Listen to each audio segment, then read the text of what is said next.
Hello, everybody. Hope you're well today.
Ibidoo? Huh?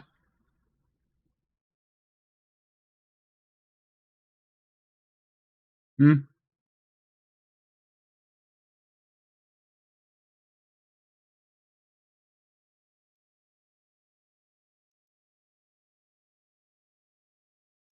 No, I only drive submarines. Not much traffic down there.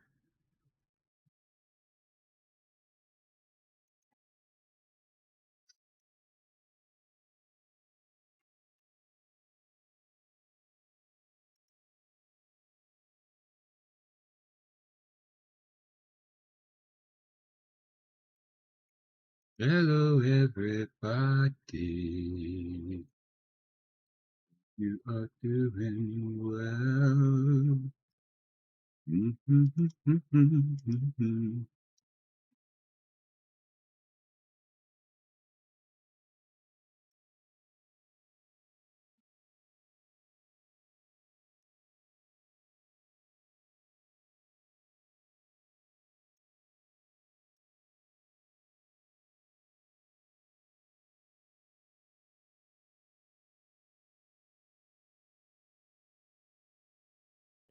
Trump's deputy chief of staff, Stephen Miller, created a stir when he indicated the regime was looking into how to suspend the writ. And the director of the Department of Homeland Security and self proclaimed proud puppy killer, Kristi Noem, caused further controversy a couple weeks ago when she seemed unable to define what habeas corpus is under questioning by members of the Senate Committee on Homeland Security and Governmental Affairs. The reality is that a lot of people probably can't define habeas corpus in this country. Most of those people, however, aren't in charge of a major federal department actively detaining tens of thousands of people. As someone in charge of assisting the president with faithfully executing the laws of the land, who swore an oath to uphold the Constitution, a Constitution which explicitly provides that, quote, the privilege of the writ of habeas corpus shall not be suspended unless when in cases of rebellion or invasion the public safety may require it, Kristi Noem should, at the very least, have a vague understanding of what habeas corpus is as she rounds up humans and shoves them into holding pens on behalf of the federal government.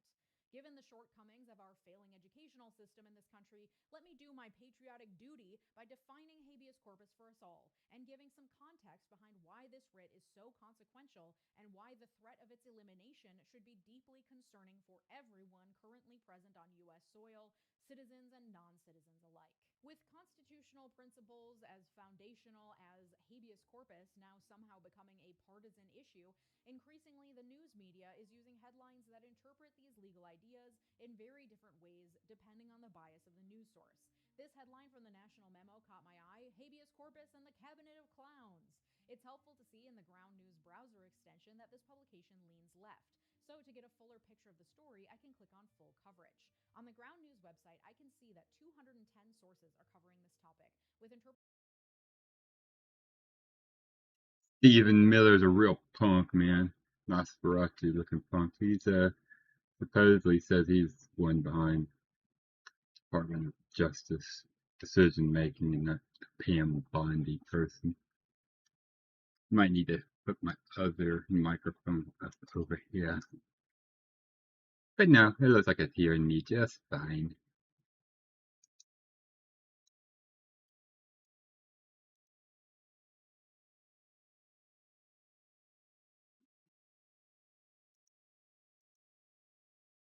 No, we won't listen.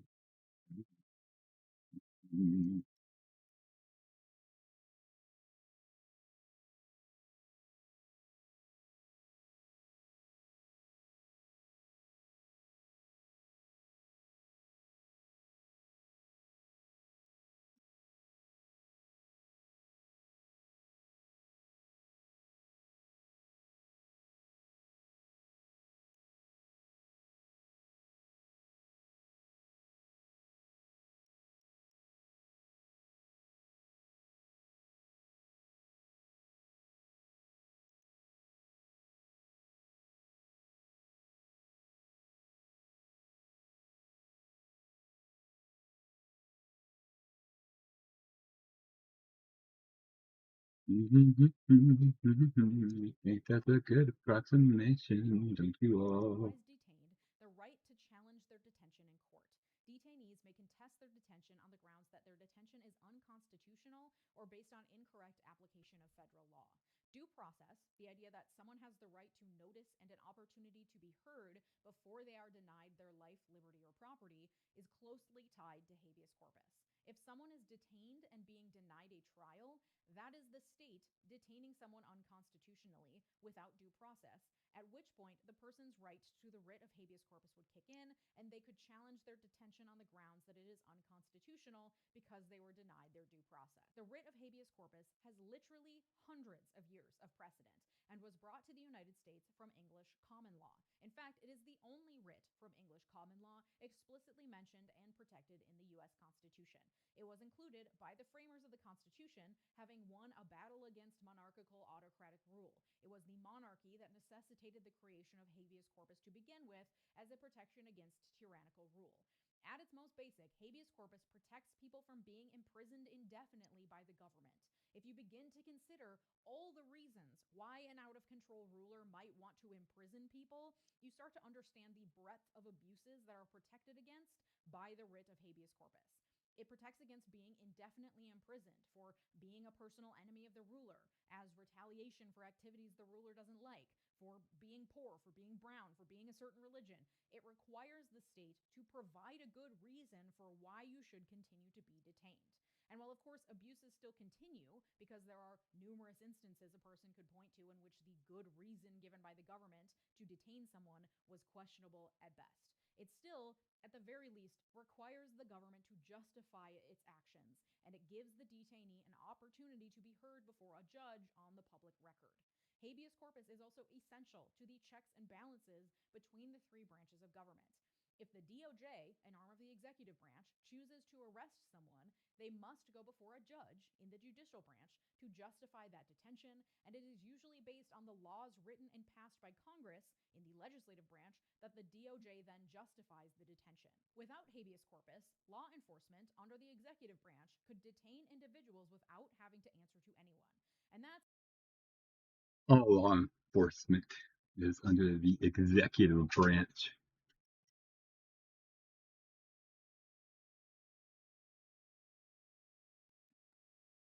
Here in Alabama, where they kept that U.S. citizen and told him that his ID was fake on the spot. They took him, and without habeas corpus, that U.S. citizen would be gone. Be no trial, no information. He'd go from that workplace where he was picked up onto a plane and out of here before anybody would even know anything about it. That's, of course, entirely the point behind why the Trump regime is looking into suspension of habeas corpus. In the case that recently came before the Supreme Court related to immigrant detainees being deported to El Salvador under the auspices of the Alien Enemies Act, it was habeas corpus that the Supreme Court ruled provided protection to the detainees. They had the right to due process and could exercise their right to due process by challenging their detention in court through a habeas corpus petition in which each individual detainee could submit an argument to the court that they were being held improperly. Anticipating this reality, given, what the law and the Constitution and the decades of Supreme Court precedents say, the people pulling the strings in the Trump regime behind the scenes have been planning, likely since before he was elected, to lay the groundwork for an attempt to suspend the right to habeas corpus in order to force through their immigration policy goals.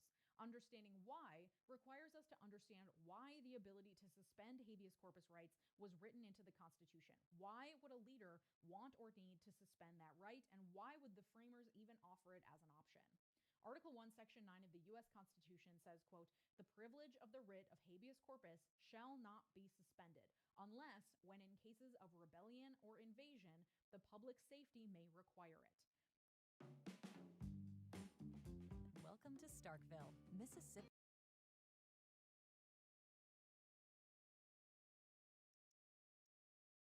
And of course, when you're a dictator, there's always a good reason why you need to be able to throw people into a gulag and try to prevent ideas from spreading around. To the right of habeas corpus, it shall not be suspended ever except for in specific circumstances. It also confirms that there are specific circumstances under which the state should be able to hold people indefinitely without due process, and that is in cases of rebellion or in cases of invasion, wherein public safety requires it. What it does not explicitly confirm is who has the authority to suspend habeas and what counts as an invasion, and in what cases public safety requires the suspension of the writ. That has been ironed out over time through congressional laws and Supreme Court precedent. There have only been a handful of times in the history of the United States when the power to suspend habeas corpus has been exercised explicitly. First, to successfully invoke the suspension of habeas corpus was Abraham Lincoln, when it became obvious that an armed rebellion was leading the nation into a civil war. He made the declaration without consulting Congress, as Congress was not in session as the conflict was escalating. When Congress did resume, they retroactively approved the suspension of the writ. Before that happened, lawsuits mounted, challenging Lincoln's ability to unilaterally declare the end of habeas corpus. Chief Justice Roger Taney ruled that it was Congress and not the president that had the power to suspend habeas corpus, as the clause related to the writ is in Article 1 of the Constitution, which is the article dedicated to the legislative branch. After the Civil War, the writ of habeas corpus was suspended again by President Ulysses S. Grant, specifically in 9 South Carolina counties where Klansmen and others were violently opposing Reconstruction. This act by President Grant was preceded by a law passed by Congress, which granted him the right to suspend habeas corpus in the event of violent conspiracies against federal authority during Reconstruction. Habeas corpus was again suspended, this time during World War II in Hawaii, immediately after the attack on Pearl Harbor, in response to the threat of imminent invasion. Those were times of specific invocation of the suspension of the writ. But numerous other times throughout our history, the writ of habeas corpus has not been outright suspended, instead just tweaked and molded and paused, depending on the needs of the time. It is those less explicit curtailments of habeas corpus that are most informative now that the Trump regime is eyeing suspension of the writ. For example, during World War II, there was no explicit declaration that habeas corpus would be suspended for the 110,000 people of Japanese origin who were rounded up and placed in internment camps across the country. But the suspension was implied, given that the Supreme Court, in its infamous Korematsu decision, upheld the government's ability to hold tens of thousands of people against their will to detain them without trial for an indefinite period for the purposes of national security. Despite that history, since the founding, the writ of habeas corpus has actually largely expanded in the past 250 years, allowing for the federal courts to grant writs even to prisoners held in state prisons, for example. However, in 1996, after the Oklahoma City bombing, Clinton signed into law the Anti-Terrorism and Effective Death Penalty Act, or AEDPA. This act ushered in a new wave of, we'll call them tweaks, to the right to habeas corpus in the face of growing threats from terrorism. The AEDPA set a 1-year statute of limitations on habeas petitions, limited the power of federal judges to grant relief in state court matters, and also limited the ability of petitioners to file multiple or successive petitions. It was meant to help ensure that the habeas petition wasn't abused by prisoners or detainees as a means of simply harassing the courts over their legitimate confinement. It was also meant to, quote, provide for an effective death penalty, meaning make it harder to mount repeated challenges to a death penalty conviction. And then, of course, 9/11 happened, and the threat of terrorism took on even deeper significance as the Bush administration pushed to strip potential detainees and accused terrorists of due process and habeas corpus rights. Again, this was not an all-out declaration of the suspension of habeas corpus, but merely a chipping away at the right for specific targets. A November 23, 2001 presidential order attempted to give the president the power to detain enemy combatants indefinitely without a court hearing or legal counsel. That order was ultimately struck down by the Supreme Court, which confirmed in 2 separate cases that U.S. citizens could not be denied the right to due process and habeas petitions, and that foreign nationals, even those held in Guantanamo, were still subject to U.S. jurisdiction and still enjoyed constitutional protections. Despite Bush and the Republican Congress's best efforts, the Supreme Court time and again stood up for the right of habeas corpus, even in the face of terrorism and mounting pressure from Washington. In 2006, Congress passed the Military Commissions Act, which moved trials for enemy combatants to special military tribunals that were within the jurisdiction of the president, who exercised full discretion over their ongoing imprisonment, due process be damned. But again, the Supreme Court ruled that the Military Commissions Act was unconstitutional because it, in effect, suspended the right of habeas corpus, a right that the court had already ruled was guaranteed even to enemy combatants, even to detainees in Guantanamo. And so, in light of that history, we have a better understanding of the scope of habeas corpus and the incredibly dire circumstances that need to be happening in order for habeas to legitimately be suspended. Only in times of war, of literal enemy invasion, or literal Civil War level armed rebellion has the Supreme Court found that suspending habeas corpus is, as required by the Constitution, in the interest of public safety. And even then, there are times where the suspension is not warranted in the case of the so-called War on Terror, or in hindsight, should not have been granted in the case of the Korematsu decision, which is roundly condemned as one of the worst Supreme Court decisions in history. Hey man, I was wondering, whoa. Dude, I've been dying to talk to you about the news all day. See, I noticed that every outlet covers the same story differently. So I figured for every news story, I'll just track down every source that's covering it. Or you could just subscribe to Ground News.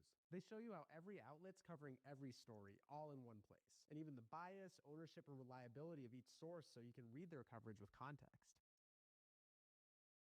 Yeah, I guess that does sound a little easier.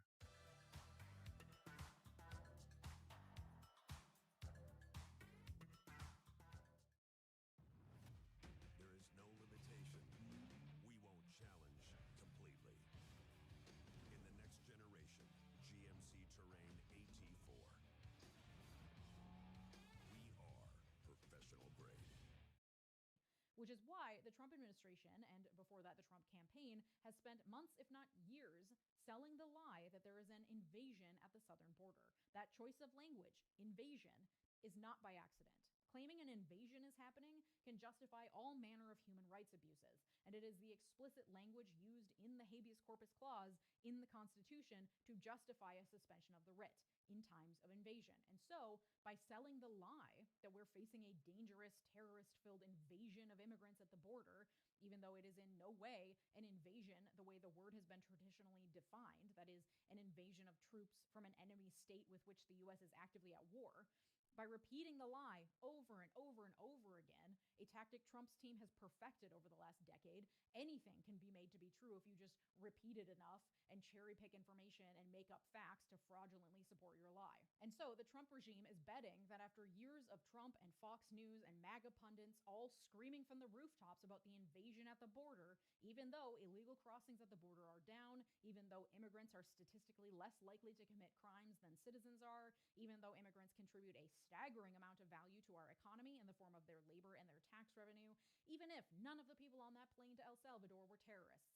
None of that matters because they've been pounding the drums and sounding the alarms on an invasion for so long that there is a significant portion of the population that genuinely believes that we are actively under attack by an invading army of criminals and terrorists from Latin America and elsewhere, all here to kill our daughters and take our jobs, but also collect welfare and unemployment, to fraudulently vote, and to dirty the gene pool with their brown babies, God forbid. But while they've been playing up the idea of an invasion at the southern border to the public, they are also well aware that any sort of suspension of habeas corpus Always fear and loathing with them. Would be it.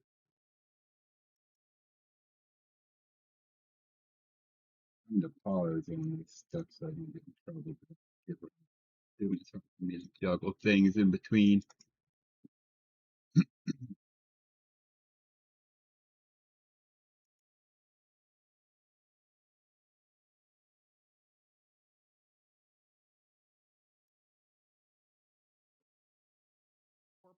for immigrant detainees, which, to be clear, is already happening in actuality, even if the government hasn't declared an explicit suspension of habeas. If you send immigrants to CCOT in El Salvador without due process, there is no recourse for them to seek habeas relief from down there.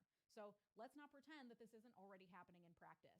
But the Trump team also knows that no official suspension of habeas would be upheld by the Supreme Court, even one as conservative as this one. No one would legally define what's happening at the border as an invasion, as it is understood in that clause of the Constitution. And Trump's team knows this. And so by also eroding the trust in the courts, by questioning their holdings at every turn, by accusing any judge or justice making holdings against them of being radical liberals and communists, they are attempting to steep their deeply illegal, deeply unconstitutional actions in fake legal reasoning, a phenomenon legal scholars Leah Littman and Daniel Deacon recently called legalistic noncompliance in a piece for The Atlantic. In it, they write, "We observed a clear pattern. The administration uses the language of the law as cover to claim that it is complying with court orders when in fact it is not. We call this legalistic noncompliance, a term intended to capture how the administration has deployed an array of specious legal arguments to conceal what is actually pervasive defiance of judicial oversight. It is a powerful strategy as it obscures the substance of what the administration is doing with the soothing language of the law."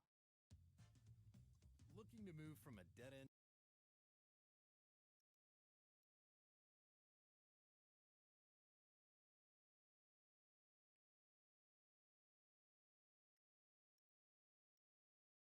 The public that, one, there is a dramatic and dangerous invasion of terrorists at the southern border, and two, that any judge who rules against them is simply a far-left communist plant who hates America, the Trump administration is then able to couch its practice of spiriting away immigrant detainees in the night to foreign countries, of putting people on planes faster than they can obtain legal relief, of outright denying due process rights guaranteed to people, yes, even non-citizens, under the Constitution. If you're in my comments section saying, but they're not citizens, respectfully shut the fuck up. That doesn't matter. They still get due process. Yes, even if they've committed crimes, the Trump regime is still able to couch all of that blatantly unconstitutional activity in the seemingly legalistic argument that the Constitution grants the right to suspend habeas corpus to Congress, but let's just ignore that, in cases of invasion.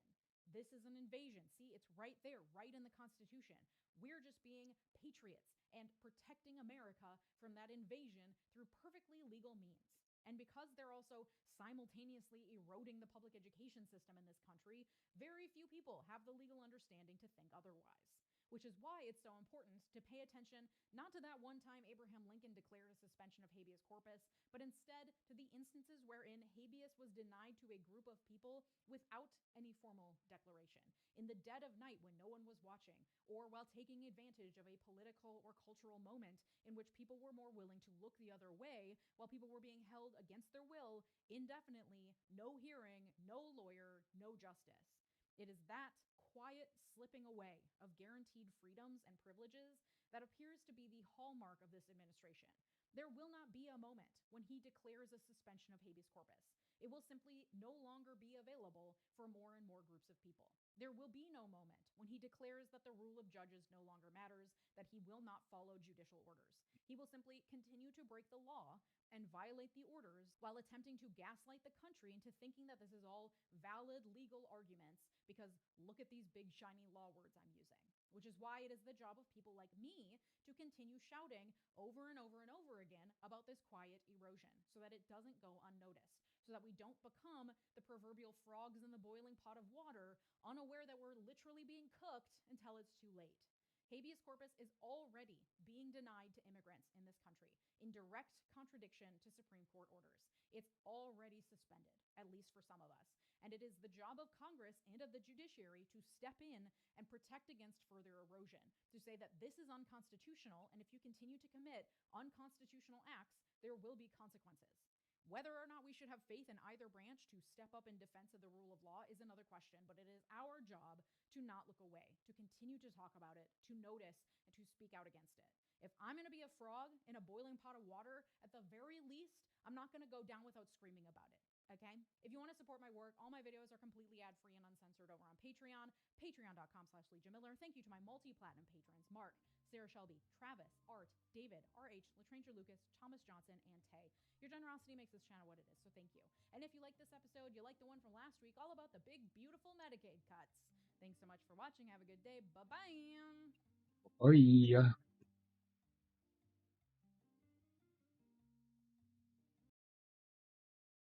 Universe accelerating entity that we call dark energy may be fading away. The evidence for this is now strong enough that enormous effort is going into confirming the result. So, what's it going to take, and when are we going to know?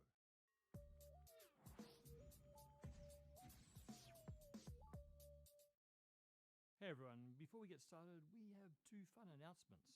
First up, we have our second Patreon live stream with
slowing down under the influence of gravity. In an effort to nail down this result, astronomers tracked the expansion history of the universe by watching the flashes of distant supernovae. They found that expansion wasn't slowing down at all, it was speeding up. We don't know what mysterious influence causes this acceleration, but we've named it dark energy. It's an incredibly exciting time to be at Regeneron. We've brought forward new products and our pipeline is full of potential. But it's not just the growth, it's how we've achieved it. We've really lived into our ethos of doing well by doing good. Being part of Regeneron really feels like we're at the forefront of really great things. Let's talk about a real fundamental area of the company. Let's talk about business integrity and how it fits into corporate responsibility and really the corporate culture of Regeneron. At the heart of Regeneron's mission really is the trust of our patients and our stakeholders.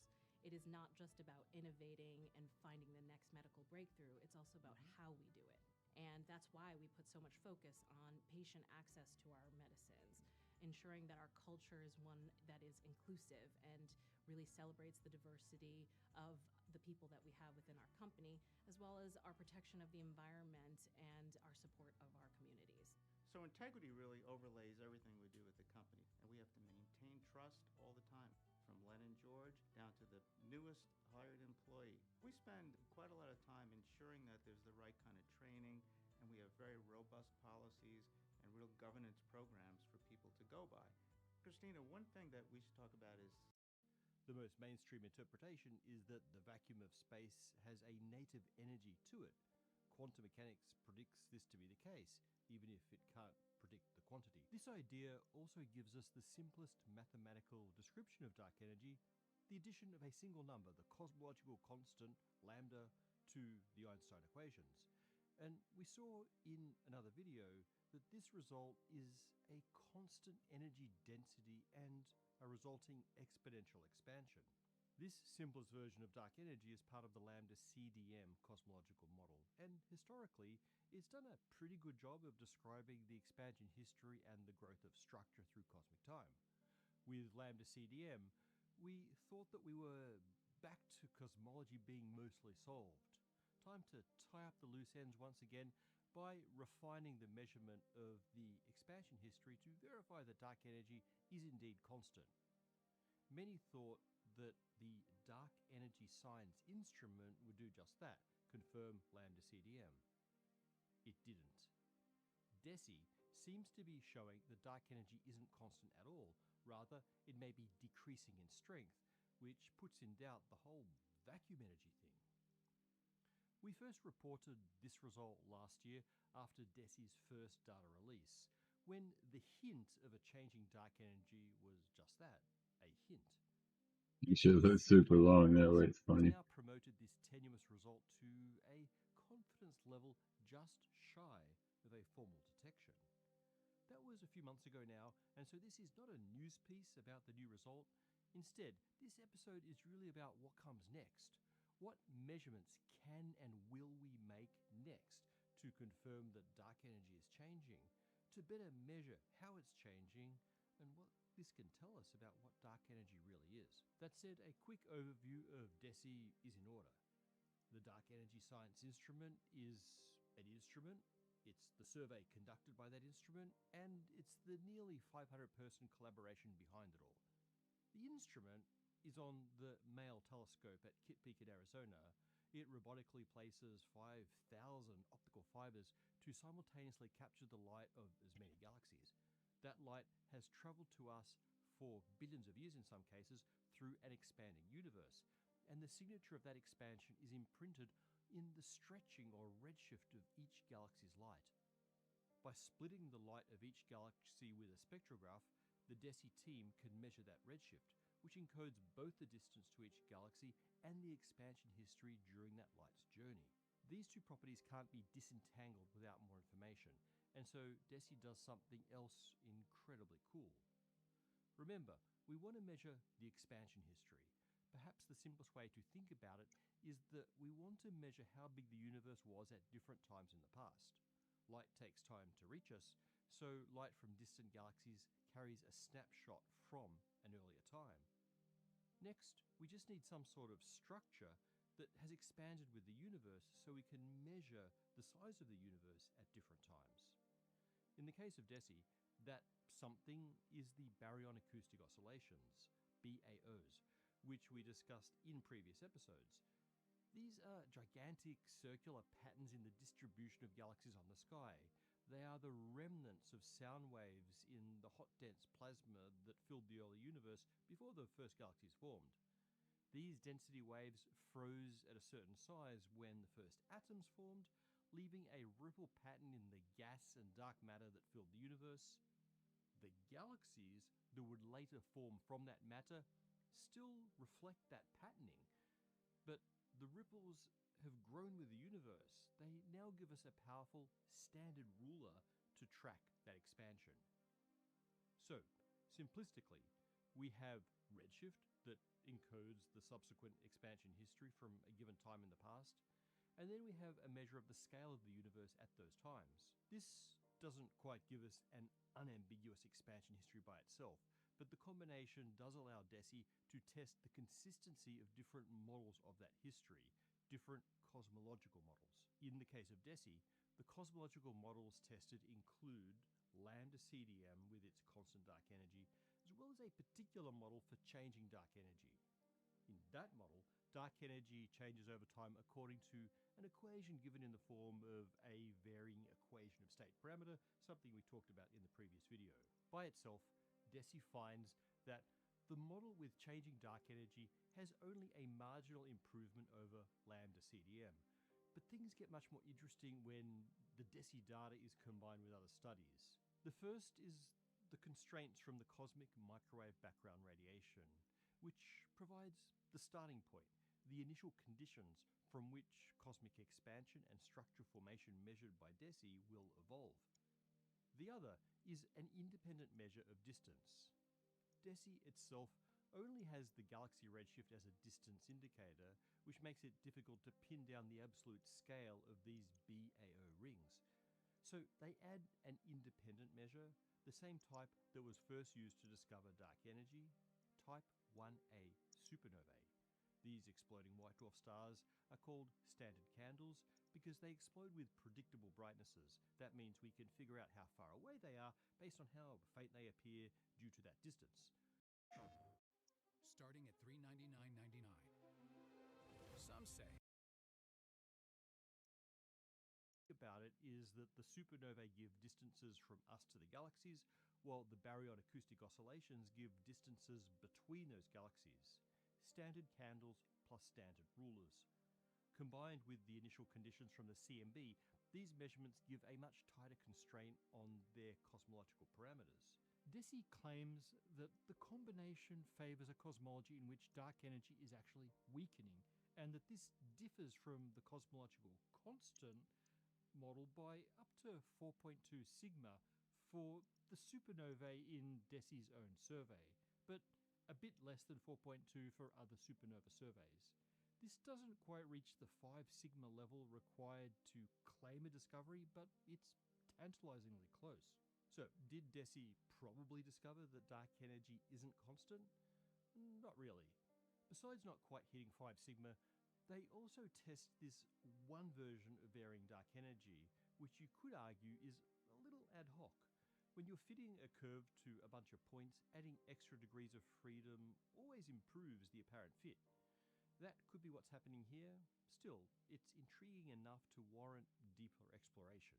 What we really want is a precision measurement of the way expansion and dark energy have changed over cosmic time, because that would allow us to A, be sure that the change is really happening, and B, distinguish between different models of dark energy, which in turn could tell us what dark energy really is. Now, we've talked about those options before, so I won't go into it now. I want to focus on what's needed and what's being done to improve this measurement. How do we improve the DESI result? Well, the answer is a little prosaic, I'm afraid. We just need to do everything better. Let me remind you of the 3 things we talked about. Now, this is an oversimplification, but it serves to organize the ideas. We need to 1. Measure the starting state of the universe. 2. To measure the size of the universe at different times. And 3. To measure distances to those different times. We'll dispense with number 1 quickly. Measuring the starting state means measuring the initial density distributions and various energetic components of the universe from the cosmic microwave background. There are plans to do this better than the Planck satellite already has, but honestly, our current CMB map is the most precise part of this whole calculation, so it's not the limiting factor. So straight on to number 2, how can we improve our measurement of the size of the universe? Well, baryon acoustic oscillations really are the gold standard, and so just doing DESI better is probably the way to go. That means we need bigger, better galaxy redshift surveys which beat down the uncertainty in various ways, including the sheer number of galaxies. We also want to push the measurement back further in time, which we can do with more sensitive instruments on bigger telescopes or just staring at the sky for longer to collect photons from fainter galaxies. And 3, we also want to improve our measurement of distances to those galaxies. The most obvious thing is to improve our supernova measurements with more type 1As, but also by refining our calibration of these things as standard candles. This is one of the most contentious points in the whole effort because the supernova distances piggyback off a chain of distance measurements, and so errors can have crept in unnoticed in various places. Major efforts are underway to weed out potential issues. It's also important to find independent ways to get those distances. One of the most exciting and a personal favorite of mine is to use gravitational lensing. Gravity bends space, and so bends the path of light. Very strong gravitational fields, like those of entire galaxies, bend space so much that the light from a distant source can travel to us via multiple separate paths. For example, distant quasars feeding supermassive black holes sometimes appear duplicated or even quadrupled around a galaxy that happens to lie directly between us and it. Now, when that quasar fluctuates in brightness, all of these lensed images also fluctuate because they're all the same quasar, but the pattern of fluctuations has an offset in time that reflects the difference in the lengths of these paths. Measuring this time delay actually gives us a measure of the cosmic distances that's completely independent of the supernova measurements. Astronomers have used a handful of lensed quasars to measure the expansion rate of the whole universe, but by doing this for many more such objects, we can also get the expansion history. Now, I was being a little simplistic when I separated the ideas of measuring the size of the universe at different times to measuring the distance to those times. Really, any given cosmological measurement does some of both. For example, we track the size of the universe just by looking at how far apart galaxies are in general, not just the size of the BAO rings. So this size information is also there, for example, in the supernova catalogues, even without the BAO analysis. And the expansion history is coded in the redshifts, so we can calculate expansion rates even from just, say, the lensing time delays. Your next time, son. Co-pilot, what move should I have made to avoid checkmate from my dad? You should have moved your queen to e5. Yesterday, you couldn't see the move. Today, you see the whole board.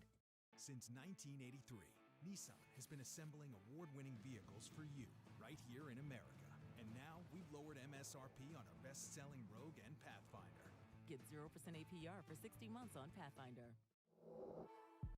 But really, combining BMAP is the most precise part of this whole calculation, so it's not the limiting factor. So straight on to number 2, how can we improve our measurement of the size of the universe? Well, baryon acoustic oscillations really are the gold standard, and so just doing deci better is probably the way to go. That means we need bigger, better galaxy redshift surveys which beat down the uncertainty in various ways, including the sheer number of galaxies. We also want to push the measurement back further in time, which we can do with more sensitive instruments on bigger telescopes or just staring at the sky for longer to collect photons from fainter galaxies. And 3, we also want to improve our measurement of distances to those galaxies.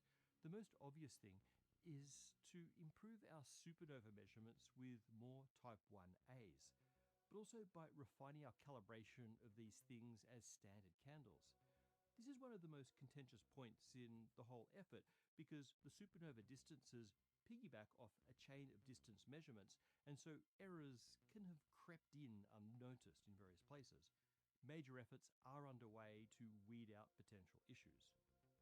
It's also important to find independent ways to get those distances. One of the most exciting and a personal favorite of mine is to use gravitational lensing. Gravity bends space, and so bends the path of light. Very strong gravitational fields, like those of entire galaxies, bend space so much that the light from a distant source can travel to us via multiple separate paths. For example, distant quasars feeding supermassive black holes sometimes appear duplicated or even quadrupled around a galaxy that happens to lie directly between us and it. Now, when that quasar fluctuates in brightness, all of these lensed images also fluctuate because they're all the same quasar, but the pattern of fluctuations has an offset in time that reflects the difference in the lengths of these paths. Measuring this time delay actually gives us a measure of the cosmic distances that's completely independent of the supernova measurements. Astronomers have used a handful of lensed quasars to measure the expansion rate of the whole universe, but by doing this for many more such objects, we can also get the expansion history. Now, I was being a little simplistic when I separated the ideas of measuring the size of the universe at different times to measuring the distance to those times. Really, any given cosmological measurement does some of both. For example, we track the size of the universe just by looking at how far apart galaxies are in general, not just the size of the BAO rings. So this size information is also there, for example, in the supernova catalogues, even without the BAO analysis. And the expansion history is coded in the redshifts, so we can calculate expansion rates even from just, say, the lensing time delays. But really, combining these data sets is the key.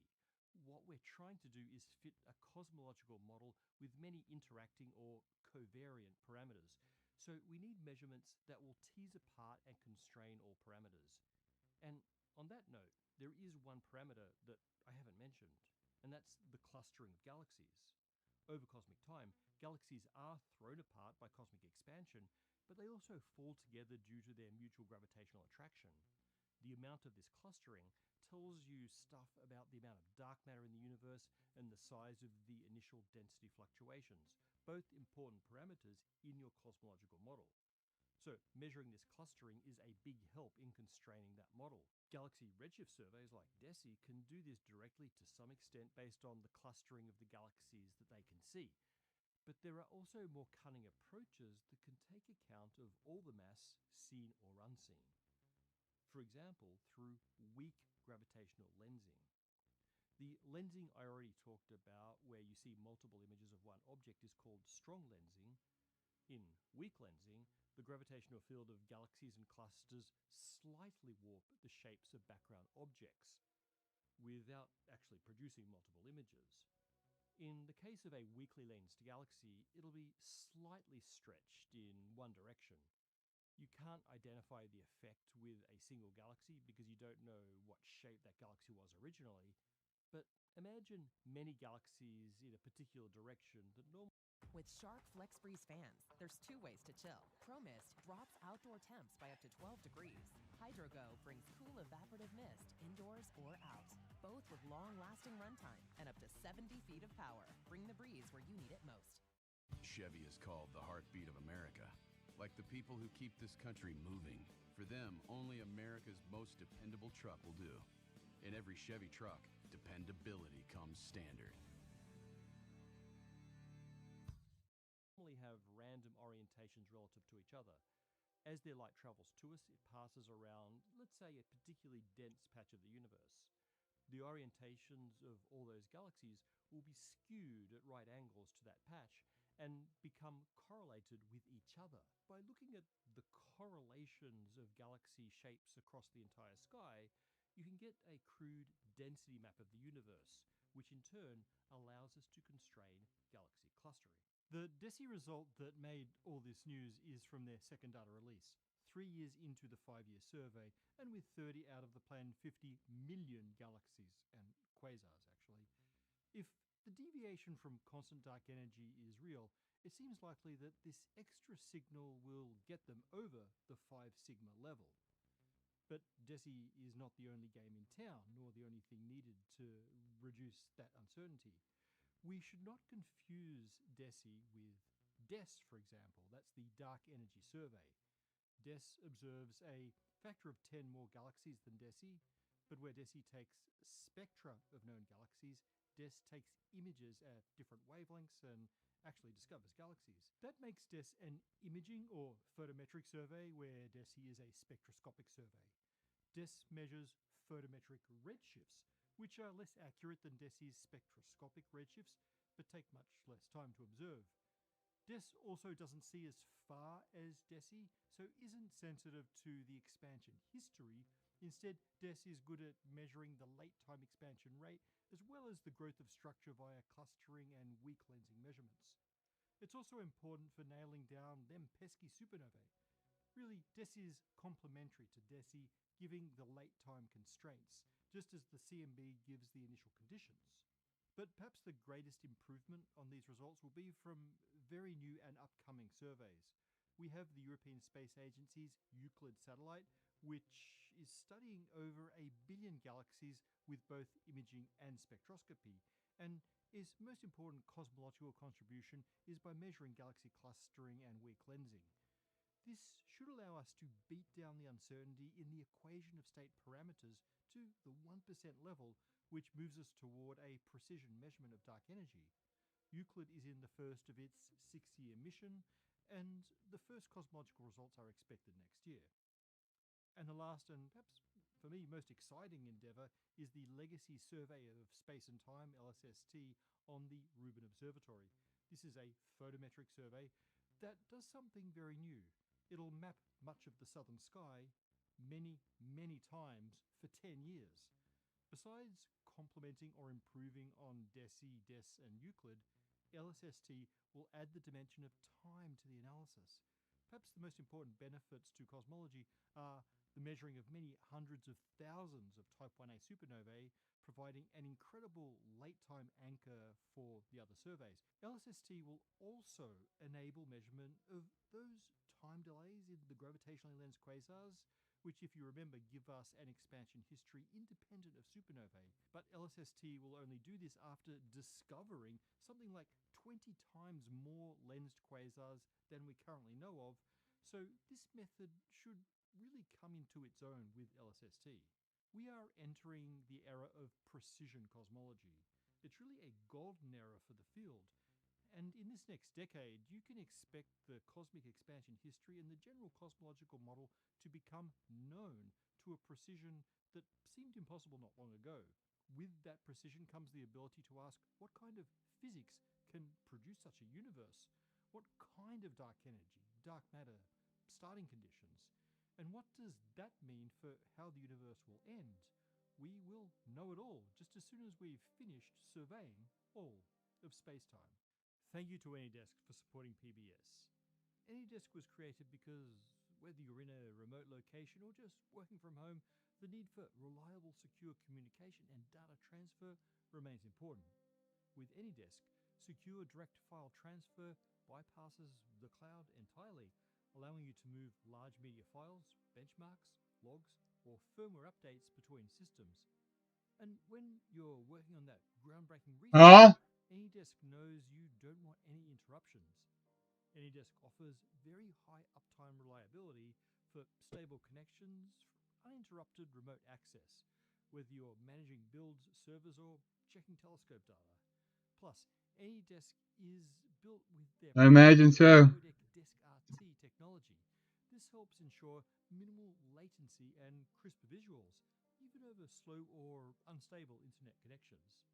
AnyDesk is available for personal use, but if your research requires a lot of global communication, AnyDesk offers custom-tailored business plans.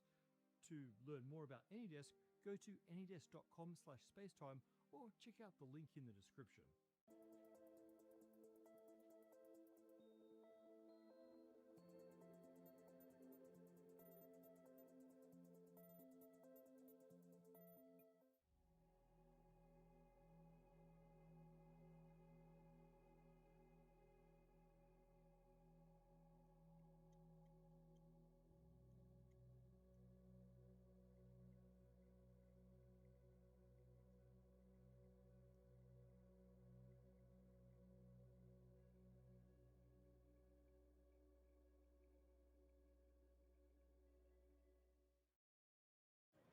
And the Korea team is here to review results. 결과가 좋아 보이네요. 감사합니다. Great. Glad to hear it. Let's talk next steps.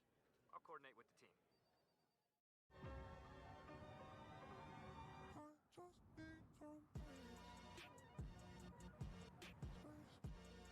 Introducing the 3-row, all-electric Hyundai Ioniq 9 with class-leading interior space.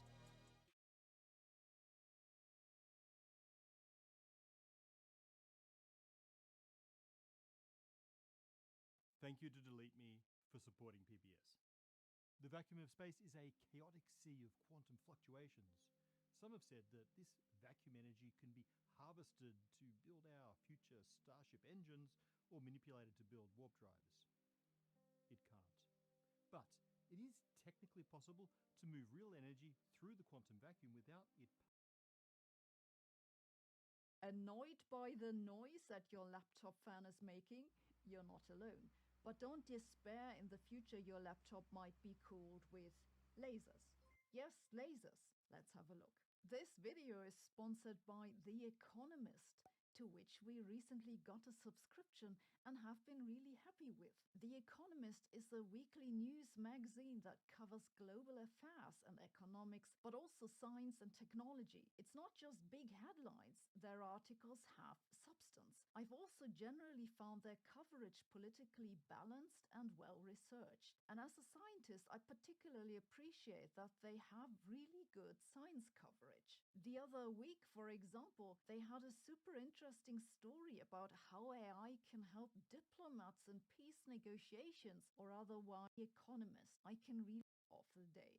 We live in the age of intelligence is driving for half a century. The increases in computing power have relied on Moore's law, the ability to pack an ever-increasing number of transistors in microchips, making them increasingly powerful. And Moore's law has been declared dead a few times in the past years for a simple reason.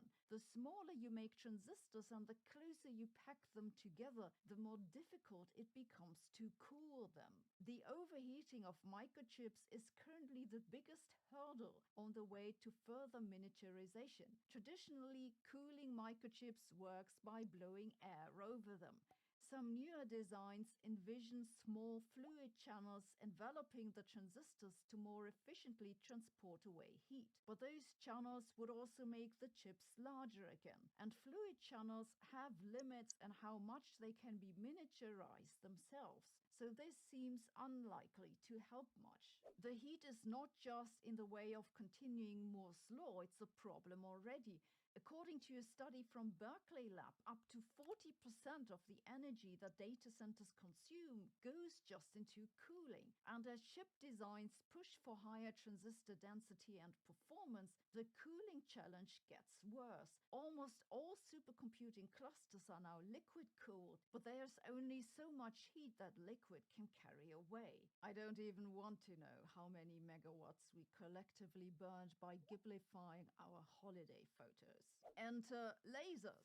Yes, lasers can be used for cooling somewhat intuitively, because when I think cooling microchips, my first thought is definitely at lasers. But upon second thought, this has been done in physics research for a long time. It's called laser cooling, and indeed there was a Nobel Prize for it in 1997. Laser cooling works by bouncing light off particles so that the light carries away net energy. It usually works by tuning light to an atomic or molecular transition. The light gets absorbed but re-emitted with higher energy. That gradually reduces the average energy of the atoms, so it reduces the temperature. Laser cooling has allowed researchers to study quantum effects more precisely, build highly accurate atomic clocks, and confuse grant reviewers. But this method of laser cooling can't be directly used for microchips. For one thing, it typically requires isolated atoms in a vacuum, but also it makes use of very specific atomic transitions that just aren't available in a standard semiconductor chip. However, scientists have come up with a variant of laser cooling that can be used for semiconductors. It's called resonant damping. Resonant damping is what you do if you slow down a swing without dragging your feet on the ground. You accelerate in the opposite direction of where you're going, effectively taking away energy. Resonant damping for a microchip basically works the same way. Just replace the swing with a semiconductor and yourself with a laser. Easy enough. To cool something with resonant damping, you direct laser light at a hot spot in the material and tune it to a frequency that encourages the material to emit more photons than it absorbed. This will carry heat away as light, so it cools. And this isn't just a theory. Sandia Labs in the United States is pursuing this method in collaboration with Maxwell Labs. According to the website, Labs is developing a laser cooling prototype expected to yield 200% performance gains on the latest NVIDIA and AMD hardware, with a 40 times efficiency improvement compared to liquid cooling using the same net power. Those are stunning numbers, but they're not totally unreasonable. Lasers aren't exactly known for being energy efficient, but the beauty of this method is that you can selectively target localized hotspots. These hotspots are usually only a few hundred microns across, but with a laser you can focus on them and not waste energy on cooling something that doesn't need cooling. The idea has been around for about a decade. Already in 2012, researchers at the Niels Bohr Institute demonstrated that they could use this method to cool a particular semiconductor, gallium arsenide, down to just 4 Kelvin. Then in 2020, another group of researchers demonstrated that such laser cooling systems could be miniaturized and be integrated with microchips. This isn't going to be rolled out tomorrow, but it's a plausible and feasible method that could make a big difference within, say, a decade or so. And then maybe my laptop will stop sounding like a hairdryer so I can hear myself grinding my teeth during updates. Thanks for watching. See you tomorrow.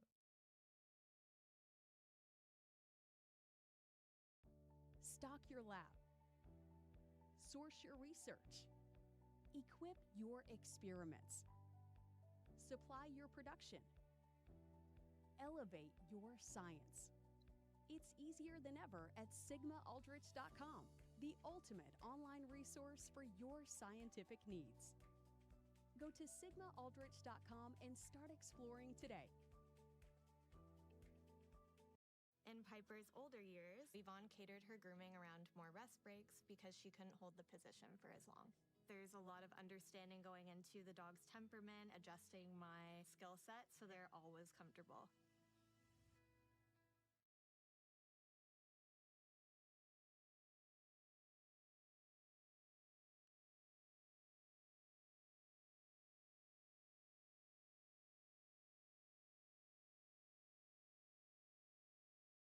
You may live in a different time zone than I, but 1 hour for me is 1 hour for you.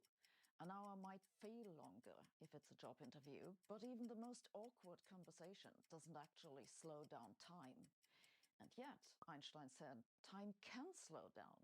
It doesn't always pass at the same rate. Just what did Einstein say about the passage of time? What's the resolution of the twin paradox? What's up with Newton's bucket? And what does it all mean? That's what we'll talk about today. When I was a teenager, I was super interested in Einstein's theories of space and time, and I read a lot of popular science books about them. I didn't understand a thing. I then went on to do a PhD in physics, and today it's my turn trying to explain it to you. The most important part of Einstein's theories is that they combine space and time to one common entity, space-time. This idea didn't come from Einstein, but from Minkowski, but Einstein was the one to understand what it means, which is why today you can buy a bobblehead Einstein and not a bobblehead Minkowski. Sorry, Minkowski. Einstein was the one to understand that if you combine space with time, then time becomes a coordinate, like space. That space is a coordinate means we can put distance markers on it, and we can choose them as we want. Once we have chosen some agreed upon markers, we can use them to communicate where we are. You can give me your GPS coordinates and I'll know where to find you. But those coordinates don't tell me what the length of the path is that'll take me there, because there could be many different paths. The coordinates alone don't tell me. If time becomes a coordinate, the same happens to time. If you give me your coordinates in space and time, I will know where and when to find you. But the coordinates don't tell me the length of the path that brings me there, and they also don't tell me how long it'll take me to get there. It's an incredibly exciting time to be at Regeneron. We've brought forward new products and our pipeline is full of potential. But it's not just the growth, it's how we've achieved it. We've really lived into our ethos of doing well by doing good. Wait, you may say, if it's 5 a.m. now and I tell you we're meeting at 5 p.m., then that'll take 12 hours, right? No, wrong. Those 12 hours are your coordinate time. They are just convenient markers. They are convenient for you because they agree with the time that actually passes for you. But how much time passes for me while I get to our meeting depends on how I get there. It's just that the difference between the passage of your time and my time as I come to meet you is normally so small we don't notice. It'd only become noticeable if I was moving close to the speed of light and my doctor advised me against it. If you've been keeping track, 3 dimensions of space plus 1 dimension of time makes 4 dimensions. Unfortunately, YouTube doesn't support 4D graphics, at least not yet, so we'll have to settle on just 1 dimension of space and 1 dimension of time. Just imagine that it describes something that can move only left or right, like American politics maybe. Here's what this space-time looks like. Not particularly impressive, I know. Actually, it looks exactly like it's just 2 dimensions of space, like a map or something. That's what it looks like, but looks can be deceiving, and in this case they are. For one thing, in space-time, if you don't move, then you still make a line, namely one that just goes straight up. If you move at some constant velocity, then you can describe that by a straight line tilted at some angle. By convention, a 45-degree angle marks the speed of light. Why 45 degrees? Why not? Maybe it's physicists' idea of having fun. But more importantly, space-time differs from space in one crucial way, which is how you calculate distances in it. If you have 2 dimensions of space, one called x and the other y, with 2 points in them, then calculating the length of a straight line between them is straightforward. You take the distances between the coordinate labels of x, call that delta x, and the same for y, call that delta y. And then the distance between the points is the square root of the sum of the squares, as we learned in kindergarten. This is called the Euclidean distance. In space-time, it doesn't work like this. In space-time, we deal with combinations of coordinates in space and time, which we call events. If you have 2 events, each with a position in x and a time in t, and you want to calculate the space-time distance between them, then again, you take the differences between the coordinate labels. In this case, that's delta x and delta t. And then you take the square root of the square of delta t minus the square of delta x divided by c, where c is the speed of light. This minus makes all the difference. Basically, the rest of this video is to explain what the consequences of this minus are.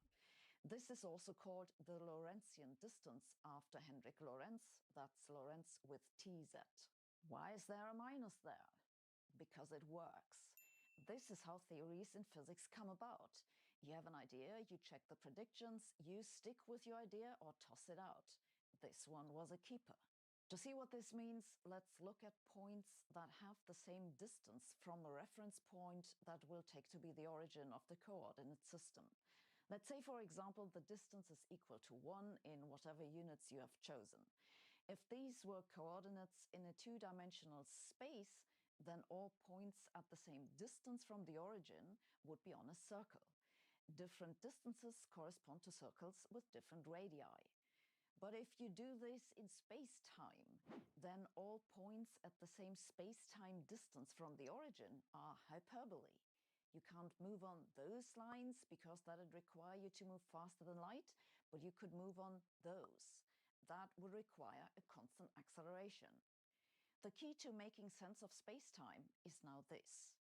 The time that passes for an observer moving on any curve in this space-time is the length of that curve, calculated using this peculiar notion of Lorentzian distance that we just discussed. It's called the proper time. It's the proper way of calculating time according to Einstein. If you move between 2 events at constant velocity, then the time which passes on the way is, as we previously saw, the square root of delta t square minus delta x over c square. If the observer doesn't move on a straight line, you break up the line into small straight pieces, sum over them, and take a limit, so you integrate over the curve. Don't worry if you don't know how to do that integral. There's no exam at the end of the video. You just need to know that this peculiar distance in space-time measures how much time passes as an observer moves from one event to another. The time that passes between 2 events is not the time on the coordinate axis. That's just a label. It's convention. It has no physical meaning. So the consequence of making time into a coordinate is that the physically relevant time becomes a personal thing. It depends on how you move around. In the special case when an observer sits still according to the space coordinates, the time that passes for them is the same as the coordinate time, because then you have the proper time is the square root of the square of delta t, which is just delta t. But in general, the two are not the same. Confusing the coordinate time with the proper time is the reason for most misunderstandings of Einstein's theories that I've come across. Let's draw two observers into this diagram, one who just sits at rest, let's call her Alice, and one who moves with constant velocity to the right, that's Bob. You can then ask, for example, how much time has passed for Bob until he reaches the same coordinate time as Alice. That would be when he's up here. Remember that the time that passed is the length of this line, and the length is constant on a hyperbole, so it's the same on the entire hyperbole. Then you come to the odd conclusion that when Bob reaches the same coordinate time, less proper time has passed for him than for Alice. Yes, the line that looks longer is actually shorter according to this space-time distance. This is what people often call time dilation. I'd call this pseudo-time dilation because it's a meaningless comparison. Why would you care about the coordinate time? It's just a label. It has no physical meaning for Bob. If you confuse the two times, you run into a problem because Einstein also taught us that absolute velocities have no physical meaning. It's only physically meaningful to talk about differences in velocities. If you go for a walk, you can say you are moving relative to Earth at a speed of 5 kilometers per hour. Or you could say the Earth, including the ground and air and everything, is moving relative to you at 5 kilometers per hour. Physically, that means the same thing. Another way to say this is that there's no such thing as absolute rest. No, not even in the cemetery. And because absolute velocities are not physically meaningful, both Alice and Bob could claim to be at rest with themselves.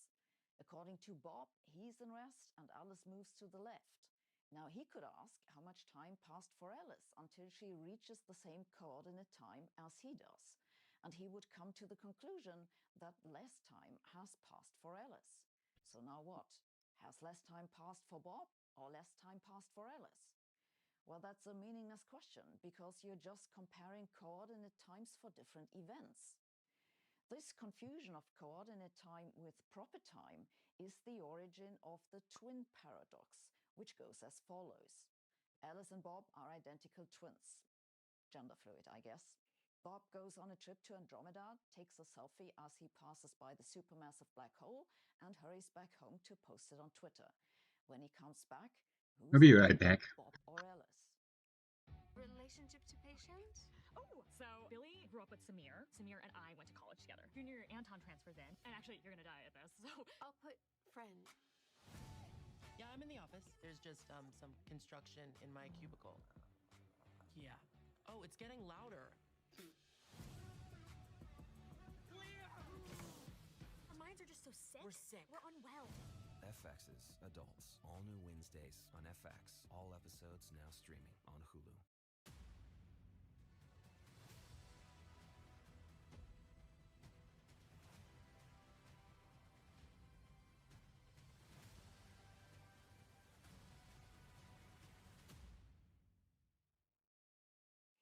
If you think that time dilation comes from the relative velocity between them, then each must be older than the other, which makes no sense.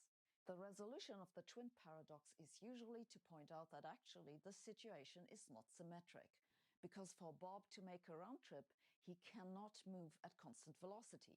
He needs to accelerate to turn around. And just as a reminder, acceleration is a change of velocity, not a change of speed. Velocity has a direction, so changing direction at constant speed is also an acceleration. And acceleration is not relative, acceleration is absolute. What does it mean that acceleration is absolute?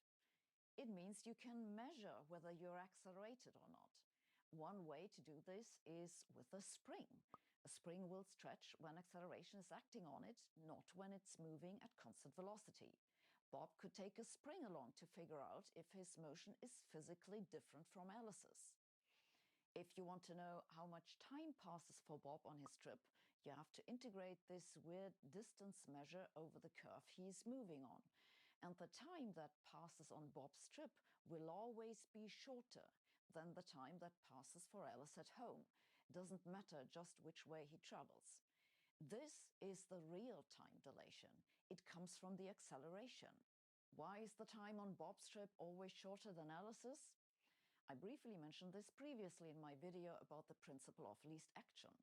In space-time, if you want to know what path an object takes from one event to another, then that's always the path with the largest proper time. Now we know that Alice is at rest and no forces act on her, and therefore her path between the two events is that with the largest proper time. Consequently, any other path would have to have a force acting on it, and it would have a shorter proper time. And there's nothing paradoxical about it because they are physically different. I sometimes read that the resolution to the twin paradox is that one must include gravity, but that isn't so. It's got nothing to do with gravity. I believe this mistake comes from another confusion, which is to think that Einstein's special relativity can only deal with constant velocities, and if you want to deal with acceleration, you need general relativity. This is just wrong. One can totally describe acceleration in special relativity. The difference between the two is that in special relativity, space-time is flat, whereas in general relativity, it is in general curved. If it's curved, that describes gravity. You don't need either general relativity or gravity to solve the twin paradox. I also sometimes read that Bob must start at rest with Alice, so he has to speed up first. And that's correct indeed if you want the story to work, but it's not relevant for sorting out the physics. It's sufficient if Bob and Alice meet at the same initial and final place, they don't also need to have the same velocity.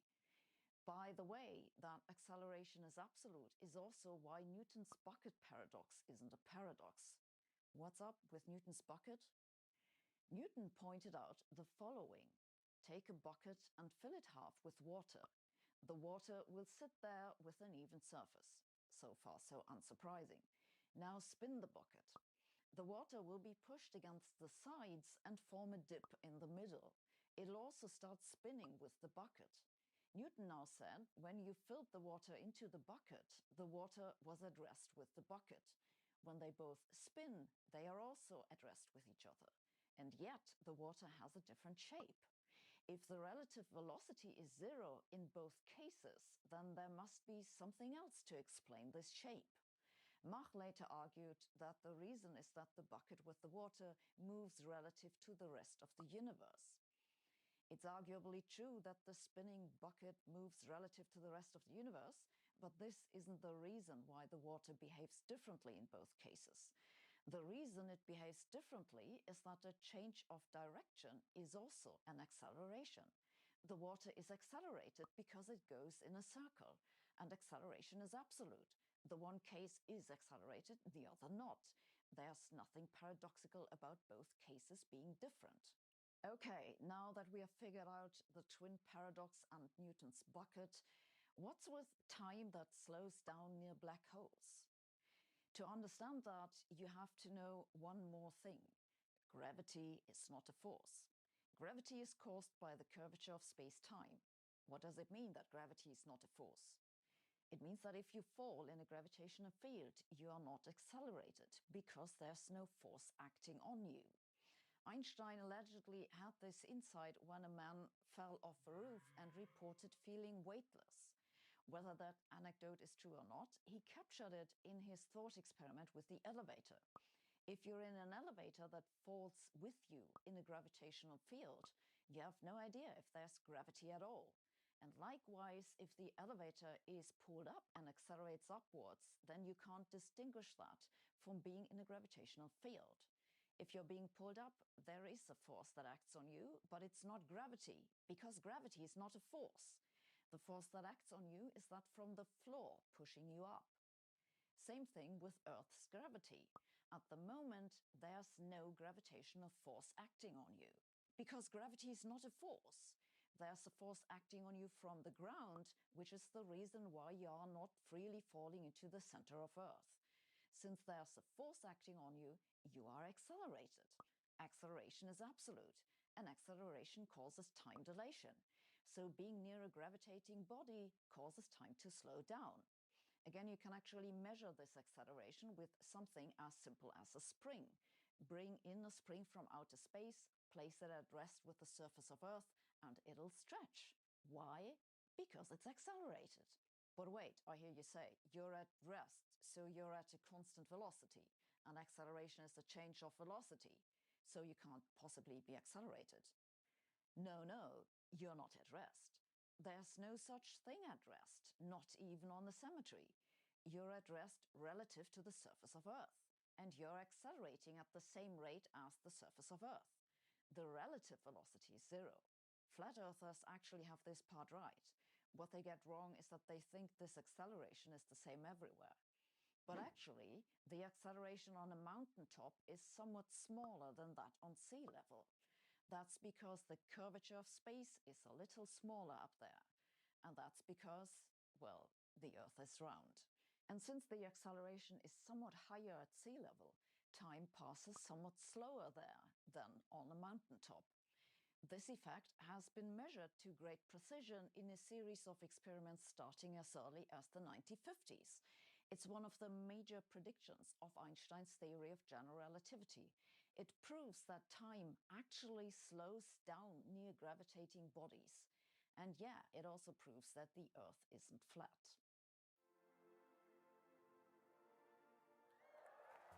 Hello everyone, good morning. Welcome to Google I/O. We want to get our best models into your hands and our products ASAP.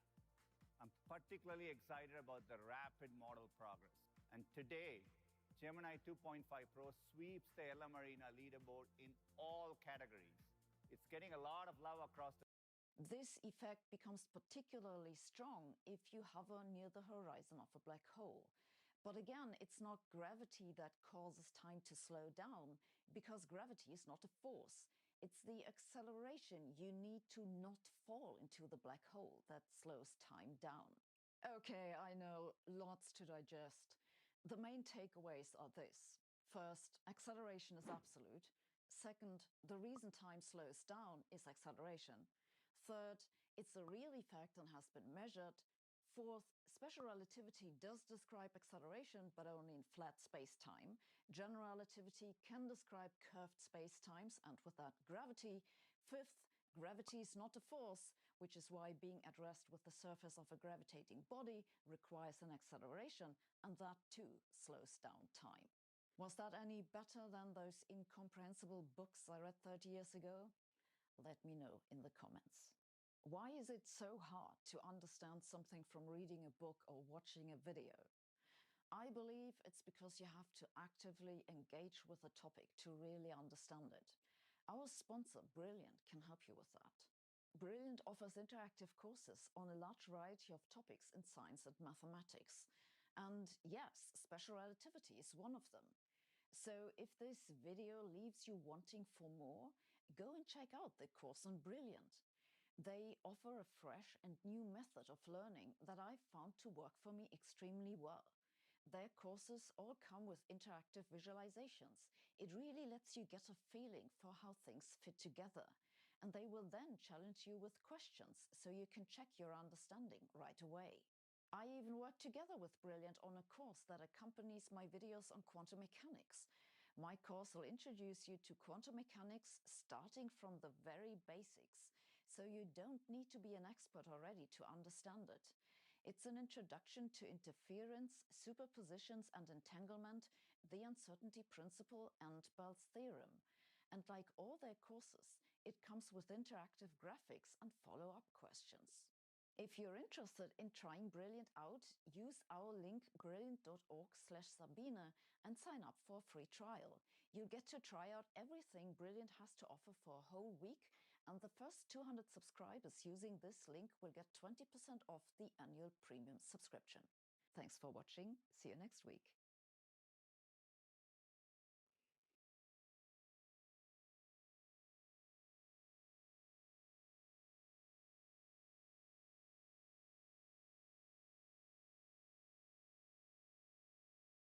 Sydney Sweeney is selling her bathwater. Fellas, my boys, don't worry, I got you. I'm gonna tell you all about it, where to find it so you can block it. Because obviously, like, that's super weird. You definitely would never buy it ever. And the only reason you have that credit card in your hand is for different reasons. But yeah, as it turns out, Sydney Sweeney has partnered with soap brand Dr. Squatch to sell a limited run of bars of soap that are actually made with Sydney's bathwater. And specifically, they're making 5,000 bars that will reportedly come with a certificate that confirms that the bathwater was included. With Sydney saying, when your fans start asking for your bathwater, you can either ignore it or turn it into a bar of Dr. Squatch soap. It's weird in the best way. Now, this partnership, it's not coming out of nowhere, right? Sydney already has an established relationship with Dr. Squatch. She's been in ads before, one of which actually featured her in the bath, with Sydney referring to it in today's announcement. And all of this is obviously she is not the first person ever to sell her bathwater. Though I will say the reaction to the news is drastically different. Right? I mean, we saw this idea really take off with e-girl Belle Delphine back in 2019. And then later you saw other creators like Amaranth jumping on board. Yeah, now with Sydney, what we've seen is that the reactions have been all over the place. Where you've got some people going damn near feral over this idea, and others just plain disgusted. And then as far as like the business side of it, you have some saying it's a genius business idea, but others saying a gimmick like this, it's gonna hurt her career in the long run. But yeah, in the meantime, I'd love to know your thoughts, whether you are a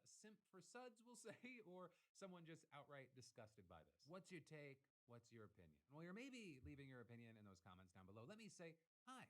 Welcome back to the Philip DeFranco Show, your daily dive into the news for better or worse. And we have a lot to talk about today that is far more serious than that. First story, starting with this. This morning, the US government effectively told hundreds of thousands of Chinese students, pack your bags. Because we just got the announcement that the State Department and Homeland Security will aggressively revoke the visas of Chinese students in the US. With this said to specifically include, quote, those with connections to the Chinese Communist Party or studying in critical fields. And so this news, it sent shockwaves across the academic community because as of last year, there were about 277,000 Chinese students in the US. That makes China the second biggest source of international students.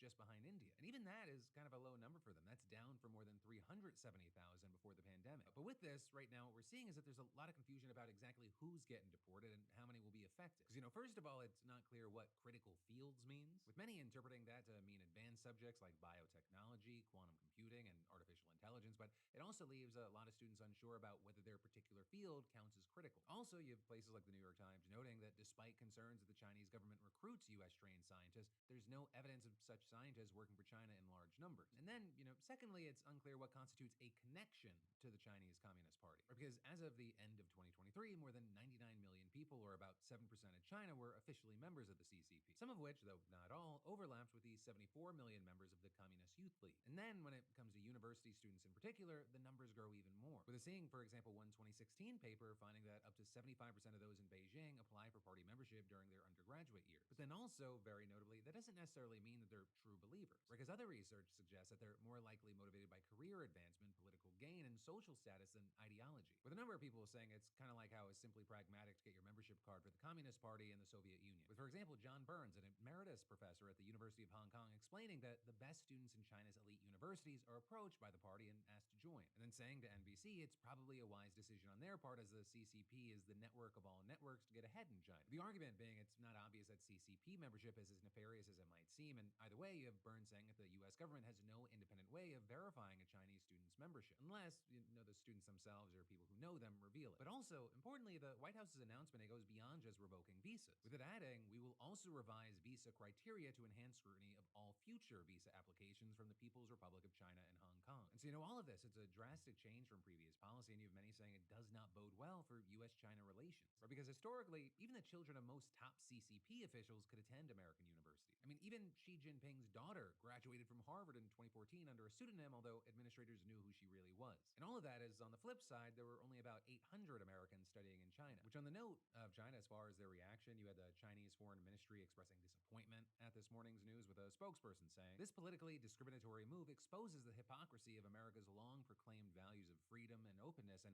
will only further damage the United States' international image and credibility. And, you have many Americans agreeing there with, for example, Gary Locke, a U.S. ambassador to China during the Obama administration, telling the New York Times, shutting the door on Chinese students doesn't just betray our values, it weakens our leadership in science, technology, and innovation. And that seeming to be because American research institutions have long attracted some of the most talented students from other countries, and they've benefited from their expertise. Also, like we talked about yesterday, many universities get a large part of their annual revenue from international students who pay full tuition. But that said, for Trump, politically speaking, it's kind of a perfect move. But he combines his trade war with China, his crackdown on immigrants, and his attack on universities in a single headlining declaration. And it fits. It's a continuation of what his administration's been doing over the past few months. Right, they've already revoked thousands of student visas, they've detained and deported people seemingly for their political expression. And, just yesterday, the State Department halted scheduled interviews with foreign students applying for student and exchange visas. And even that was after last week you had Homeland Security announcing it was revoking Harvard certification to enroll foreign students, with them notably justifying that move in part by claiming without evidence that the university coordinated with the Chinese Communist Party. Though also a federal judge temporarily blocked that, and it's still being fought out in court.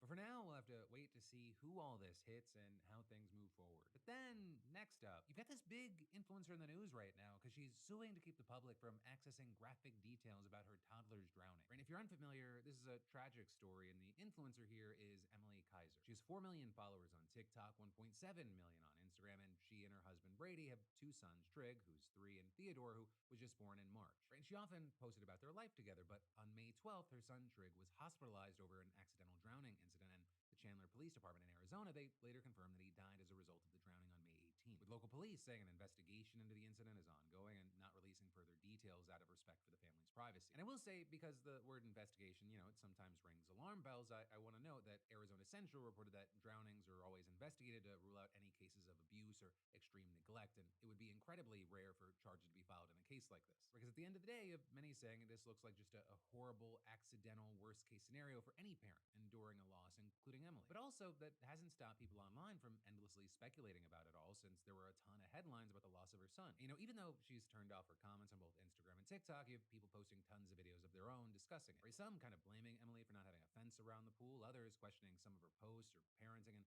some talking about how they want updates on the situation. In fact, when the news about a local toddler drowning was first reported, the child wasn't even identified, but you still had people connecting the dots on their own and making Emily a trending topic after they traced a photo in a local news story to Emily's house before anyone's name was formally revealed. And then with that, according to a lawsuit that Emily just filed, some have also been trying to access records regarding her son's death and the investigation around it, with Emily filing that suit to keep records regarding her son's death private, and the complaint saying Emily and her family desperately want to grieve in private, but sadly, the public will not let them. Trig's death has become a media frenzy. Appallingly, 100 plus public record requests have been filed with both the City of Chandler and Maricopa County Medical Examiner's Office. The records requested presumably reveal graphic, distressing, and intimate details of Trig's death, with Emily saying she's unaware of who's making these 100 plus requests, and the suit claiming that many of them are seeking the information for commercial purposes. Now with that, some of the requests, they could very well be from news media and reporters, right? You have outlets like USA Today noting that it had filed a request to access the police report for journalistic reasons. Though with that, the state of Arizona does not consider news gathering to be a commercial purpose when it comes to record requests. Also, according to the suit, the files that people are trying to access potentially include a police report, graphic security camera footage, body camera footage, and 911 recording, and more. And this is Emily claims that neither she and her lawyer have even seen the documents, and Emily doesn't ever intend to. The suit then calling the high number of public access requests an invasion of privacy, and adding, Emily is going through her parents' worst nightmare right now.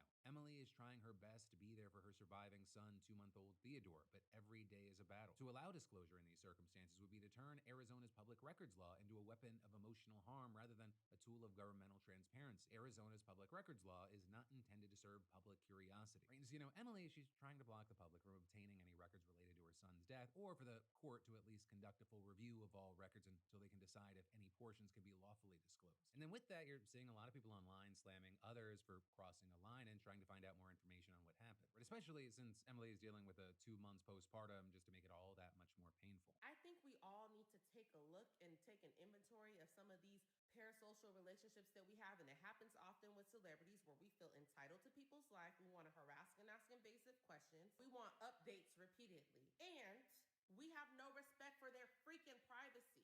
Come on. With all that, depending on where you're going online, there's a lot of lot of different thoughts, a lot of different opinions. But for now, we'll have to wait to see what happens with this lawsuit and also the court of public opinion. But then, next up, shifting gears from that, in huge business and social media news, Hailey Bieber just sold her skincare and beauty brand Rhode for $1 billion deal. And it's making tons of headlines right now for a combination of business and celebrity gossip reasons. Right? Because specifically, yesterday you had Elf Beauty acquiring Rhode with a deal comprising of $800 million in cash and stock and an additional potential earning of $200 million based on future growth over 3 years. Right now, Elf, it's known for being a very budget-friendly brand with dupes of high-end products, and it's sold at major retailers like CVS, Target, Walmart, and more. And then Rhode, it was founded by Hailey just a few years ago in 2022 with a focus on intentional skincare and beauty. And its products, they're only available online, though. In another major recent deal, Sephora announced that the brand would be coming to its stores later this year. So it's already been a huge year for Rhode, and under this new acquisition from Elf, Hailey will continue on as the founder and serve as the chief creative officer and head of innovation, and now acting as a strategic advisor to the combined companies. With Hailey saying, "We can't wait to bring Rhode to more faces, places, and spaces. From day one, my vision for Rhode has been to make essential skincare and hybrid makeup you can use every day. Just 3 years into this journey, our partnership with Elf Beauty marks an incredible opportunity to elevate and accelerate our ability to reach more of our community." Right? And this business deal, it stands to be huge for both parties. With, for example, the Wall Street Journal noting that for Elf, it'll help diversify its supply chain because currently most of its products are made in China and subject to major tariffs, and Rhode suppliers are based in Europe, the US, and other parts of Asia. And then for Rhode, this really cements Hailey Bieber's status as a beauty mogul, following the likes of Rihanna, Kylie Jenner, Selena Gomez, and more. But then this news has also popped up as there have been a number of headlines suggesting that there are issues with her relationship with Justin Bieber. Right in there, I'll say without getting too much into the nitty-gritty detail of gossip, Justin faced a ton of backlash when she was on the cover of Vogue because he wrote that he previously told her she would never accomplish that, and people just thought that it was kind of a shady thing to share with the public. With that, then prompting people to resurface old clips where it looks like Justin's being rude to or ignoring Hailey. This then also coming as some of Justin's public behavior and on social media posts have prompted concern and criticism. You have some rumors about him using drugs. There's then also, separate but connected to that, been a number of reports suggesting he's in some financial trouble and had to sell off his music catalog because he had gone broke. With, for example, the Hollywood Reporter recently saying he lost millions from canceling a tour and still owes his former manager, Scooter Braun, money. But then all of that turning into a conversation connected to Hailey, where you have some saying, "Oh, what does this big payday with Rhode mean?" Right? All of a sudden, you've got people speculating that she's selling her company to pay off Justin's debts. Others hoping it means that she's just getting her ducks in a row for a divorce. But then outside all of that noise, you have a number of people just looking at this as a major business accomplishment, writing things like, "Everyone in her business, but she really be in her business. Real, love that for her." As well as $1 billion company in 3 years while being harassed by the entire internet and going through a pregnancy and postpartum. Hailey Bieber, you're that girl. But all in all, I think the main point of this story is I'm a fucking idiot. Beautiful Bastard should never have been a clothing company. It should have been a beauty brand. It was right there in the fucking name the whole time. And then I've got more important news for you in just 1 minute. But first, why does shaving feel like your face is under attack? Like your razor is actively trying to ruin your morning. Because if your face ends up looking like it lost a fight after every shave, the problem isn't your skin, it's your razor. If every shave it leaves you with bumps, redness, or regrets, I've got a better option. Henson Shaving. It's the razor I used even before they were sponsoring our show. And this thing isn't gimmicky. It's engineered in the same aerospace facility that made parts for the damn Mars rover. Because most razors, the blade flexes and scrapes. These blades, they barely stick out. We're talking 1/1000th of an inch. So it doesn't even wiggle, tug, or carve you up. Or to translate it means no more redness, bumps, or irritation. Just buttery, smooth skin that actually feels healthier. And the savings? They're next level. Once you own the razor, replacement blades are just $3 to $5 a year. Compare that to plastic cartridges that cost more and trash the planet. 2 billion razors end up in landfills every year. So here's the move. Go to hensonshaving.com/DeFranco and use code DeFranco. And add the 100-pack of blades to your cart and you'll get it free with your razor. That's like 2 years of shaving, totally free. Again, that's hensonshaving.com/DeFranco. Code DeFranco, or just hit the QR code on screen. But then, jumping back to the news, Donald Trump's tariffs are illegal. And that's not me saying that. That's the U.S. Court of International Trade. Though notably, a federal appeals court has now already granted the White House's request to temporarily pause the ruling, which specifically came from a 3-judge panel that unanimously rejected not only the tariffs imposed on goods from China, Mexico, and Canada in response to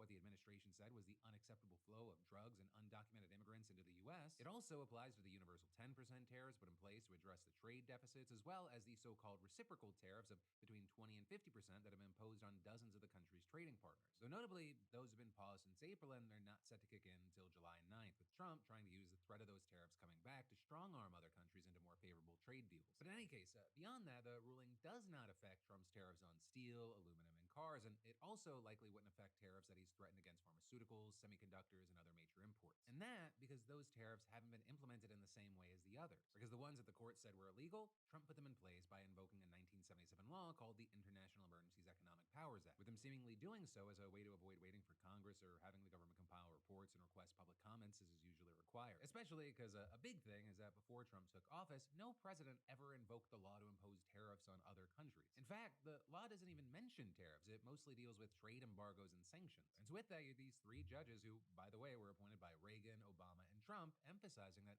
they weren't passing judgment on the, quote, wisdom or likely effectiveness of the president's use of tariffs as leverage, and explaining that they were impermissible not because it is unwise or ineffective, but because federal law just does not allow it. And they then added to that, saying that Trump's tariffs lacked any identifiable limits and found that the International Emergency Economic Powers Act didn't delegate an unbounded tariff authority to the president. So then, of course, with all this, you had the White House appealing and saying it would seek emergency relief from the Supreme Court as if the block wasn't quickly put on pause, with the deputy press secretary also saying in a statement that foreign countries' non-reciprocal treatment of the U.S. has fueled historic and persistent trade deficits. Though then, of course, with this decision, you had the White House saying that it would appeal, with specifically the deputy press secretary saying in a statement that foreign countries' non-reciprocal treatment of the U.S. has fueled historic and persistent trade deficits, and claiming that, quote, these deficits have created a national emergency that has decimated American communities, left our workers behind, and weakened our defense industrial base, with them then hitting one of their biggest talking points, saying it is not for unelected judges to decide how to properly address a national emergency. With then Trump advisor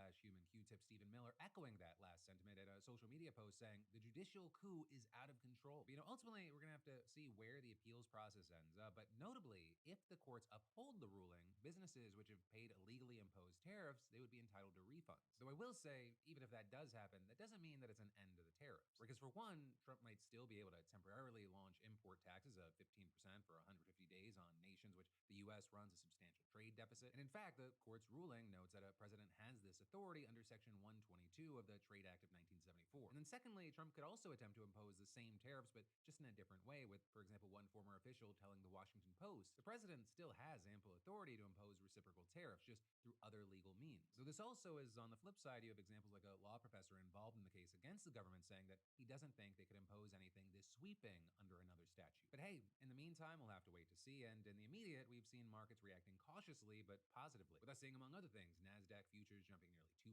overnight and the dollar rising against the yen and euro. But then from that, next up today, in some interesting news, a top House Democrat just launched an investigation into Trump's meme coin dinner. Because as we talked about with Senator Chris Murphy earlier this month, Trump launched a meme coin right after the inauguration, and the whole setup has caused widespread allegations of corruption. And that's in large part, though not limited to, the fact that 80% of the coin is held by the Trump Organization and two other affiliated businesses. Now, Trump, for his part, has argued that he doesn't personally benefit from the coin because his assets are in a blind trust operated by his sons. But you have many experts saying that his family is still enriching itself, and even if Trump can't reap those profits now, he will once he leaves office. And so as a result, critics say that this structure, it creates a situation where foreign entities, billionaire CEOs, and anyone else who wants to cozy up to Trump can just buy a fuck ton of the coin and then ask for political favors. A scenario they say is especially likely because this is a meme coin, meaning it has no independent value tied to it other than just the popularity of Trump himself. But with many arguing that this essentially just creates a workaround for foreign investors to support Trump financially without directly violating federal laws that ban them from donating to political campaigns or presidential inaugural funds. With then those concerns being heightened even more when the Trump-affiliated businesses that operate the coin announced that it was hosting a contest where people could buy large quantities of the coin, and then the top 220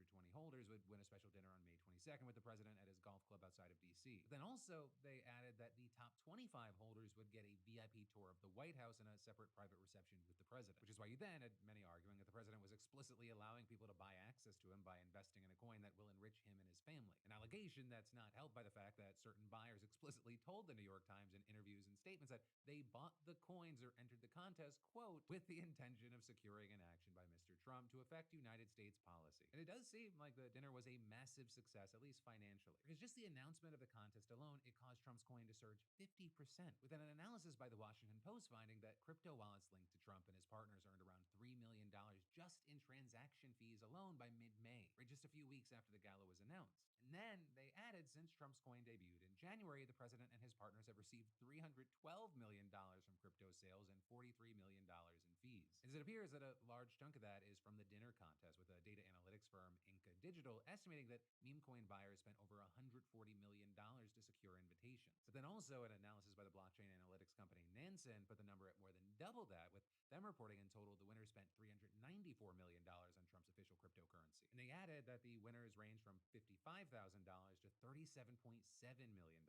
And while there was interest in the 220 top holders, there was extra interest into the top of the top. Right? People asking, who are the people who invested so significantly in the Trump coin and won personal access to the president himself? And well, we essentially just don't know, and that highlights one of the fundamental problems with the whole crypto scheme. Right? The identities of nearly all the coin holders are anonymous, and their purchases were made with untraceable wallets. But that's not to say that we haven't gotten some insight. You have the Post, for example, finding that around half of the top 220 owners of the Trump meme coin have also received coins from crypto exchanges that reject customers from the US, indicating they could be foreign buyers. With that then also backed up by an analysis by Bloomberg, which also found that 76% of the token value held among the top 220 likely belongs to foreign owners based on their use of exchanges US residents can't access. And at least some of the highest spenders have been identified, like Chinese-born crypto billionaire Justin Sun, who revealed himself as the #1 buyer of Trump coin. But he purchased nearly $19 million worth of the token. And that's crazy notable because his financial ties to Trump-linked companies have already raised eyebrows. In 2023, the SEC brought civil charges against Sun and several of his companies over allegations that they were fraudulently manipulating the market. But after Trump's win in November, Sun invested $75 million in World Liberty Financial, which is a whole other Trump-related crypto venture that allocates 75% of its revenues to entities owned by the Trump family. And then, in February, shortly after Trump took office, the SEC asked a court to halt the case against Sun and his companies. Also, interestingly, the same day the dinner contest closed, a small tech company with ties to China called GD Culture Group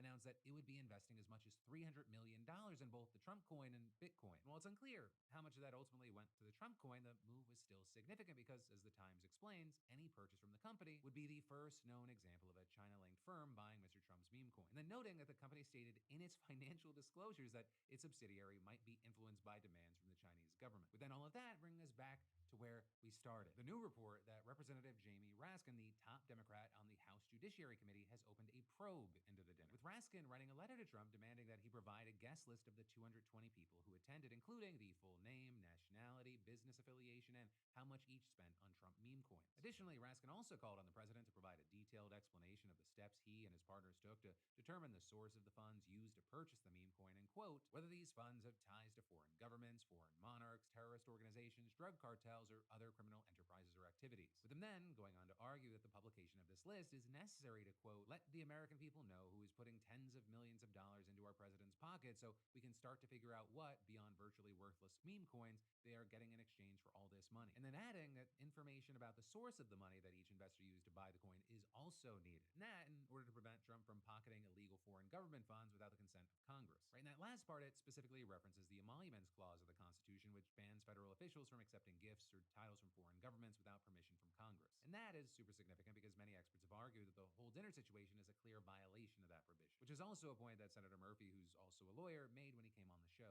I mean, there is no clearer violation of the Constitution, the Emoluments Clause, than fact. You can't give access to the White House to induce people to send you money personally, but that's exactly what he's doing. Right, and to that point, last week you had a group of 35 members of Congress signing a letter calling on an arm of the Justice Department to investigate whether the dinner violated federal bribery laws or the Foreign Emoluments Clause, with them arguing that the event was, quote, just the latest example of President Trump disregarding ethics norms, introducing further conflicts of interest, and using his office for self-enrichment. Though with that, I'm gonna go out on a limb. You're gonna call me crazy. I think it's a little bit, just a scotch unlikely that Trump's DOJ is going to investigate Trump, or at the very least, successfully before he and his allies try to quash any potential probe. But as far as Raskin's letter, you notably did have Press Secretary Caroline Leavitt saying last week that she would raise that question internally when asked whether the administration would agree to releasing a guest list. Though she then also argued that the event was not a White House dinner and that the president is attending it in his personal time. Although there you have reports noting he traveled to and from the dinner on Marine One, which is used for official capacities and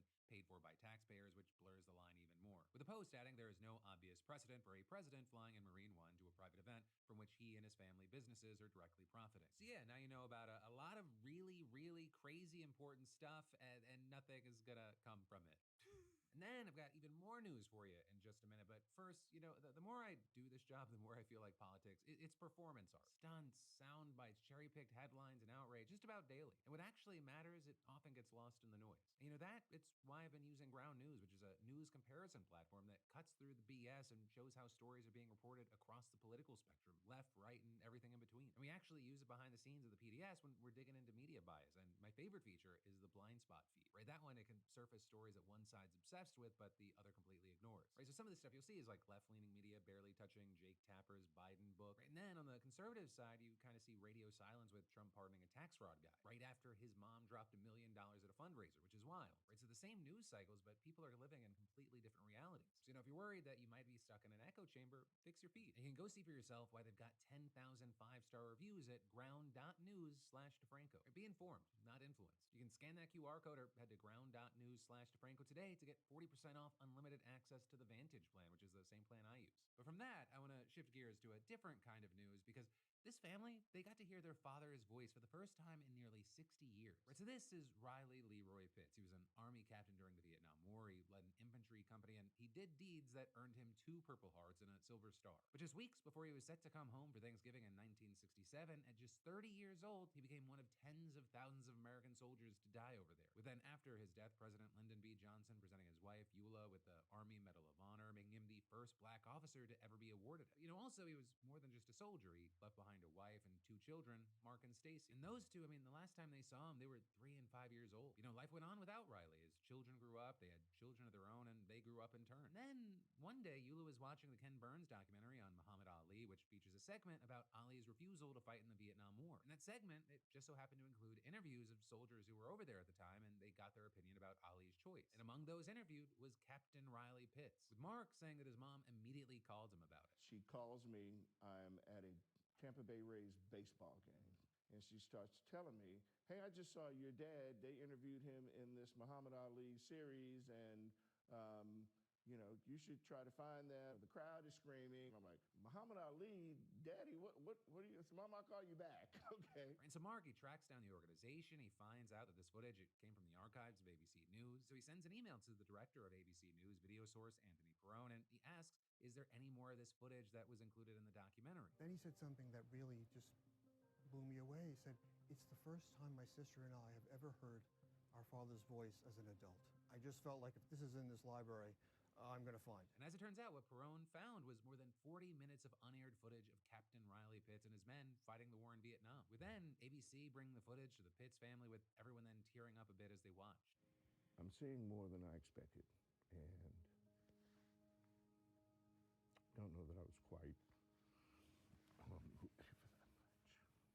I told you I wasn't going to cry. It's a lot. It's a lot. It's a whole lot more than that little 15 seconds that we saw. Yeah. It's a whole lot more. I just know that that I missed out on something special. I'm watching his mannerisms, and that's the first time I would obviously remember his facial expressions, his body language. A beautiful smile.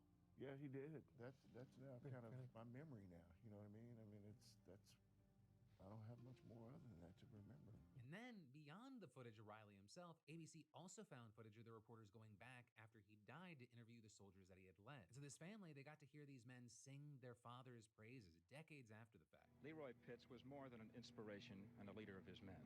He was a man among men. He's a very inspired man. He did a lot for the morale of the company. Without his leadership, everybody would have completely fell apart. But then, finally today, I want to give out a congratulations and talk about y'all's comments on yesterday's show. Starting with a congratulations to Emma as SeatGeek's latest weekly winner, who just scored $500.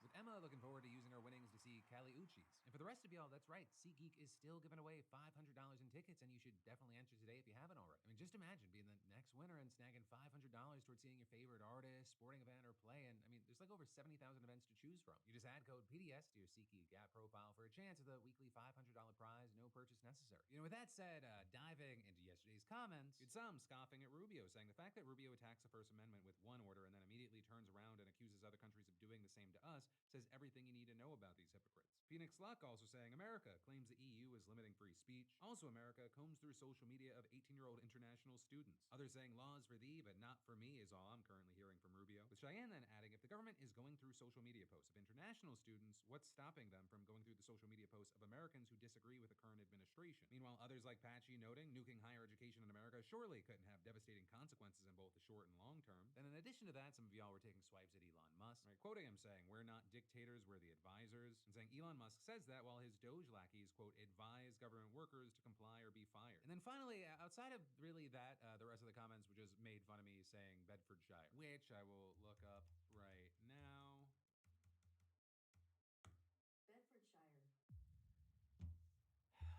Okay, well, I know that's wrong. Bedfordshire, is that it? Whatever, I don't care. I like the Irish more. Yeah, I said it. The Irish are way nicer when I mispronounce their shit. But anyways, that is where we're going to end today's show, I guess. Thank you for watching. I love yo faces, and I'll see you right back here on Monday.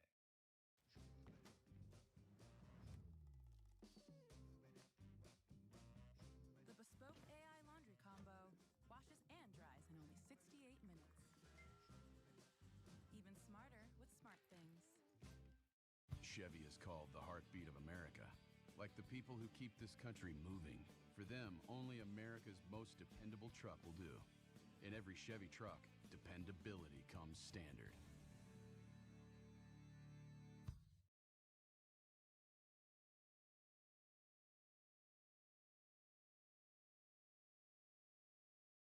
Now we've got the founder of All Rise News, Adam Klasfeld. Adam, you and I spoke yesterday about a major ruling where Donald Trump's tariffs were deemed unconstitutional by a Court of International Trade panel. That was a panel that included 2 Republicans and 1 Democrat, and still they decided to overrule Trump's ability to impose these tariffs. That was immediately appealed up to a federal appeals court, and the appeals court today decided to stay that ruling, meaning to reverse it temporarily. Is this something that we should be worried about in terms of Trump's ability to actually have these tariffs stick? Now, one thing I want to make clear from the outset, this panel did not rule on the merits. This is a normal part of the process where the appeals court puts the status quo in place while they hear something that's obviously going to be appealed all the way up to the Supreme Court. So it's not something that is at all out of the ordinary. It doesn't force them to find anything about the case. As a matter of fact, when the ruling came out, I took a look at the composition of the court. It's an 11-judge panel. And this is a court where I think 4 of the judges were appointed by George W. Bush, and H.W. Bush. The rest were appointed by President Barack Obama, President Joe Biden, Clinton. If anything, this panel is a worse draw for Trump than the last panel. And even putting things in that way, let's remember, the first panel that found what Trump did illegal and unconstitutional was a judge appointed by Trump, a judge appointed by Ronald Reagan, and one appointed by a Democratic president. So insofar as we think a favorable panel, not so favorable panel, he got a tough draw with the U.S. Court of Appeals for the Federal Circuit here. And this is going to be one step toward a longer battle with the Supreme Court. But the fundamentals here are what we saw in the order last night. And the order last night said that essentially Trump has no power under this 1977 emergency law. And if you look at some of the verbiage in that ruling, they're talking about how just declaring an emergency isn't an excuse to sound, quote, a death knell for the Constitution. So Trump has that this is something that I'm sure the White House is going to tout vindication here, but all that happened is a routine part of the process called an administrative stay. And I'll remind viewers here that Trump won an administrative stay on issues before the Supreme Court that he ultimately lost. And that was in a much more favorable panel to him, and he lost there. Right, and so we're talking about an issue where, if he wasn't able to win on the merits in front of a panel that included 2 Republicans and 1 Democrat, then clearly that doesn't bode well for his chances in front of a panel that was, 7 Democrat, 4 Republican. But I guess that raises the question here, if on the merits, the Court of International Trade panel found that what he was doing was illegal, why would a panel that is 7-4 Democrat Republican, why would they why would they impose this stay? Why not just allow the lower court's ruling to stand while they then go ahead and litigate this issue on the merits? I do a lot of miles going to different venues, and the KL3s truly helped me travel across the country, never have to worry about anything. They're going to be tough every single day. I turn my truck on and go drive to the location, do my riding, get out of there. Style or budget? It's a tough decision. At Floor & Decor, you don't have to choose. Our design team and everyday low prices make it easy to bring your bathroom dreams to life. I think what goes on in a lot of cases like these, when you have a very high profile case that goes to the powers of the government to operate in its way, you have judges who are reluctant to make rulings without briefing. So they do what is preserving the status quo. Remember, in the ruling yesterday, it didn't essentially go into effect until 10 days. So they could have had this giant change in the process of government before they made a decision on the merits, knowing that this is going to be appealed to the Supreme Court. So that's why there's this routine part of the process, and the system is slow and it's frustrating. It happened in the case of, as I recall, Kilmar Abrego Garcia, that there was an administrative stay put in place where we eventually had the Supreme Court saying, no, people do have due process rights. You can't end run that. Habeas corpus does still exist. Notice and hearing are mandatory. So the administrative stay, there's going to be a lot of spinning about it, a lot of spinning from the White House claiming vindication that, oh, these judges overstepped. But what happened here is something that's very routine that we've seen twice before from the Supreme Court. And right now, he's going to a tough path. Well, obviously, this issue is really important that this gets figured out, because every day that these tariffs remain in place is another day that small businesses might be one step closer to shutting down, or folks who are trying to afford something can't because of the tariffs that are in place. And so how quickly do we anticipate that the federal appeals court is going to litigate this issue? And is there some degree of urgency given the fact that trade is something that's happening every day, and it's not something that we can just put off? Right. Well, the appeals court said in their ruling, they set a schedule for motions. And for an appeal, it's brisk. Their plaintiffs are going to respond to the government's motions by June 5th. And then the end of the briefings on this will be June 9th. So it's very possible we'll see it that this stage of the litigation coming to a head next month, and we're almost at the this month. So, like I said, the whole process of this, the appeals, it drags it out, and these are issues that deeply affect a lot of people. As you noted, Brian, there are small businesses that are going to be feeling a lot of pain because of the uncertainty of this.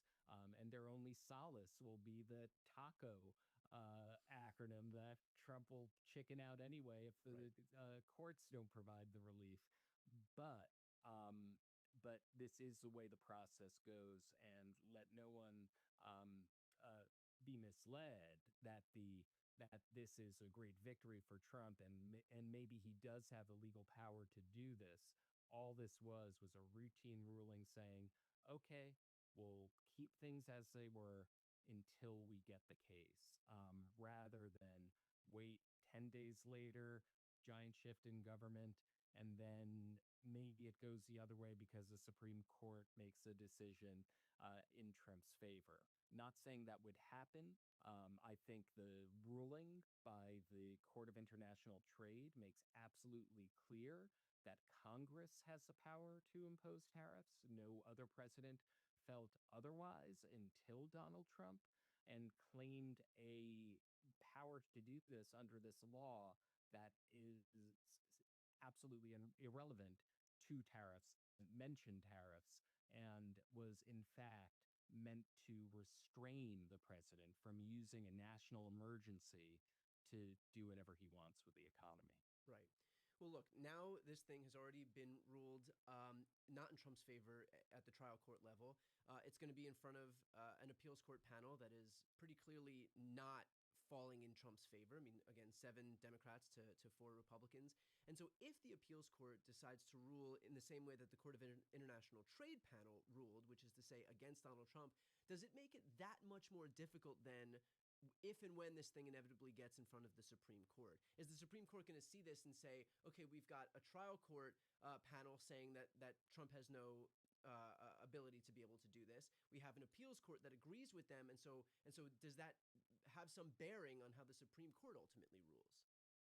Well, the Supreme Court will have the lower court's decision showing absolutely filleting the legal arguments that the Trump administration brought forward. They will go through it went through the history. It went through the writings of James Madison. It took a giant historical detour through this and went deep into the law. I think that record. Well, I guess what I'm wondering is all of that is clear, but when it comes to somebody like Clarence Thomas and Samuel Alito, right, how much weight does it actually carry? Because these people aren't acting in good faith, and so if they were, right, I mean, look, if these people were acting in good faith, then we wouldn't have the criminal immunity for a president that was created out of whole cloth, and then you have these justices that are pretending that it's somehow in the Constitution. If these people were acting in good faith, then Section 3 of the 14th Amendment wouldn't be disregarded as it relates to Donald Trump and his previous embrace of and aid or comfort to those who engaged in an insurrection. And so clearly these people are willing to either create out of whole cloth or disregard the plain text of the Constitution in deference to Donald Trump. And so does it matter in a situation like this where you can have a lower court ruling absolutely filleting this idea that Donald Trump and his administration came up with, which is that like he all of a sudden has power that just didn't exist yesterday because he's anointed himself this all-powerful being. And so that's what I'm really trying to figure out here. Right. Well, there was never a doctrine of criminal immunity until the Supreme Court created one. And right, I get your point, Brian, and it's a good one. I'm not going to predict the future here. There is going to be a decision on this one way or another. It's going to come from the Supreme Court. I will say, when there are such incredible power grabs here, where the president is claiming the power to ignore the writ of habeas corpus, was 9-0 against him. When he was claiming the power to deport the folks in Texas to a third-party country that they had never been, that was a 7-2 ruling against. With the immunity decision, that was very close, and it was an untested thing. And it was a thing that the Supreme Court created out of whole cloth, and there are those decisions, and we'll see what happens. This one is shaping up to be in such a position that it's going to be very hard for even this Supreme Court to concoct an intellectual fig leaf to create a power that isn't to be found in the Constitution or the law. But let's see, we have a long road ahead of us. Yeah, you've got Clarence Thomas saying, hold my beer, challenge accepted. Okay, so as far as the Supreme Court goes, one more question on this, and that is, can the Supreme Court, and do you anticipate that the Supreme Court will opt to take up this case if we do see identical rulings from the trial court level and the appeals court? Can't if they agree with the appeals court, can't they just say, we're not going to touch this thing, the lower court ruling stands?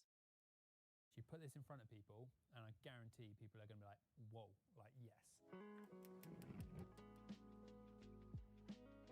These are my tear and share garlic pizza nuts, and I absolutely love this recipe because it utilizes leftover pizza dough and all the ingredients you've got when you're making pizza at home. And the star of the show is the garlic and Parmesan butter. So it's super simple to make. I've got some garlic here. The secret is just loads of Parmesan. The more Parmesan, the better. Parmesan will just add loads of flavour to it, but also when the garlic knots cook, it will just melt and it'll just be absolutely incredible. So once we've done that, just going to give it a really good mix. Honestly, it tastes fantastic. And I like to make little things like this just when hosting pizza parties because it's just something different. It's just something different that people love. Make garlic bread with it. Add a little bit of salt just because we want that nice salty flavour. The Parmesan does add a lot of salt to it, but that'll be perfect. Now we're going to get our pizza dough out. So this is some leftover pizza dough that we've got. It's proved really well. I'm just going to get it out with a bit of semolina. Now you can use quite a bit of semolina on this because we're going to be rolling it out. Never ever usually roll my pizza dough out, so it feels a little bit bad to do it, but I'm doing it because I want this to be a nice rectangle. And we want it to be about half a centimetre thick, I'd say. But this is perfect to do with kids at home. Like, it really gets them involved. They absolutely love it. And it's super straightforward as well. And then what we're going to do is we're going to take this garlic butter and we're just going to coat it. Kind of the more the merrier, really. And I love it because it's just that take on the classic garlic bread. And you just make it your own as well. Like, use this as the guide. This is the base. And if you want to add some basil, if you want to add some pepperoni, if you want to add some sun-dried tomatoes, you can. Add whatever you like. And then once we've done that, I'm going to get my pizza cutter. I'm going to cut it down the middle and then just do some strips. And once we've done the strips, I'm going to make our garlic knots. So really simple. I'm going to pull them apart. I'm just going to tie them in a knot. And it is that simple. Pop them in the skillet. So I use 2 Neapolitan style dough balls when I do this. And that's enough to probably serve easily 6 people. It's a good tray of these. Cooking in the Coda 2 Pro today. I absolutely love this oven because it's just so versatile because I've got so much control over the temperature. I can cook so many different things. And this is a prime example of that because I'm going to cook these around about 250 degrees C. So it's actually a pretty cool temperature for a pizza oven. And that's just set to the lowest setting on the heat. And there we go. So that's done there. So just going to bring this up here. And this is where we make it extra special. I'm going to add loads of grated mozzarella to it. Loads of that. Don't worry about putting too much on because it will just go really crispy around the edge and just be super gooey when you pull it apart. And then I've been making some margaritas. So I've just got loads of basil here. I'm just going to tear these basil leaves. And what I'm going to do is I'm just going to hide them kind of in between them, underneath a few of them, just to avoid it burning in the oven. The oven is on low flame. It's saying it's just over 250, and that's perfect. It's going to bake for about 15 minutes, and it's going to be super light, super fluffy, but just pull apart, cheesy, gooey goodness. Can't wait to eat it. Okay, so the garlic knots have been cooking now for about 10 minutes. So I'm just going to take a look. Yes, look at that. The dough is just risen really, really nicely. That cheese is just bubbling perfectly on top. It looks fantastic. I'm going to cook that for about 5 more minutes. And the thing I love about this oven is the heat distribution is so good. I don't actually need to turn it around or keep rotating it in it because it just cooks it evenly so well. So I'm going to give it 5 more minutes, come back, and I can't wait to dig in. Right, let's take a look. This has been 15 minutes it's been cooking for. That looks... They could. I think what we've seen so far is the giant cases they tend to want to accept them. So that'll be the pattern here. But absolutely, they can take a look at this and say there's no real question or controversy here for us to look at. Well, that'll also be helpful because then, for example, you don't have district splits. Right. Well, I mean, here, an interesting thing is shaping up with the tariffs thing. There's litigation right now going on in California. And what's happening in California, and it's the state of California suing to block the tariffs because the tariffs have really hurt the state of California. But what the state of California has found out is that they're having a hard time convincing the judge of jurisdiction because Congress specifically created the Court of International Trade to regulate international trade. So if they lose on that, and I expect that they will, just simply on that technical issue, it would mean that the one court, the one jurisdiction that the one track this is going to go on is Court of International Trade to Court of Federal Appeals for the Federal Circuit, and then the Supreme Court. So we don't anticipate district splits here, because it's not like, okay, this will work for yes in California, no in like the 11th Circuit. Like really the only issue, the only court that deals with international trade is the Court of International Trade, and so that ruling is going to apply throughout the entire United States because that's their jurisdiction.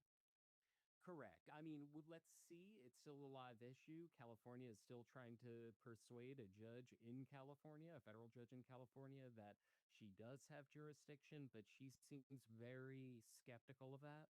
And what's going on now is that it seems to be shaping up that everything is going to the Court of International Trade on this issue, because that's what that court was made for. Well, in a way, I mean, I understand why California is litigating this issue to protect their own interests, but in a way, if the judge in California, in this jurisdiction where I am, does decide to take up this issue, then doesn't that open up other jurisdictions that might not be so favorable, like some of these really conservative court jurisdictions, to be able to say, okay, well, if California is able to litigate this issue, then so are we down in Mississippi, and we can find judges who are much more conservative who may be willing to allow Donald Trump to do what he wants. And so in a way, isn't it better if this issue is actually blocked as far as California is concerned, so that the Court of International Trade has sole jurisdiction here? I think you're exactly right, Brian. I mean, the funny thing is, California was making those arguments before that ruling came down from the Court of International Trade. Yeah.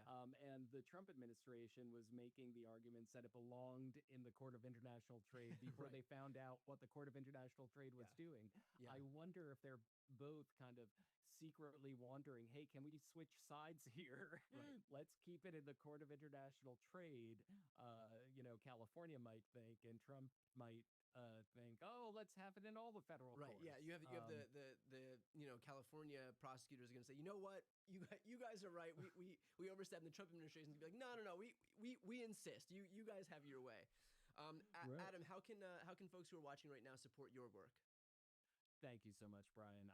So go to allrisenews.com, or you can go on the Substack app, subscribe to All Rise News through us. You'll get dispatches all the time when the news breaks, and find out one of the key parts of our editorial mission is also factor in what's in the reader's power to affect change. So it's the law and civic engagement.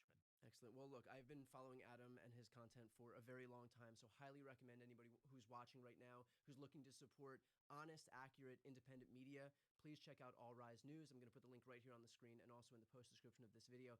Adam, appreciate your time and appreciate the work you do. Thank you, Brian. And I appreciate you having me on. I appreciate your work as well.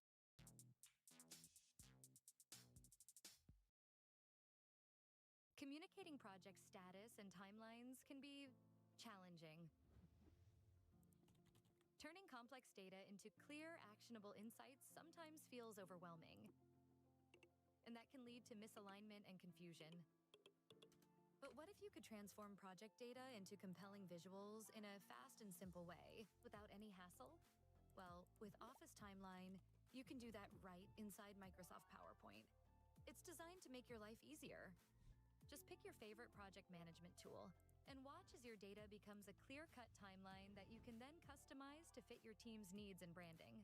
Office Timeline turns complex information into powerful visuals, saving hours of manual work. And when it comes to plans, pick what works best for your team. Choose Light if you just need the essentials, Plus for tools that offer greater precision and customization, or Expert if you need the advanced integrations and features that bring maximum efficiency for entire organizations. Transform your project data with Office Timeline to bring clarity, alignment, and results for your teams and stakeholders. Visit officetimeline.com to start creating clear, impactful timelines today.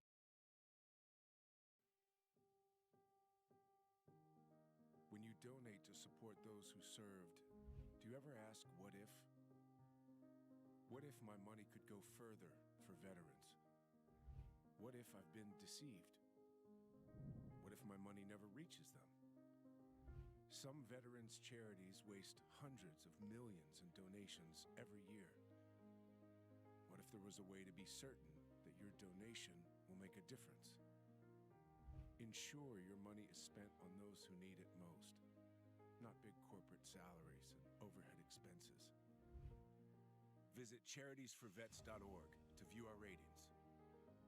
Using a new grading system, our free service recommends charities that deliver. Our veterans fought for us. Now it's our turn to fight for them. Support our mission to make sure no one supporting veterans' charities ever has to wonder, what if? Visit charitiesforvets.org.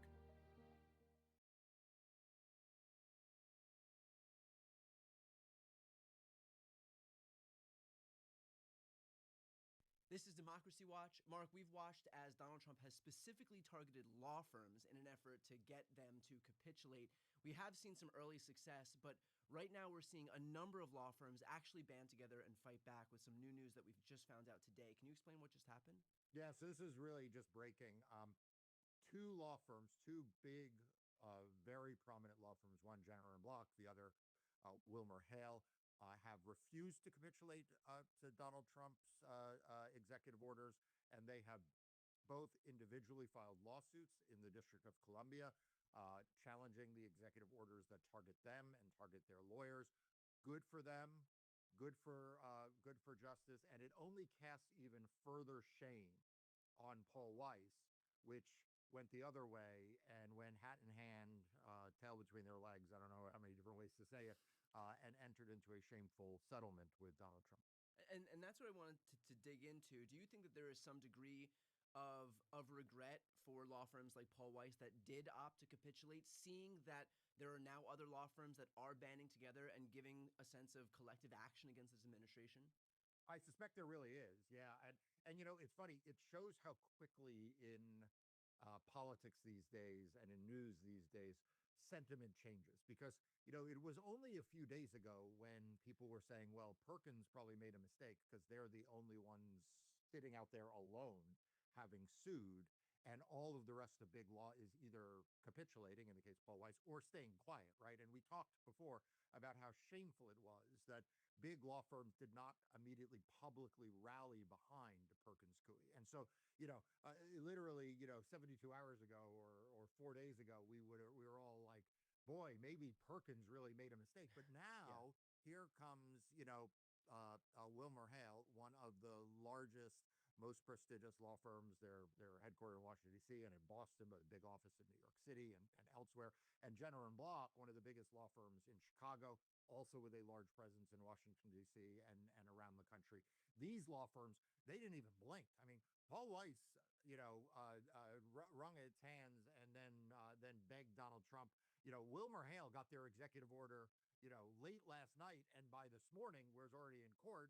Jenner got theirs a little earlier this week and are in court. So it definitely feels like sentiment has changed. Now, you know, never bet against the cowardice of corporate America or big law firms, but at least right now it does look like Paul Weiss is having a lot of explaining to do about why it said it can't afford, you know, to run a law firm and sue Donald Trump, but yet here are these other law firms that are. Mark, why does this matter? What are the implications on regular people, the fact that the Trump administration is targeting lawyers? Because I'm sure most people watching right now aren't lawyers, and so I don't want this to be a situation where they say, well, this doesn't directly pertain to me. I don't work at a law firm, and so this is, as far as I'm concerned, really this is fine. With Smith Douglas Homes, it's your home, your choice, within reach. And today, we're going to talk with Stacey about the within reach aspect of buying a home from Smith Douglas. Now, Stacey, tell us a little bit of how Smith Douglas continues to put homeownership within reach. Sure. So we recognize that homeownership has become a challenge with interest rates being at 6 and 7%. Yeah, so look, this matters to everyone. If you care about democracy, this matters. If you care about making sure that people who can't afford lawyers have lawyers, this matters. Because the truth is, whether we like it or not, the large law firms dedicate millions and tens of millions of dollars each every year to representing causes that are otherwise unpopular or are otherwise where the plaintiffs can't afford lawyers. So, part of the Paul Weiss settlement was to spend $40 million in pro bono legal services for causes that align with the administration's ideology. That is not just $40 million of litigation that it will presumably be on the bad side, but it means that there will be that much less litigation available to parties that need to hire lawyers to challenge the Trump administration. And when you look at who is doing the litigating against the Trump administration, sure, there are some great organizations that are doing it. There are some law firms that are able to do it. My law firm is doing some of that litigation, but a lot of that litigation gets carried by big law firms. And if those law firms are either unwilling or afraid to bring cases, that's going to mean that the Trump administration will go unchecked. It means that individuals who have been wronged by the Trump administration won't be able to get lawyers, and that will really cripple democracy. And so, look, obviously, this is going to have an impact on how people perceive the few law firms who do opt to capitulate. But does reputation really matter within this community? Because, like, more broadly, you look at what we're seeing in the world, and it does feel like we're in a post-shame, post-hypocrisy, post-truth world. And so in a world, 20 years ago, for example, where people wouldn't do things out of fear of being viewed as a pariah in their field or being viewed as as a black sheep, and so they wouldn't want to do something that's gonna reflect poorly on them. We are in a different world where folks are more willing to kind of cast aside their integrity in deference to money or proximity to power. And so for folks like Paul Weiss and other law firms that do inevitably capitulate, because I don't think that we've seen the end of it, although I hope that these two law firms opting to fight back so quickly sends a signal to other law firms that that is what they should do. But does it matter anymore for these law firms what their colleagues, what their other folks in this industry think of them? Yeah, it matters in two respects. The first is it matters for recruitment. They've got to constantly be recruiting new lawyers, and particularly law students or young lawyers to come to their firm. And I can't imagine that Paul Weiss right now has a particularly compelling argument to to law students why they should go to Paul Weiss. So I think that number one, it hurts in the talent pool, and there is a big competition for talent in the legal industry. Yeah. The second thing, though, is, just ask yourself, if you're a client who has a case against the Trump administration where you've been wronged, the government has denied you a government contract.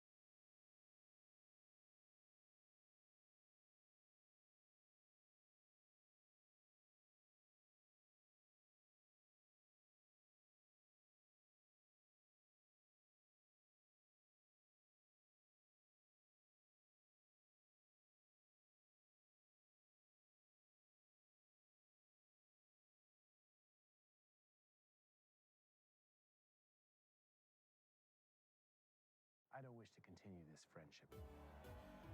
You made me feel too free. People need rules. Give me a second chance.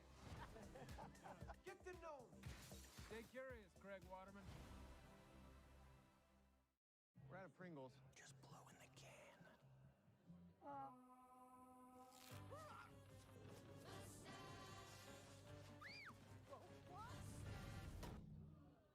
Are those mustaches? Yeah. Clowns are hot, clowns are fun, and they're not scary. Did I hear softcore clown porn right? Yes.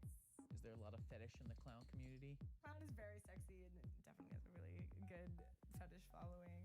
Mom's not gonna like this video. They put me in the show. I don't know if I'm ready for this.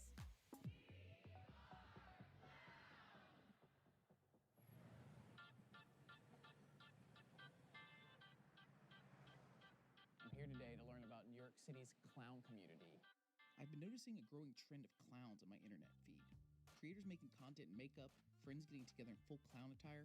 It feels like for years, clowns have been seen as scary and creepy, but there seems to be a new generation of clown coming up. I I want to understand why so many people are finding community in clown. I'm about to meet Charlotte Chauvin, aka Chucky Sleaze. She's gonna teach me what it means to be a clown, dress me up, put some makeup on me, and initiate me into what they call a clown cult. This is the clown house. We call it clown house because there are 4 clowns who live here.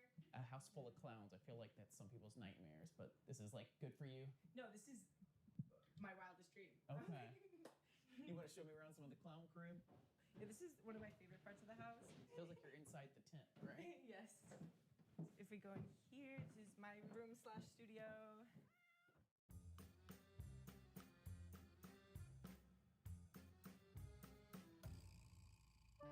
These guys, I finally learned how to do these guys, so we are... Whoa! Yeah, we're working on it. That's in progress at the moment. There we go. That was impressive to me. Thank you, thank you. All right, so before we initiate you into the cult, we gotta get your look. The fun part of clown is that like you can take on any character you want. Oh God. Yeah, I think this is it. So what is Clown Cult? At its core, it's an all-clown immersive variety show. But I think it's now become just this awesome community of clowns and artists and drag performers and burlesque performers and nightlife performers in general, but also like people who don't perform on the daily. Like so many people just come and like this is their chance to be wacky and weird. Like little horns. It has just been such a wild ride. It has blown up in ways that I could not have even expected. I'm trying to bring silliness and fun and definitely sexiness like into clown. I've noticed it a lot on the internet, honestly. It's like part of the reason I wanted to come is that there's like a rejuvenation of the clown movement. Like everyone online, there's tons of like TikToks and Instagrams of people dressing up as clown. And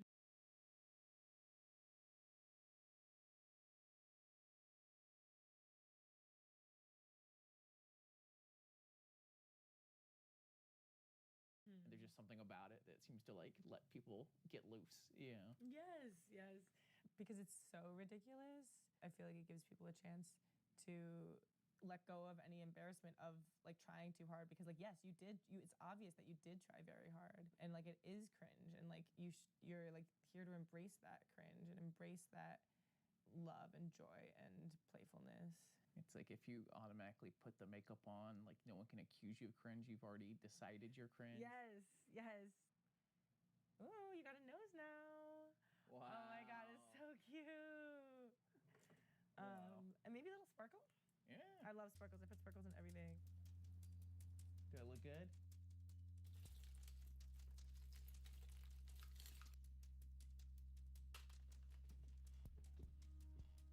What's the overlap between the queer community and the clown community? Everybody's fruity as fuck. And I also feel like clown identity, like most of the people I know who are coming into clown, it's super gay. Like you're just choosing to take on this identity and like expressing it super hard. It's something that like a lot of people are scared of or don't understand, but like you're doing it anyway. I like to say that I'm clown sexual. Like most, if not all of the people I've dated in the past couple years have been clowns or just performers of a type or have like some part of their personality clown leaning. I was just checking to see how you were after that bomb went off in our face last night. Ready to rock. Yeah? Yeah, 100%. You are the best, or I would not have selected you. Our mission could prevent another 9/11. Foreign players planning a Chernobyl-level event here in Los Angeles. Nobody can know what we're working on. You've done a few undercover runs? Yeah.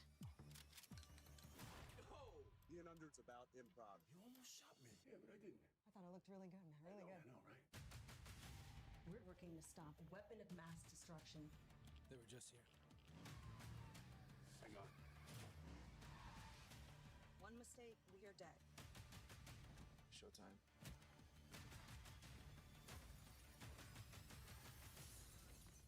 You okay? Aw. No. You care about me. No. It's very sweet.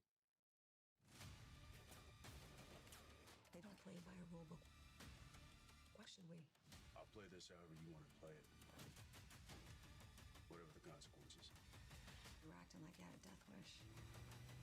When do you become Chucky Sleaze? Oh, you're talking to her right now, baby. Like, when's the transition moment? I am Chucky Sleaze all the time, and people call me Chucky outside of clown.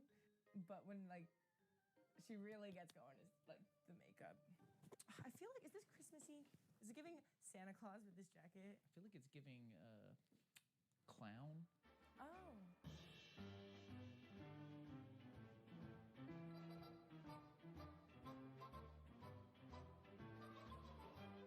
All right, we're here at the secret location for the clown cult initiation. Yeah, I'm not sure if I'm quite ready yet, but I've got the makeup. Chucky Sleaze has helped me out with the outfit, the attitude, the horn, everything I need. So no matter what happens tonight, I think I'm ready.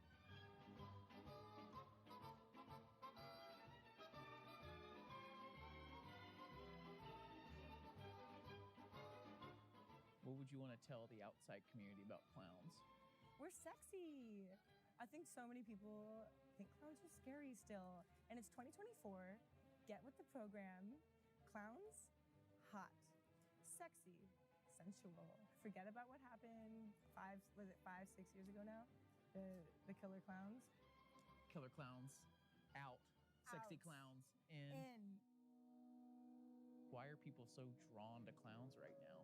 Clowns are archetypical. Like in the tarot, the Fool is the first card because it's like the first step of the journey. Clowns have been found in cultures across the world that never met before. So like, I think it's inherent in all of us. What does the clown community mean to you? I mean, recently, kind of everything. It means creating together and inspiring each other. And that's like really what clown means to me, is inspiring others. I don't want to perform for people. I want them to perform for me or perform with me. And bringing performance out in people who don't perform is really special. I think everybody needs to embrace their inner clown. So how did you end up joining the clown cult? I've always admired the art of clowning. I love it. I love comedy. I love, physicality. It happened basically all at once. I was like, instead of just admiring, I could also do it. After coming to a few, I went to Chucky and was like, listen, I have some softcore clown pornography that I would love to screen at your show. Did I hear softcore clown porn right? Yes. There is stuff that is filthier than that, but that is what, I won't get in trouble for showing at a venue. Are you starring in the clown porn or no? Yes. Oh, yeah. All right. I write, act, direct. Can you describe how this came together? I started getting all these ideas for clown pornography skits. So I started making them, and now look at me. One thing I'm certain of is that you're evil!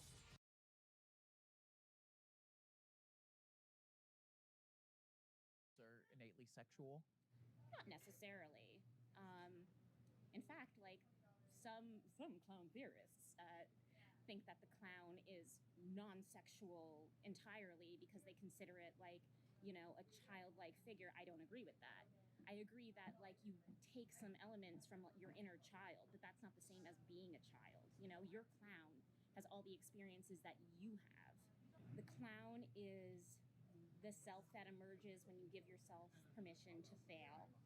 I love being a clown, and I don't know, you should do it too, maybe. I think you might have a clown in you.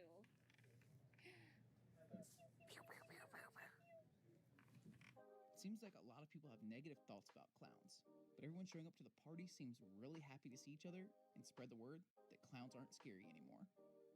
There were all kinds of clown activities at the party. There was clown blackjack, clown tarot readings, there was a clown makeover station for those new to the lifestyle, and even a clown giving a clown a tattoo of a clown. You want me to come with you right now? The night was ramping up when Chucky suddenly told me she needed my help with something. Read this. Come on, come on. Step right up to the greatest show on earth. We lost a clown, so you're filling in. Wow. Are you ready? Wow. I don't know. I'm new to this. Can you do this? We're going to start in the next 5 minutes. Okay. All right. They put me in the show. Clowns start pouring into the venue, and it was nearly time for my big moment. Hope I don't screw it up. Step right up to the greatest show on earth! Well, the greatest cult on earth, Clown Cult! There's a clown hidden deep inside every single one of you, and tonight we're gonna set that clown free! Are you ready to get silly? I can't hear you! Are you ready to join Clown Gold? Please welcome to the stage your ringmaster of ceremonies, your host, the big tease who loves to please, your cult leader, Charlie Slee! Chucky Slee!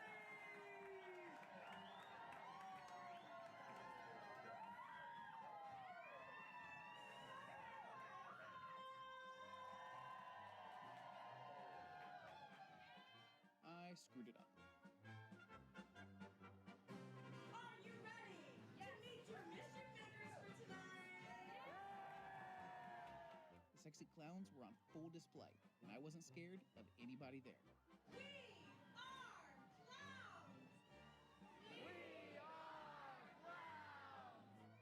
We devote ourselves to clown cults! We devote ourselves to clown cults! Clown cult! Clown cult! Clown cult!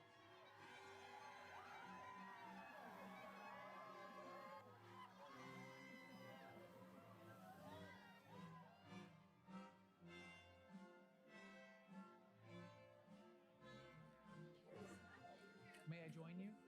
Please. A man that drinks PBR out of a straw. It's only because it's cheap. He's got Also, I don't want to ruin my makeup, you know? So what brought you to the clown cult? Well, I heard it's a cult that doesn't have a leader. So I'm an opportunist, and I'm here trying to slide in there and see if I can inspire some people to join me. You bring a very intense energy. I get that a lot, actually. Thank you. You're welcome.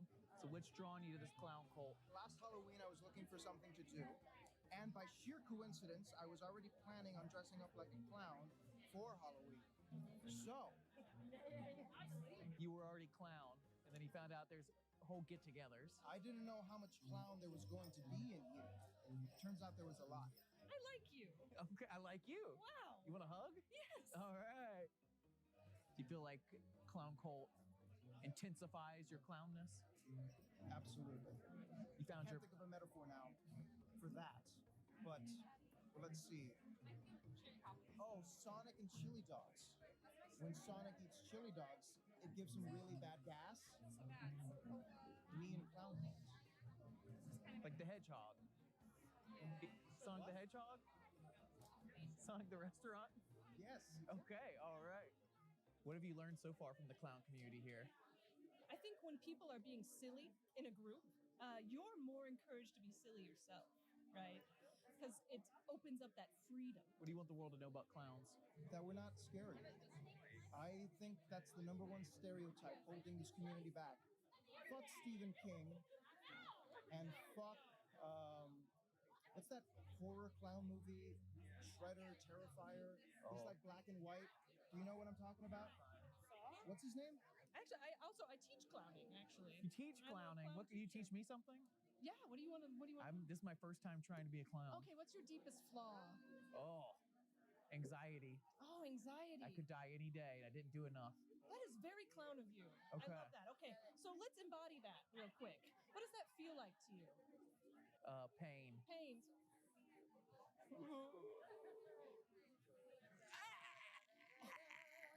Like You're that? natural. Yeah. All right. Do you feel like you might be a clown philosopher? No.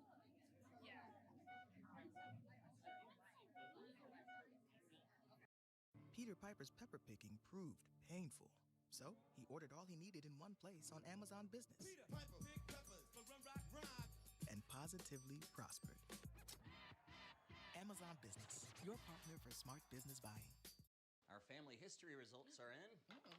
My great-great-grandfather came through Ellis Island. Mine too. Jimothy Overson the III. third. Oof. Found out you're related to your spouse? There's an edible for that.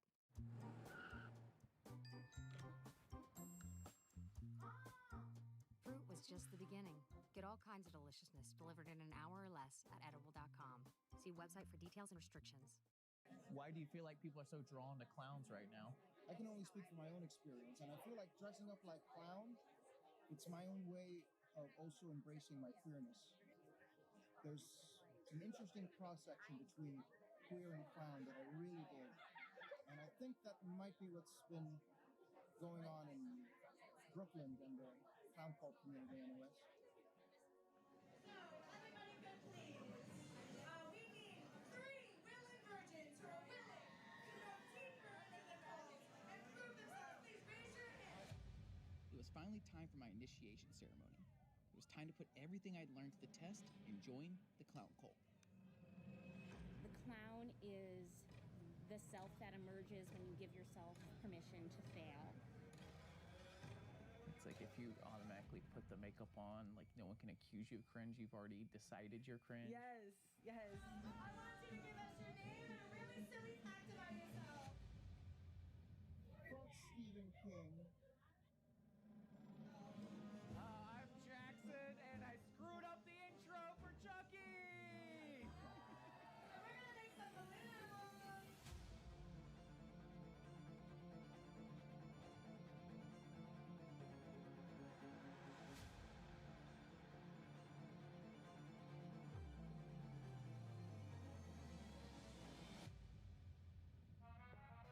Being surrounded by clowns all night might be some people's worst nightmare, but I loved every minute of it.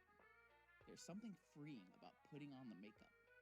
Clown might be the ultimate cringe, but by embracing the cringe, you are truly freed up to act as silly as you want. We could all use a little more clown in our life.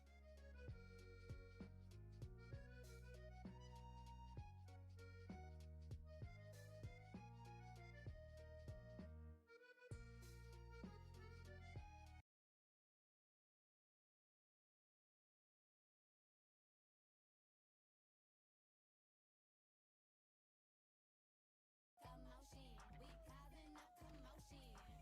we causing a commotion. I put it in motion. Style and substance. In the GMC Sierra.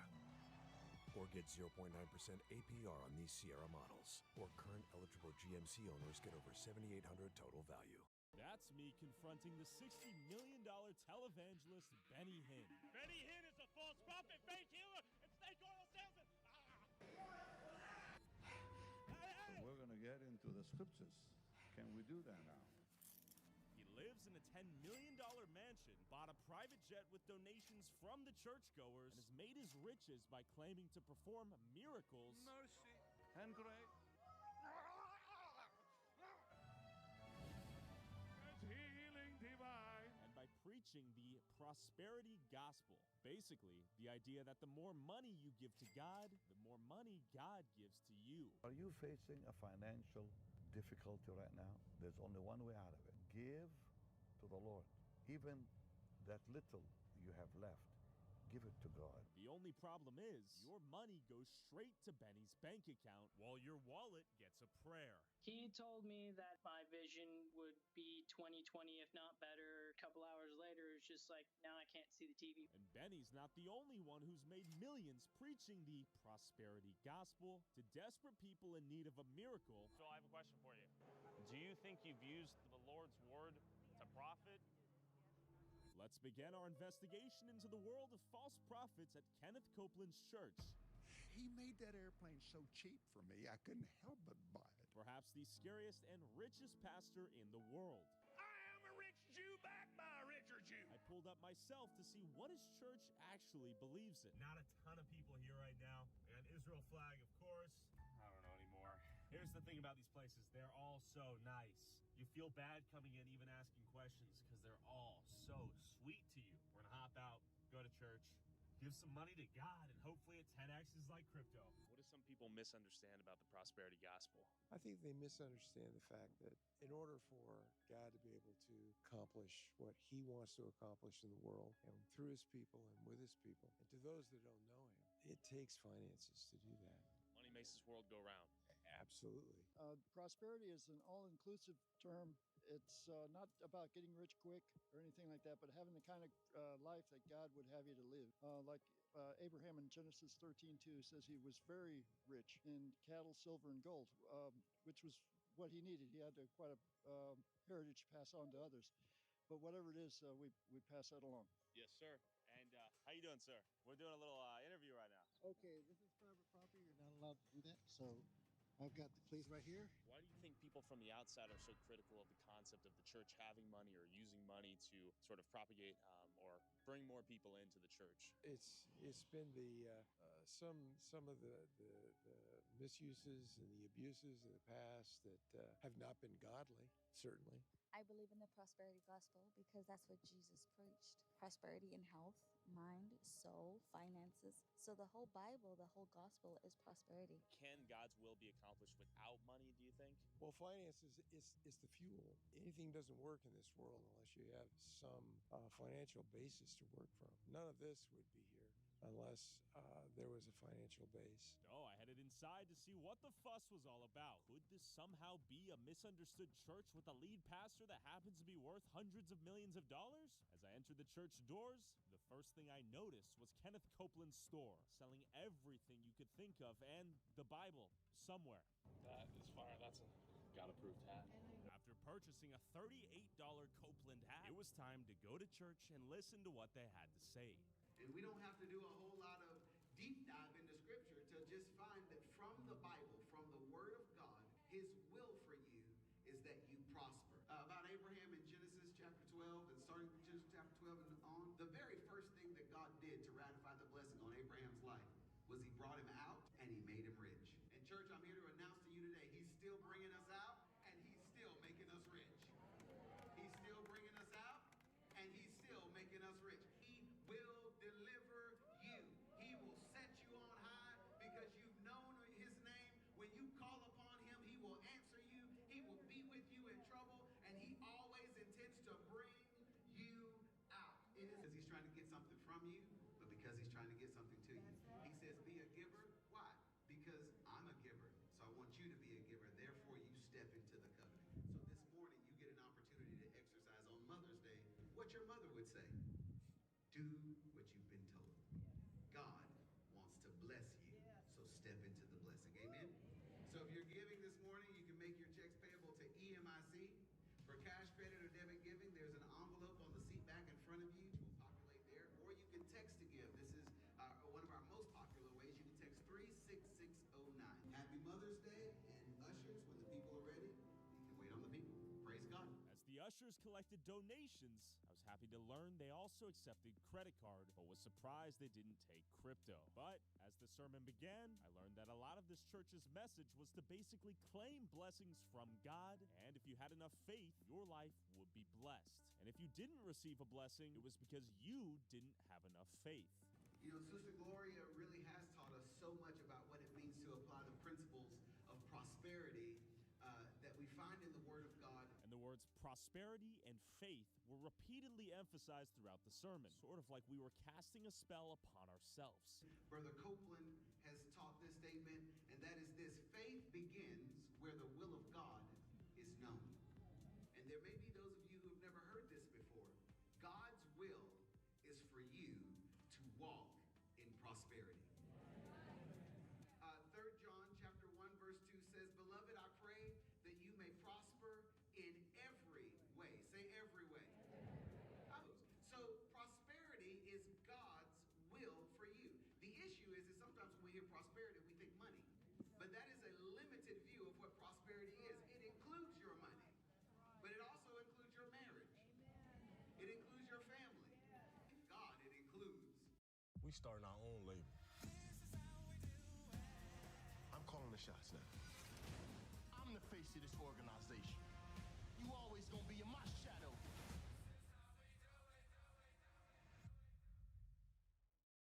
Spectricide Weed and Grass Killer is a threat against weeds and grass. The formula kills broadleaf and grassy weeds down to the root and is rainproof in 15 minutes. Killer outcome from a brand trusted by millions for more than 60 years. Spectracide, you hold the power.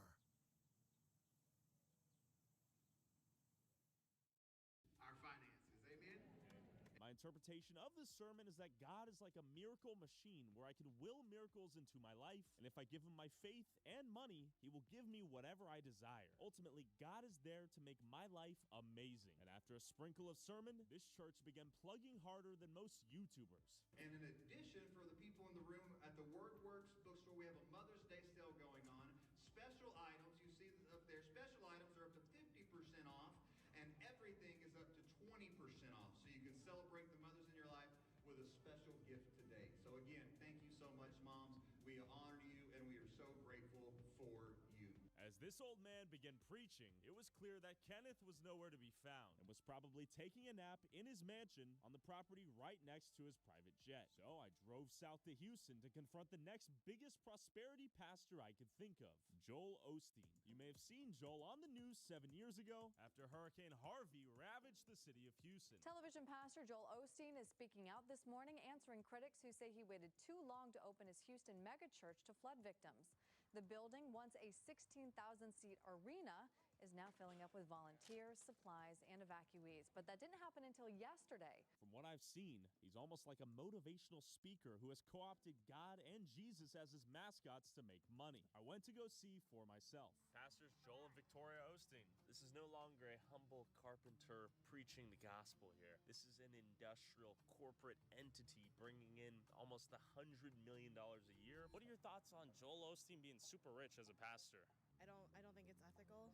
I don't believe like super rich people should exist in general. I think especially in the context of religion and you know, the communities that they supposedly drive and support. As far as having religion be the basis of your own way to get there is extremely, I guess, hypocritical. You know, they're these self-proclaimed middlemen between God and the people, and they definitely use it to their advantage, unfortunately. It was time to enter the church and see what their service even looked like. Oh, he does a meet and greet on the second floor. Okay. Before we attended service, I went upstairs to explore Joel's massive bookstore to see his latest product line. With so many products lining the shelves here besides the Bible, and with Joel's face plastered around the church like that of Jesus himself. He's got a lot of books. It's his latest book. One has to wonder if Joel uses his church's estimated $90 million annual budget and his mega church as a massive marketing machine to sell as many books as possible. But if the Bible is the true word of God, why would one need any of the countless books written by Joel? There's so many books here, you couldn't even read them all. Looks like they have a metro lift to the church. That's crazy. This is huge. It's a massive auditorium. As I took one of the 16,000 available seats here in the largest church in America, after a digital greeting from Joel. Yeah, we're so blessed to have you. Always a joy to come into your homes. We just feel blessed and honored. Sunday's service had begun.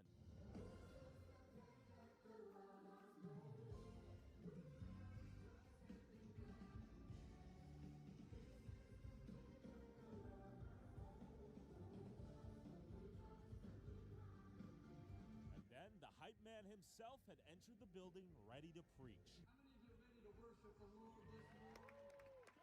God's been good to all of us. I'm so honored to have you here in person, and I know we have some of our homecoming weekend crowd with us as well too. Thank you guys for coming in. Blessed to have everybody here.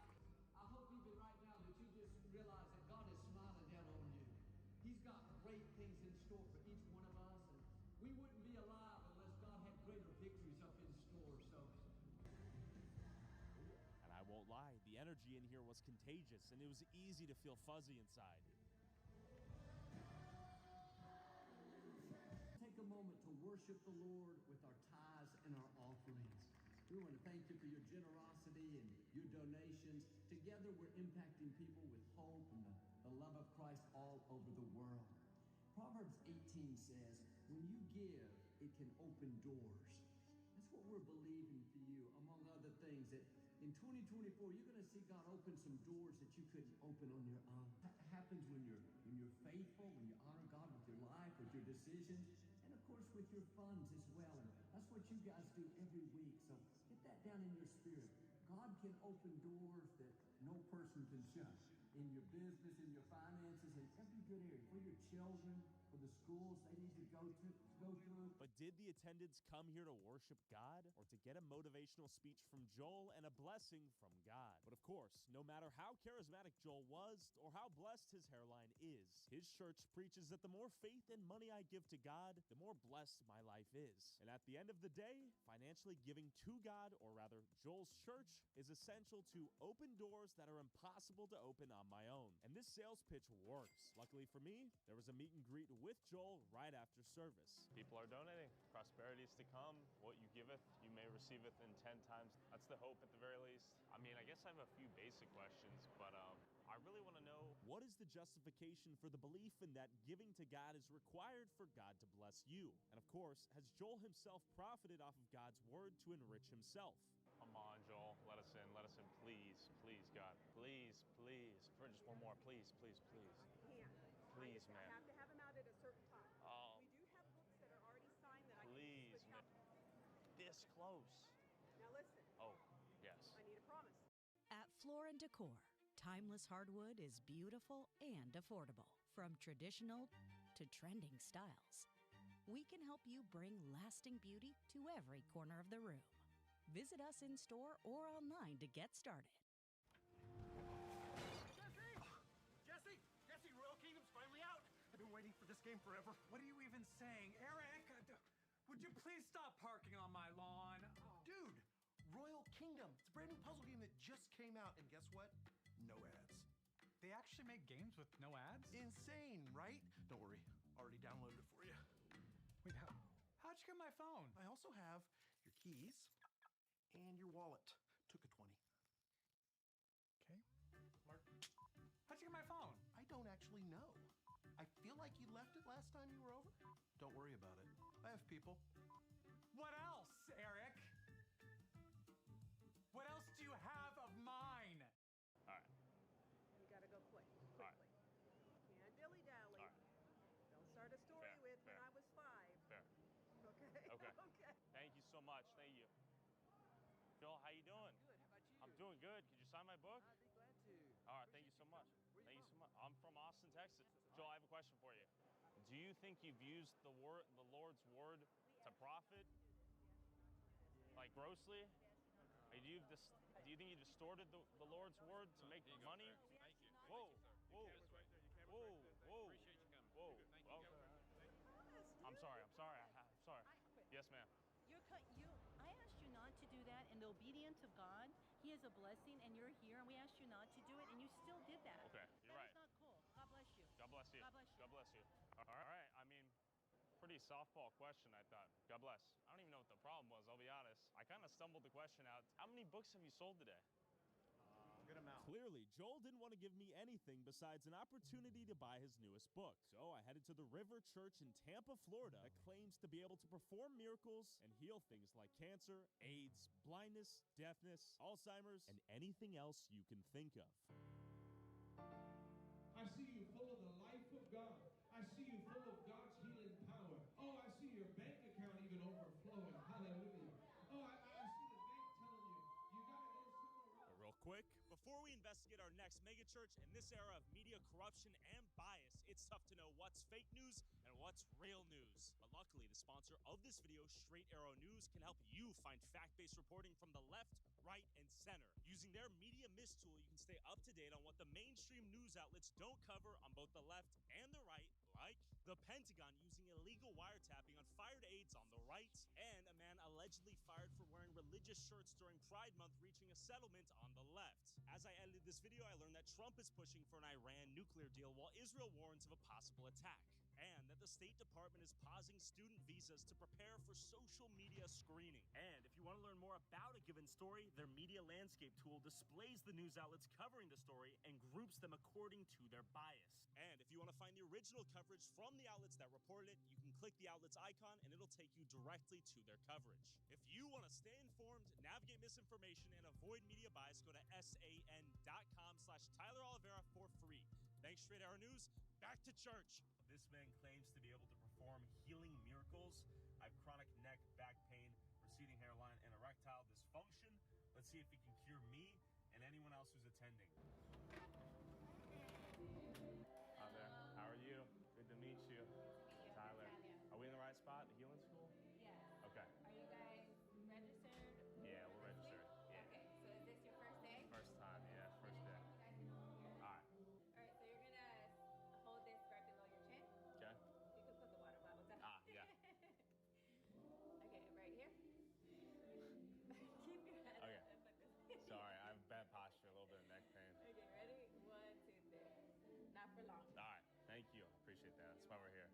before we hear the Healing School's pastor list miracles he's performed, like making a young boy's asshole regenerate, I want to introduce you to a few people whose families were torn apart by the prosperity gospel and the word of faith movement. I was raised in the Pentecostal faith, or charismatic. My dad's a Pentecostal evangelist. He was come up in the Church of God originally when he first started out, and traveled all around setting up tents and in churches and in auditoriums and things. Around 2020, I left that ministry and came here to this church, and it's been full-time here ever since. Hi, my name is Daniel Chapman. I was in the Word of Faith theology for over 23 years, and that theology is built up a lot of the prosperity gospel, healing theology, deliverance theology, and I left that theology about 5-6 years ago. Yeah, I was born into it. I, in my whole life, was in like a Pentecostal church. And so I think that naturally segues, eventually into like Word of Faith. For myself, I remember as a kid, we're going to probably more of a Baptist style church.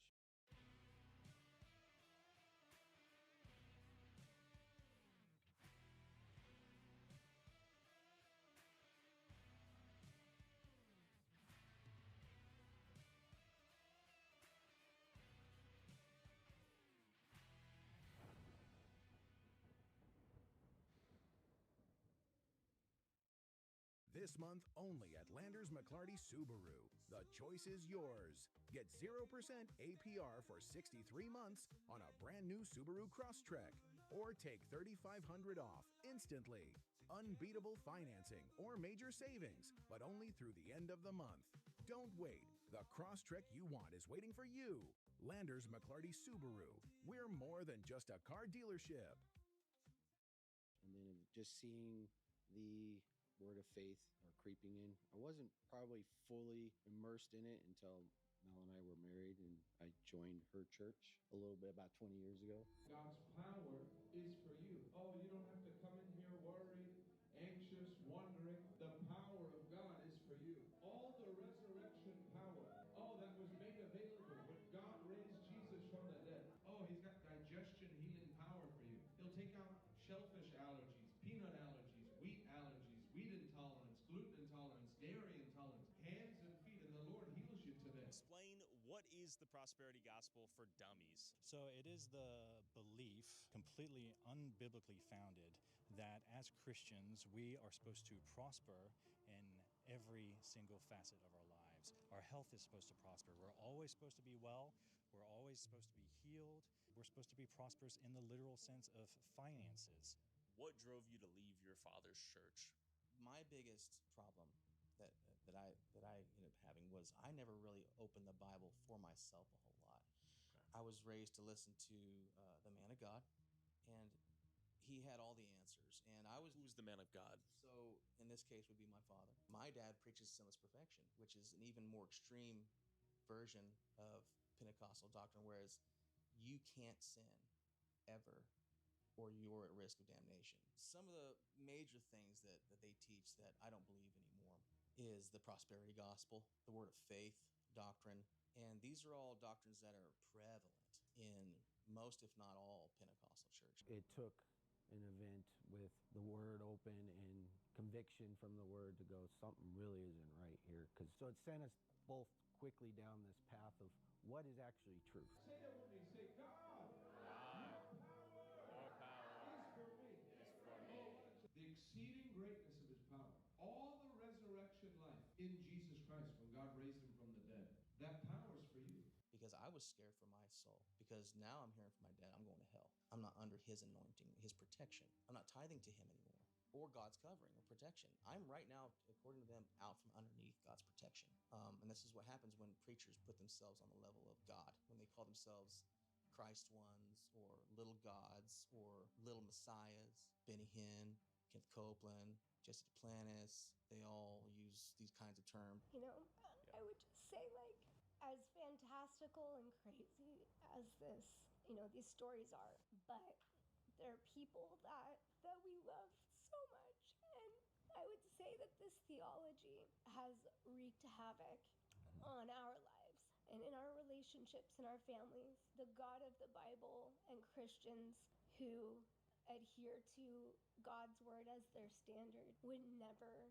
treat people this way. We're not meant to struggle through life. The Bible says, but God didn't redeem us and save us so we could be oppressed and pushed around and tormented. God called us to walk in victory. And it's important on what you listen to and who you listen to. There's some preachers, some churches you go to, they'll preach, life is difficult, we always go through challenges, try to have a good attitude because help will come eventually. And so it's all about our behavior in society, which I'm not taking away from that. The Bible does talk about loving your neighbor, but that's not the whole gospel.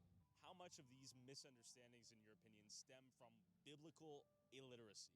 Massive amounts. We had discussed earlier, a lot of people that are skeptic of the Christian faith can easily say, well, Christians don't even read their Bible. And I'm sure many Christians have even heard that. And speaking as a Christian myself, it is more true than you would think. The difference from true biblical Christianity is the ability to handle the text in context, to rightly divide the word of God and understanding exactly what it's talking about, because these word of faith and NAR belief sets are built completely on lies. And 1 Peter 2:24 makes it very clear that we are healed of sin sickness. That is what we are healed of, that we are absolved of our sin before God because of Christ's work. You know, we haven't received our glorified bodies yet. We await an inheritance upstairs.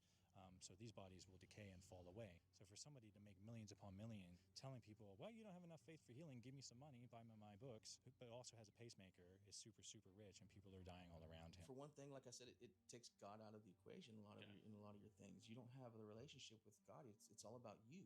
How big is your faith? How much have you prayed so you can build up your faith and you can have this power? One of the biggest things about this is it's a literal faith killer. When you are praying, let's say you have a daughter or a son that's going through a horrible deal, and you have this pastor, so-called pastor, saying, you can speak it, speak what you want, and it will be done. If you have the faith, it'll be done. And you truly have faith. You truly believe what the pastor's telling you. You truly pray with true faith. And it never happens. Where does that put you in your faith? My big downfall was laziness, spiritual laziness. Like I said earlier, he was my spiritual mentor, and I just kind of listened to his preaching. I heard his preaching several days a week my entire life. And it was a lazy excuse. That got me into 40 years of trouble. It's family. I love these people, and no matter what, we don't agree on a lot of things biblically, but I love them. They're my family, and it breaks my heart. We've had some creative miracles in here. I told you about the guy who had the colon and was using the bathroom in the bag, and then the power of God touched him the next day. The Lord rerouted him, gave him a miracle, and he was using the bathroom right when I healed him. There was another guy who came. His name was Scott. He was homeless. He had been backslidden. He had diabetes. He had toes amputated. His body was just weak. And he'd heard about healing school, so he pulled himself in his weak state out of his wheelchair into his bike and rode 5 miles to get here. And the Lord helped him, and he made it. So he was out of the wheelchair, and he was biking. Like the Lord strengthened him, because he just said, I need help. It was almost like his body was so messed up that he was just like, Lord, you got to do something. On his one foot, they'd cut off a couple toes, and then by mistake had severed a tendon. And then on the other foot, they took off a couple toes, and they had to remove the bone that went down the part of the foot. This is what he said later while he was telling the testimony. He said the power of God came into his foot. He felt his foot start burning. He went back to his seat, and the Lord said, check your foot. Well, when he went to do it, it was a bone. The Lord regrew a bone in his foot again. It was a creative miracle. The people that are oftentimes the easiest to deceive are the ones with the best intentions. These people are so often victimized. They're innocent, they're lovely people, and they go into these churches wanting to find God, wanting to find community, and they're perfect victims for people to say, oh, well, I see that your uncle has cancer. You know how you deal with that. You give a little money into the tithe bucket. That's, before you know it, they don't know any better. Healing theology is probably the most disgusting version of Christianity out there that I see, because you see people dying literally, because you see people stop taking their medications, giving away all their money, giving away their estates, because they're desperate, because they just don't want to die from terminal cancer. My knees hurt, right? Knee, be healed. Be healed in Jesus. I command healing to my knee right now in Jesus' name. It's like whipping God into shape. Right. It's like you're gonna jerk him over here and be like, heal that. Who are you? Who do you think you are? I don't believe that God doesn't work miracles. I just don't believe that there are men or women out there that have the ability, like a superhero, to just go on command, touch somebody and heal them. That's God's sovereign will, and we are to ask for that, and he can do it if he so chooses. You got to consider, though, too, when they're broken emotionally, these types of churches.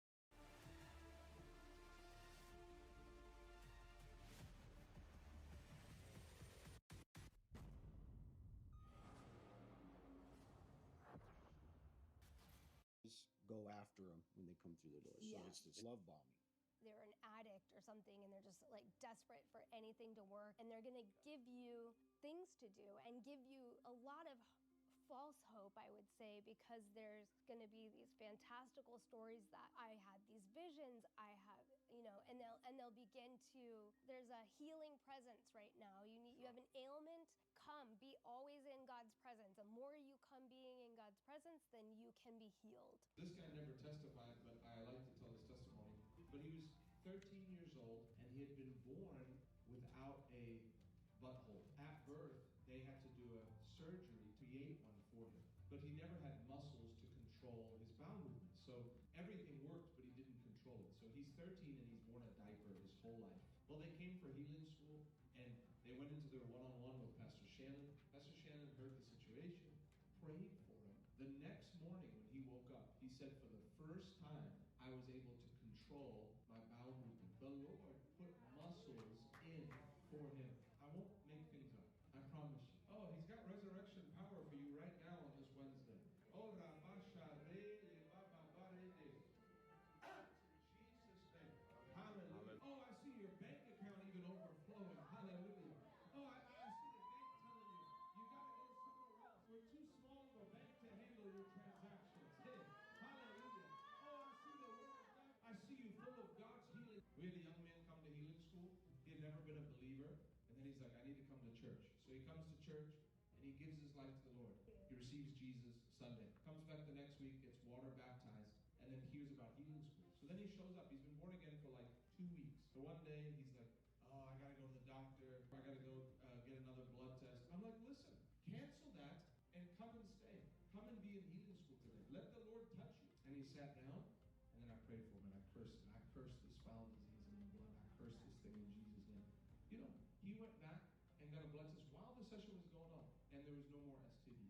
Clean report. Hallelujah.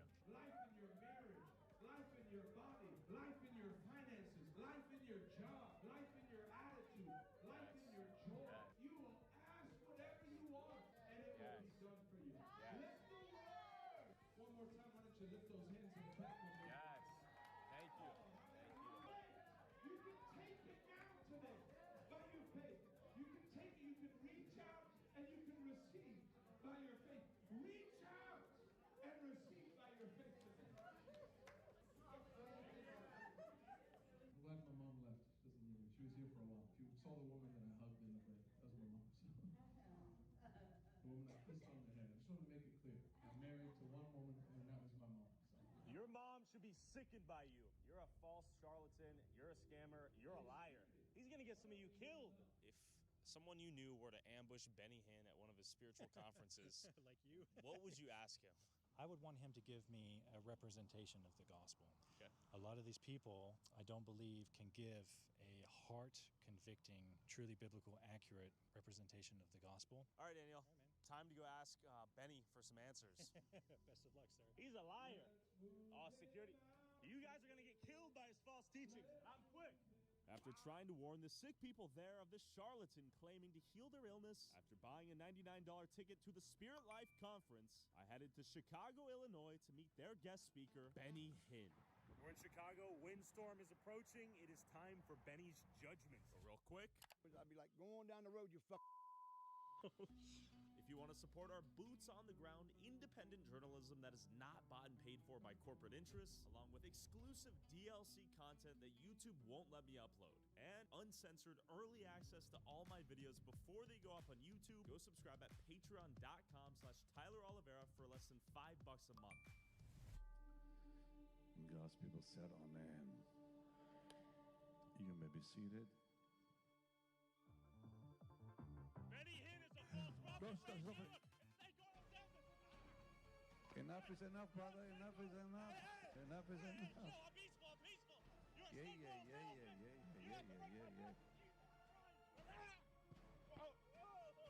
He's abusing the word of God for money. Help the dear man out. It's all right. No problem. It's all right, brother. Calm down. While I was getting the George Floyd treatment, fighting for each breath, My cameraman ran for his life to avoid a similar fate. So we're going to get into the scriptures. Can we do that now? Only to get captured and beaten with his own camera. I was hit twice. I was hit twice with a golf cart, assaulted by a person here. Then he tackled me and threw me into the middle of a active road. And after that, they kept beating my head. And then they grabbed my camera and they were trying to delete the footage. Actively. I just got hogtied, body slammed and tackled. Pasha went running and apparently they clipped him with a golf cart and proceeded to beat his head in and delete the footage. So things are not looking good. We are headed to the hospital right now where he is. Gonna make sure he's alive. Apparently they deleted all the footage from the camera, so it's gone. I've been trespassed. I'm headed to the hospital, making sure Pasha's alive. In an ironic twist of fate, the church themselves beat the shit out of us, from what it sounds like. Beat the shit out of Pasha, so we're gonna check in. They tampered with video evidence. They deleted the first one. They could not touch the second one. How are you telling them what happened there? What did they do? They ran you over? Ran me over with a golf cart twice. I'm gonna die today. He threw me in the middle of the active roadway in front of a semi truck. He beat my head on an asshole. Like 4 or 5 people on top of me. Yeah. Beating on my head, ankles, knees. They snagged the camera out. They hit my head with the camera.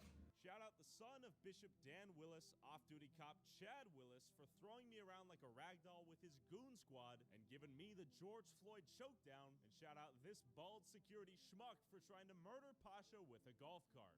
This video is by no means meant to be an attack on faith, but rather a demand for accountability to those who distort the word of the Bible, predate on the biblically illiterate, desperate, naive, and poor to make themselves wealthy. And in the words of Matthew 7:15, beware of the false prophets who come to you in sheep's clothing, but inwardly are ravenous wolves. What they do is scriptural macaroni. So they'll grab a verse here, and a verse here, and throw those all together and be like, see, if we make that soup, that's who I am. So, for example, in Genesis 2, it says, we shall make them in the image of God. So the creation of us. Big issue that we have there is that they leave out likeness. Not exact replica, one for one. We're not like a clone or anything. We are like God. We have the image of God. It's so clear if you just read it for yourself without somebody else twisting it, without somebody just cherry picking one little verse out of its context and holding it against you, and realize that, hey, they've been lying to me the whole time. God, he is big enough and more than capable of communicating what he wants us to know. Go back and look exactly at what he said. Hey everyone, big heads up, Paleo Valley's running a sale on all their meat sticks right now. You can get 30 sticks for $36, which comes out to $1.20 per stick. But before you go and stock up, first, here's why these are the fastest growing meat sticks on the market and a staple in our house. Number one is the quality. The beef sticks are made with 100% grass-fed beef. The venison is also 100% grass-fed. The chicken sticks are made with actually pasture-raised chicken as opposed to free-range, which essentially means nothing. And the maple bacon pork sticks are made with legit pasture-raised pork.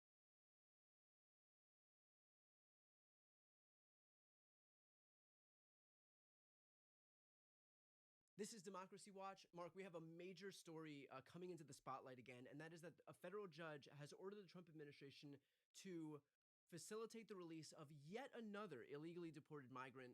This one, a man only known as OCG. They're withholding his identity for fear of his life. He is gay, and he's been targeted for being gay in his home country.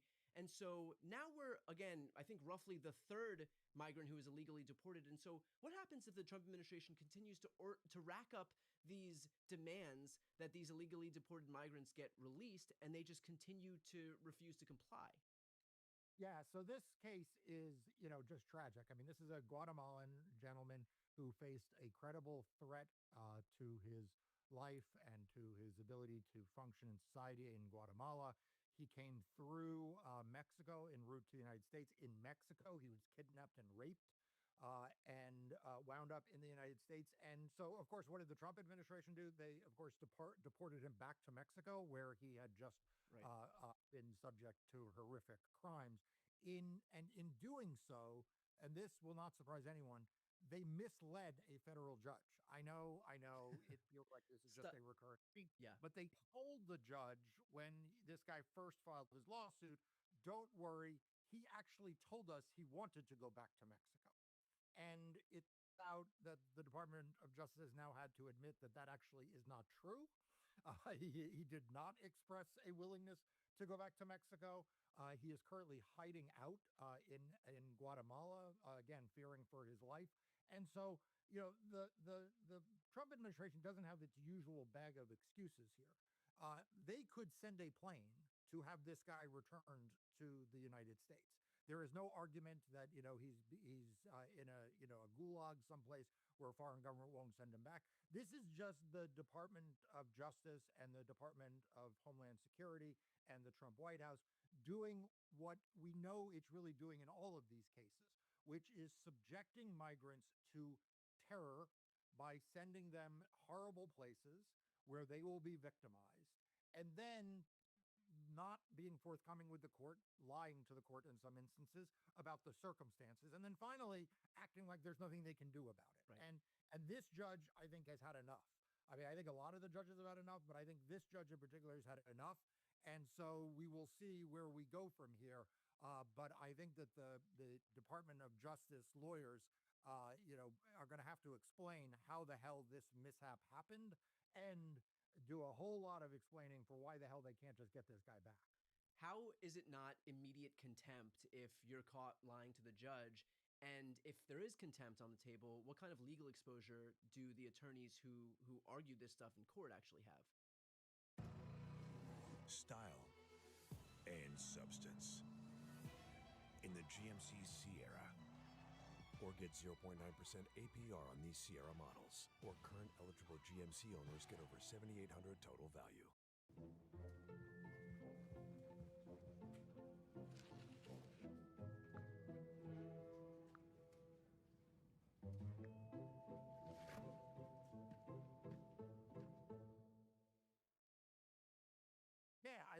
I think there is contempt all the way around here. Yeah. I mean, there is contempt for why this guy was sent to Mexico.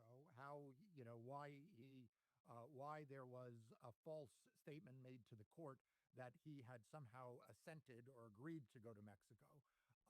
There are also potential contempt issues here about why the administration won't just retrieve him, and bring him back. I mean, this is, Brian, the thing that is in some ways the most puzzling, but also the biggest tell.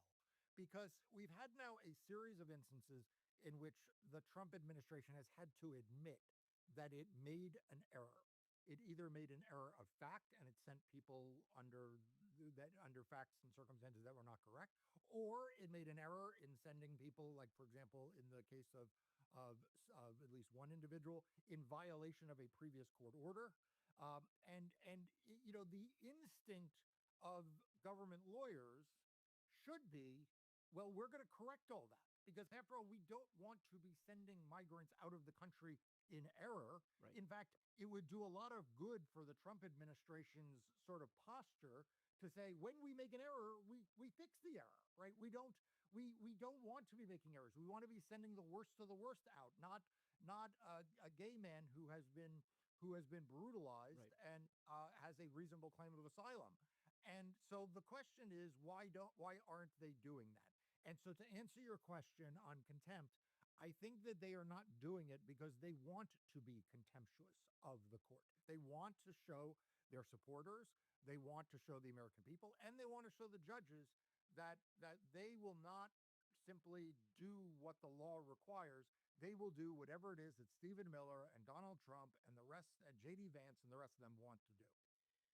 When judges see that the Trump administration is so unwilling to actually follow the law, especially as it relates to these cases, do subsequent judges take that into account? Or, like, let's say there's another illegal deportation case, and they already know that the Trump administration isn't going to comply with some order demanding the facilitation of the release or the return of that person.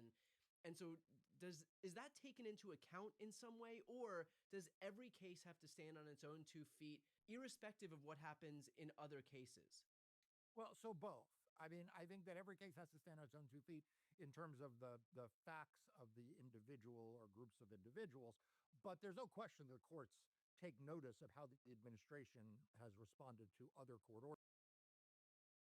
Men not being respected enough, and Democrats are putting money into learning how to appeal to men And it's just this thing is like, and I'm not saying this like I'm different than other boys. Like that's not what I'm saying. I definitely have, problematic things that are baked into the system and how I was raised. But at the same time, it feels like such horse. Like it's such like a. It honestly to me feels like, like a guy or a dad was watching like the Barbie movie and a character goes, "Uh-oh, white men," and he was like, "Ah!" Like and decided like that was it for him. Like it feels like Barbie movie didn't even do white men. Like I don't even think it mentioned. It had like one man. It had like when the daughter replies to the dad at one point that like something about like learning Spanish is racist or like you're mansplaining something. But regardless, like I feel like it's like a sitcom joke or like it's something you see in like advice columns where someone's like, "Ugh, I hate men," and it's like a Cosmo. Like they're doing a Cosmo, like 20 ways to relate to your red-pilled hubby, like 20 ways to make him think you're trad calf, but you're, actually make decisions in your household. You budget everything. Like 20 ways to fake like you have less power than you do. Like that feels what the Democratic Party is doing right now. It really is. And it's fucking ridiculous just because like one, just even going off of what you were talking about before I jumped into the room, I'm doing fine. Even my worst day is better than the best day of a lot of people right now in other parts of the world, especially Gaza. And, it's this sense of like, well, the Democrats need to like come around and when they say find their Joe Rogan, they don't mean find an influencer who's good at convincing people of things. They really just want to get like, they think that somehow they can flip a switch and get like dude bros to suddenly, vote for left-wing policies without explaining them. Like just like a guy who's appealing. And it's super fucking frustrating because it feels like this giant cultural wedge issue that just doesn't exist outside of, it feels like more men are being told that people are saying that they're bad by other men than they are being told that they're bad. Yeah. Like I feel like I hear more podcasters say everyone hates men now than I actually hear people say I hate all men now. Yeah, exactly. No, it's all imagined. I mean, we're going to talk about the backlash to the George Floyd, movement moment. And Black Lives Matter more broadly, but we are living in a massive backlash to the Me Too moment. And I don't feel like there's like, sort of online analysis and literacy about that, but not in a mainstream cultural way, like a very clear understanding of what backlash is and what that looks like. Here's my thing. Want to bet the 50 million the Democratic Party is using to find the next Joe Rogan? Want to bet that goes to Joe Rogan? Probably. Yeah. Don't you feel like they're just like, well, okay, we're going to do what we do best. We're just going to own goal it. And let's hope it turns out. And eventually he'll come around. Well, Kamala will do the interview now. Yeah, I don't know how they're doing this. And again, I talked about this with Wajahat Ali the other day on his Substack. But basically, like the idea that you're going to spend all this money to go find somebody is like antithetical to the reason that, whether or not we agree with them or not, why people like folks like Rogan or, Theo Vaughn or whatever. It's like, it seems it feels organic. Whether or not it is, is a different question. But it's like, this is not someone the party line doesn't come down. They can say things like, hey, Gaza seems bad. And, they don't lose their funding over it. Right. But overall, they're still going to show up to like Trump's inauguration. They're still going to kind of like, bro down with the MAGA right. Yeah. I mean, and that's the thing you always hear about. Like, I don't listen to Joe Rogan just because he doesn't talk enough about video games.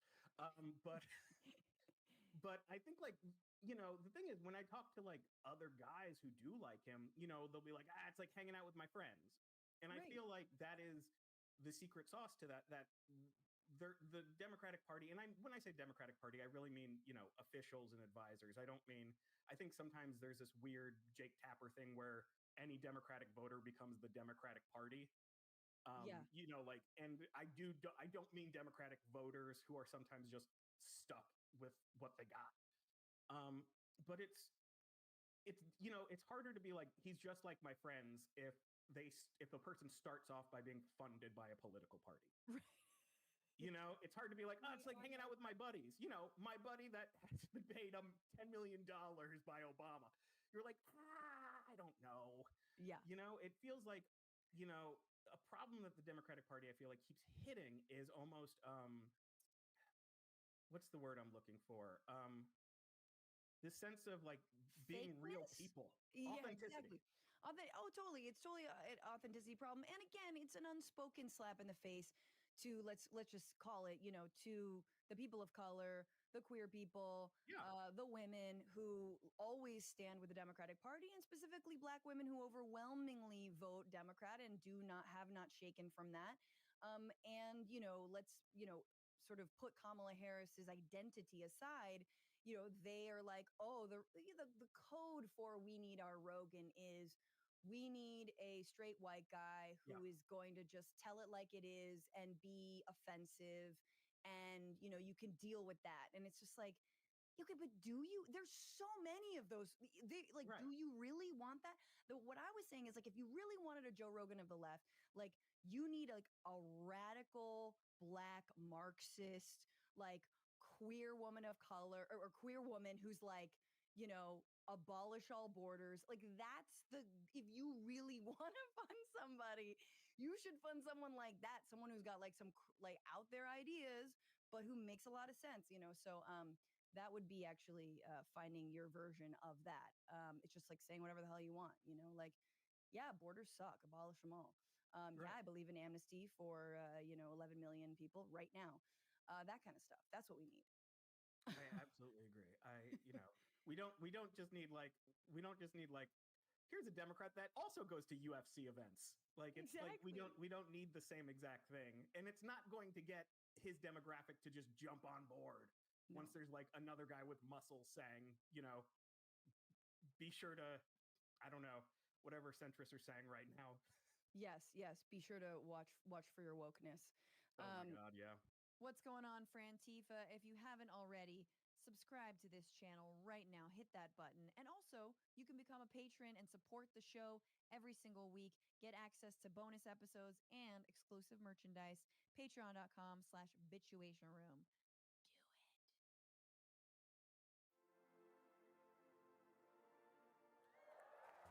Hello, everyone. Good morning. Welcome to Google I/O. We want to get our best models into your hands and our products ASAP. I'm particularly excited about the rapid model progress. And today, Gemini 2.5 Pro sweeps the LM Arena leaderboard in all categories. It's getting a lot of love across the top coding platforms thanks to all of you. Gemini 2.5 Pro is our most intelligent model ever. And now that it incorporates LearnLM, our family of models built with educational experts, 2.5 Pro is also the leading model for learning. I got 2.5 Pro to code me a simple web app. Someone comes to you with a brilliant idea. I'm going to add in a prompt that asks 2.5 Pro to update my code based on the image. And here's what Gemini generates. Whoa. I was able to create this just based on a sketch. But what if it talked? That's where Gemini's native audio comes in. That's a pangolin, and its scales are made of keratin, just like your fingernails. Today,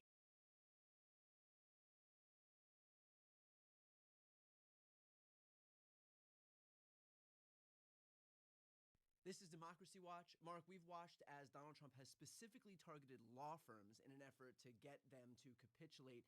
We have seen some early success, but right now we're seeing a number of law firms actually band together and fight back with some new news that we've just found out today. Can you explain what just happened? Yeah, so this is really just breaking. Two law firms, two big, very prominent law firms, one Jenner and Block, the other Wilmer Hale, have refused to capitulate to Donald Trump's executive orders, and they have both individually filed lawsuits in the District of Columbia, challenging the executive orders that target them and target their lawyers. Good for them, good for justice, and it only casts even further shame on Paul Weiss, which went the other way and went hat in hand, tail between their legs, I don't know how many different ways to say it, and entered into a shameful settlement with Donald Trump. And that's what I wanted to dig into. Do you think that there is some degree of regret for law firms like Paul Weiss that did opt to capitulate, seeing that there are now other law firms that are banding together and giving a sense of collective action against this administration? I suspect there really is, yeah.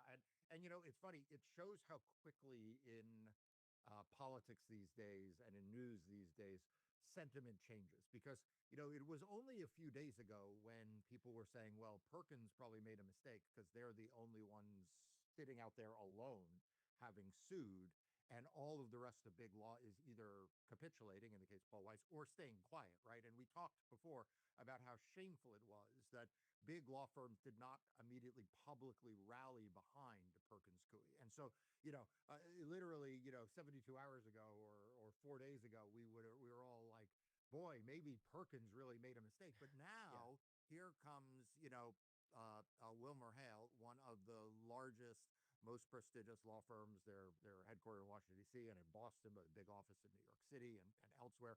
And Jenner and Block, one of the biggest law firms in Chicago, also with a large presence in Washington, D.C. and around the country. These law firms, they didn't even blink. I mean, Paul Weiss, wrung its hands and then begged Donald Trump. Wilmer Hale got their executive order, late last night, and by this morning was already in court. Jenner got theirs a little earlier this week and are in court.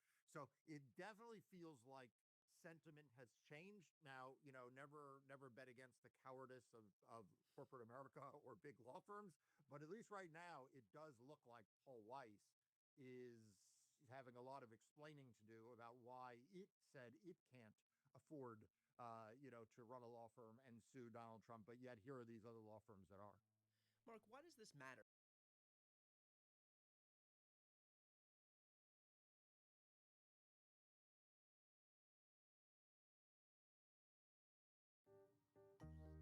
Connectivity through spectrum is vital, provides us with reliability. Elon Musk has taken Stephen Miller's wife, and rumors are swirling right now about how and why this happened. And Elon Musk and Stephen Miller aren't the only ones with marriage issues, because we have Dan Bongino. I'm serious. He said this earlier today on Fox News. He talked about how him and his wife are almost divorced. It's so random how he said this. Watch. I gave up everything for this. I mean, my wife is struggling. I'm not a victim. I'm not Jim Comey. It's fine. I did this, and I'm proud I did it. But if you think we're there for tea and crumpets, well, I mean, Cash is there all day.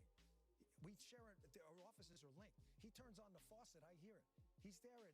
He gets in at like 6 o'clock in the morning. He doesn't leave till 7 at night. I'm in there at 7:30 in the morning. He uses the gym. I work out in my apartment. But I stare at these four walls all day in D.C., by myself, divorced from my wife. Not divorced, but I mean separated, divorced. And it's hard. I mean, we love each other, and it's hard to be apart. But you're doing some great work. You straightened out the FBI.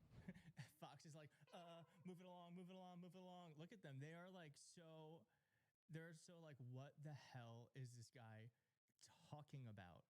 What is he talking about? And for anyone who has an actual job, unlike Dan Bongino, who previously had a job, I believe, doing a podcast. That was his hard work.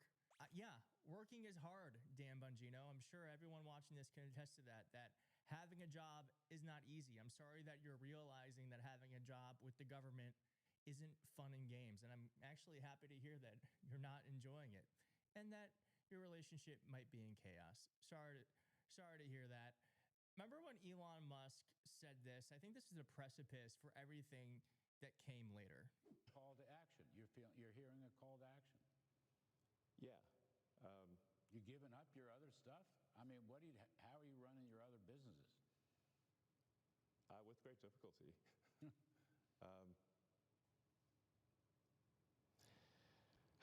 Yeah, I mean. But there's no turning back, you're saying.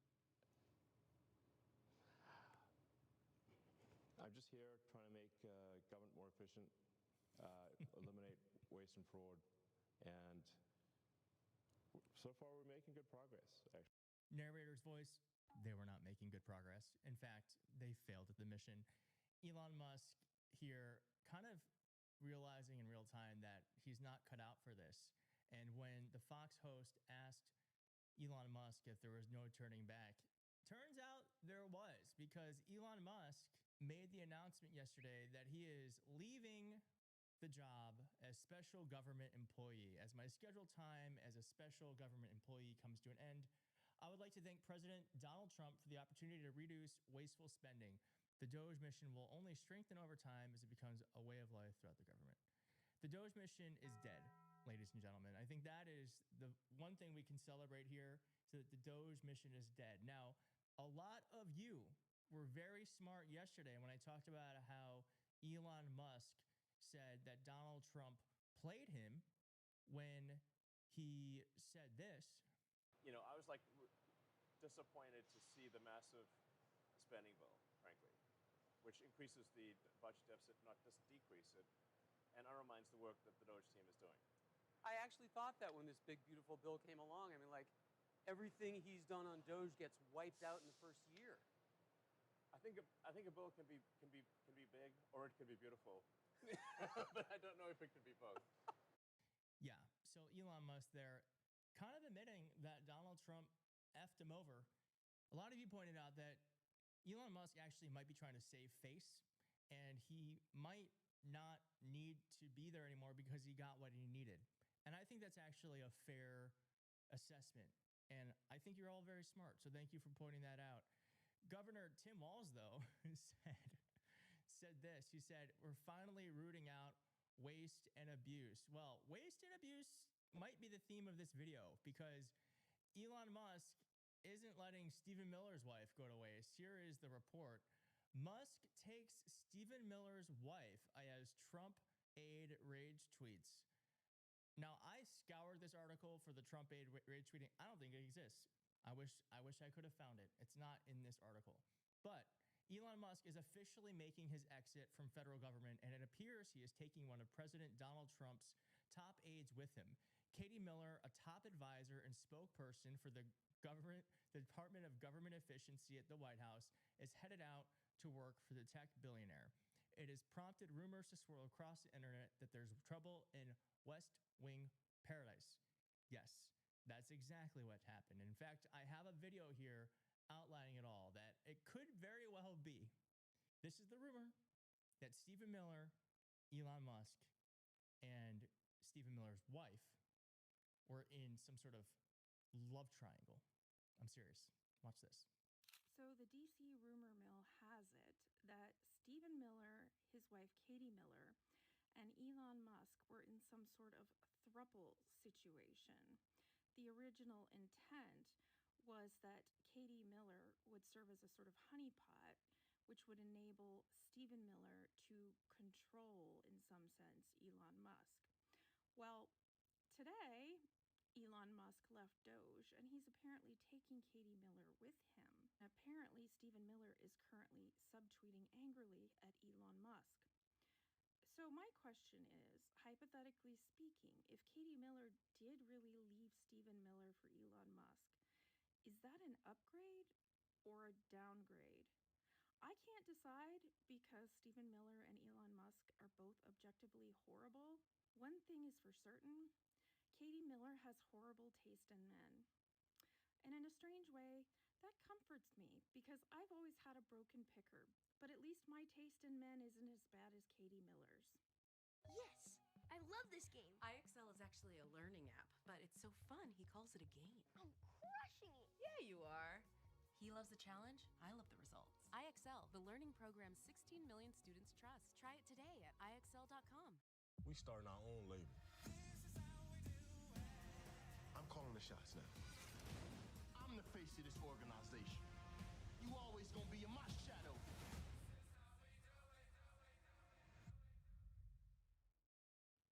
Now, I don't know if that is true. It is a DC rumor. It is a DC rumor. I don't know if it's true. Sounds like it could be true. Certainly, something's going on where Elon Musk is bringing Stephen Miller's wife out of the White House to work for him full time.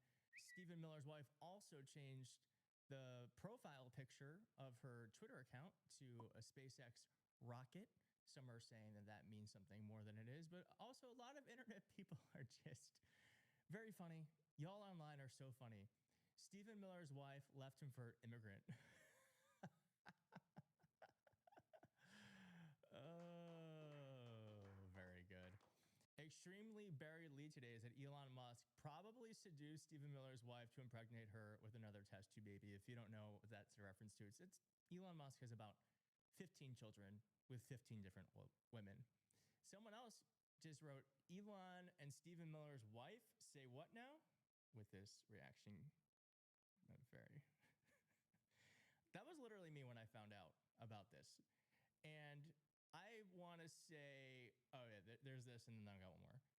Listen, 2025 has been horrific, but if Elon Musk impregnates Stephen Miller's wife, it will make up for at least 10% of what's happened so far. I'd say 20, but yeah, that would be very funny if that happens. And Elon Musk has a track record of doing it. And then this is an old tweet, but I still think it's very funny, and I think it's apt. The most surprising fact here is that Stephen Miller has a wife, and I'm still single, shaking my head. Yeah. Well, like I said, Doge is over because Elon Musk is bringing Stephen Miller's wife. He's also bringing his right-hand man who is leaving Doge too. Steve Davis, Elon Musk's right-hand man, is following the Tesla CEO out of the Doge door. A White House official confirmed that to Business Insider.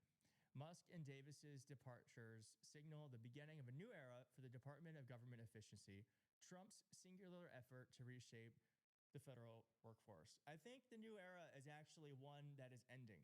I think this marks the end of Doge, which, as many of you pointed out, maybe was not a failure because they got what they needed out of it, but it has been a colossal disappointment and has been a colossal failure for Elon Musk's brand, for Tesla, for the SpaceX brand. So though Elon Musk and Trump may have got a little bit of what they wanted out of it, I think they got more hurt than they did benefit, to be honest. Thank you so much for watching. If you like this video, please hit like on the video. And if you're not subscribed, consider subscribing. And I'll see you next time. Bye-bye.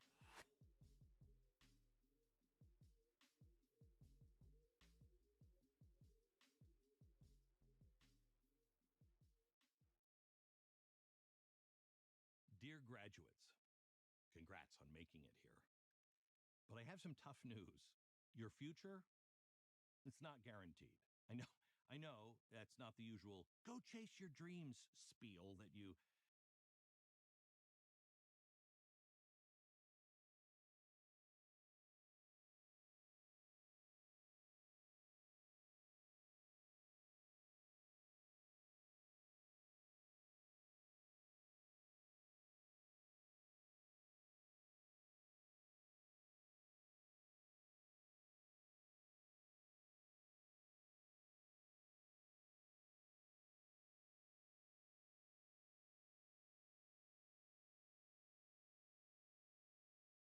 born and raised in Nina, in Tipperary. Unfortunately, my father was, and as far as I'm aware, still is to this day, a very violent and nasty individual, but also suffered with alcoholism, which he still is, an alcoholic, and also a chronic gambler. We moved from Ireland to London when I was around about 2 or 3 years old. I don't think we were particularly brought up in the right environment. It was a very chaotic and very dangerous place to live. I would witness domestic violence and abuse all the time, pretty much every day. I'd witness my father beat my mum half to death most of the time. And that's very difficult to witness and, I guess, accept, because it's so difficult to accept that your father's like that and treats your mum, the woman that he's meant to love and care for. The same as, she's also my mum, not just his partner, but it's very difficult to see that and kind of accept it. And knowing that you can't do anything about it, I think that's the hardest thing to accept.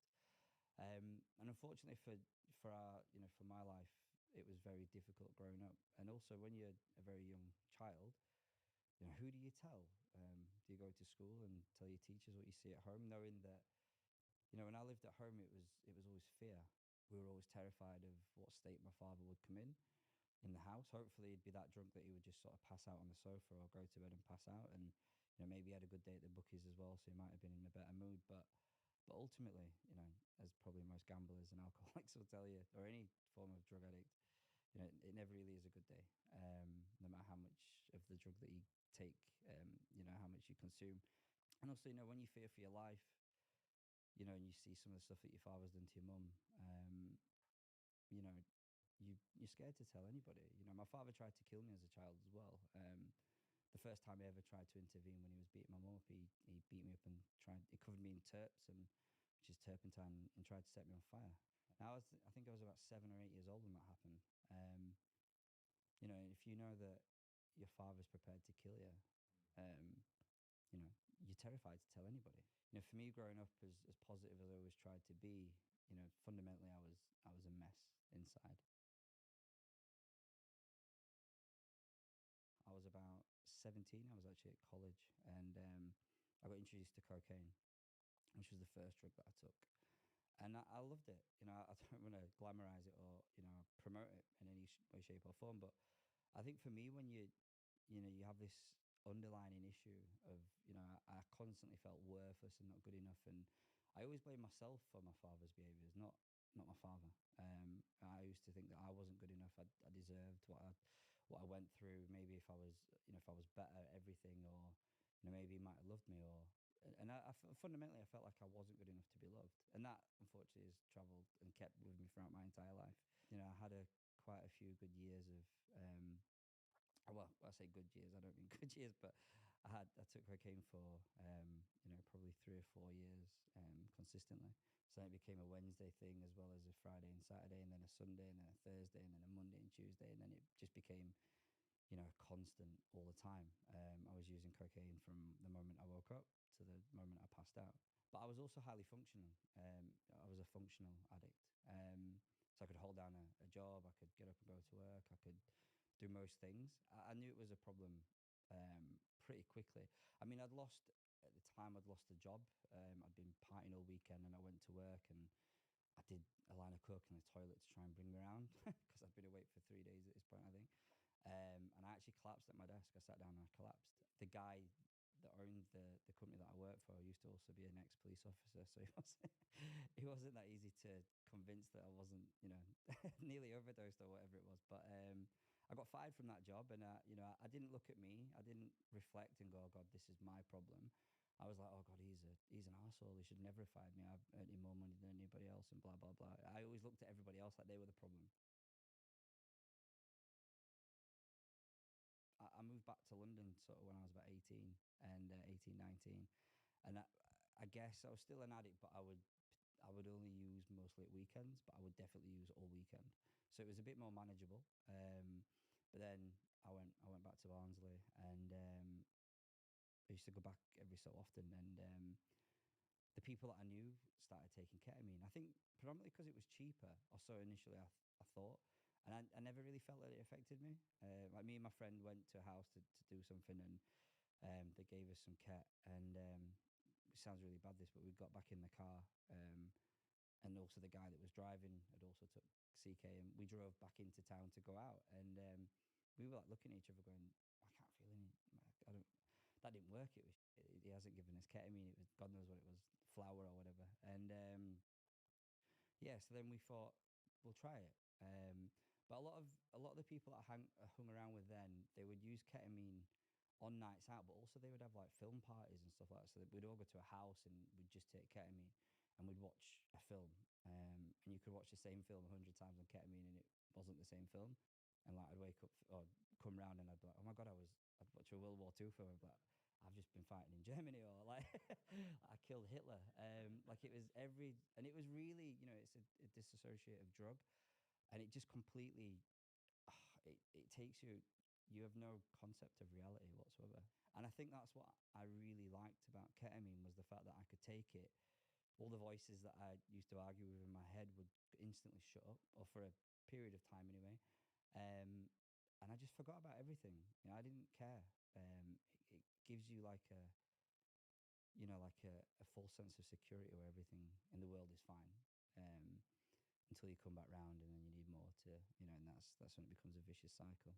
But then a lot of stuff changed in my life. I was introduced to more and more dodgy people, and At the time, I think I'd lost a job, and the guy I used to buy ketamine off was like, "You're buying quite a lot. You might as well just buy it and sell it as well."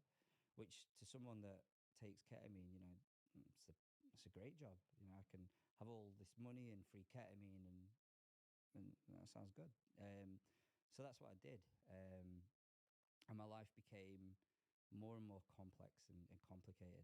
What happened was I got really ill, like physically, because ketamine destroys like your bladder. It can affect your kidneys, also your mental health, obviously, especially it takes a huge toll with any drug.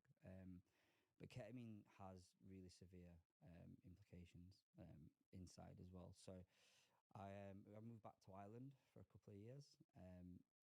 I say I stopped taking drugs. I didn't. I think I used drugs maybe 3 or 4 times, but for a 2-year period, that's amazing. And I came back to England, moved back to Barnsley. I worked in the education sector, which probably isn't the best place for a drug addict to work.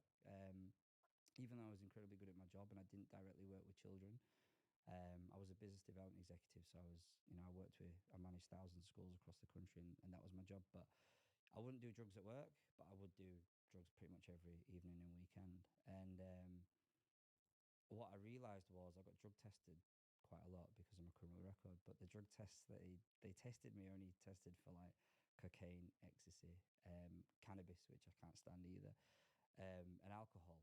And they were drugs that I'd stopped doing. So instantly that told me, or my silly brain was like, so ketamine is the drug that you should take from now on, like permanently, because you'll never get caught at work. And obviously at the time it was like ketamine's good for me. It helps with my depression and all this crap. I was easily snorting somewhere in the region of, I don't know, maybe a Henry, 3.5 grams to a quart maybe a day. So between 3.5 to 7 grams a day. The weekends I could easily go through an ounce at that point. But then in 2018 I was made redundant from my career, which I absolutely loved as well, by the way. I had despite the addiction, I had an amazing career and I learned so much through that. I think being made redundant completely reinstilled the idea of you're useless. Even your employers don't love you, or you're not accepted, and it just brought up all this childhood, all my childhood stuff that I had going on that I'd never resolved either. And in my worst days, I could easily snort an ounce a day, not a problem. I was involved in dealing it back then, so it didn't cost me a lot. An ounce would back then, when I was doing it, was probably about 250 quid. Which obviously, when I wasn't dealing it or involved in it, that's what I was paying.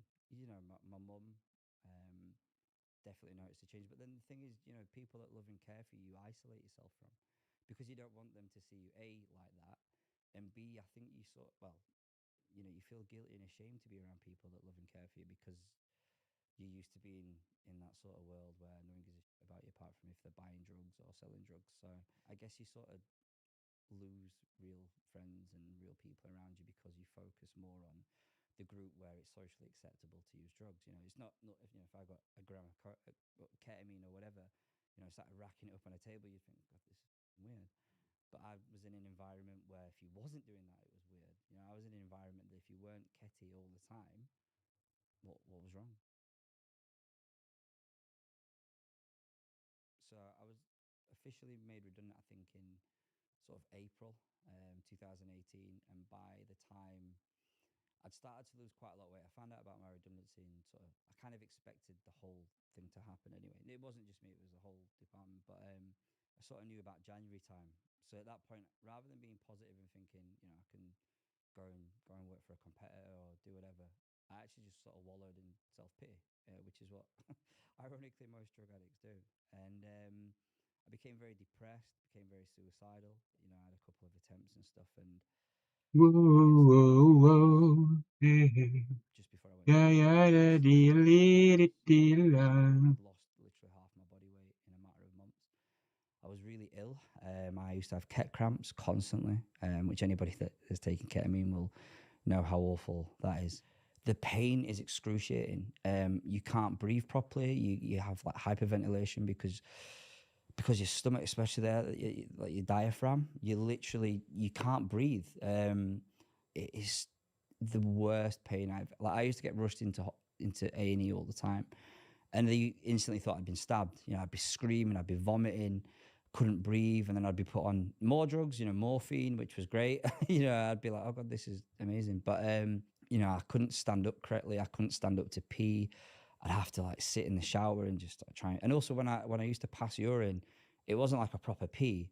Like I would just pass like a few drops and I'd be screaming and squeezing for about an hour to get that. You know, I would literally spend hours, if not most of my time in the toilet, to the point where I used to have to sit on a towel and stuff if I was driving or sitting down because I would piss myself. You know, my bladder was absolutely a mess. I was told by doctors that I would have to have my bladder replaced or removed completely and wear a bag.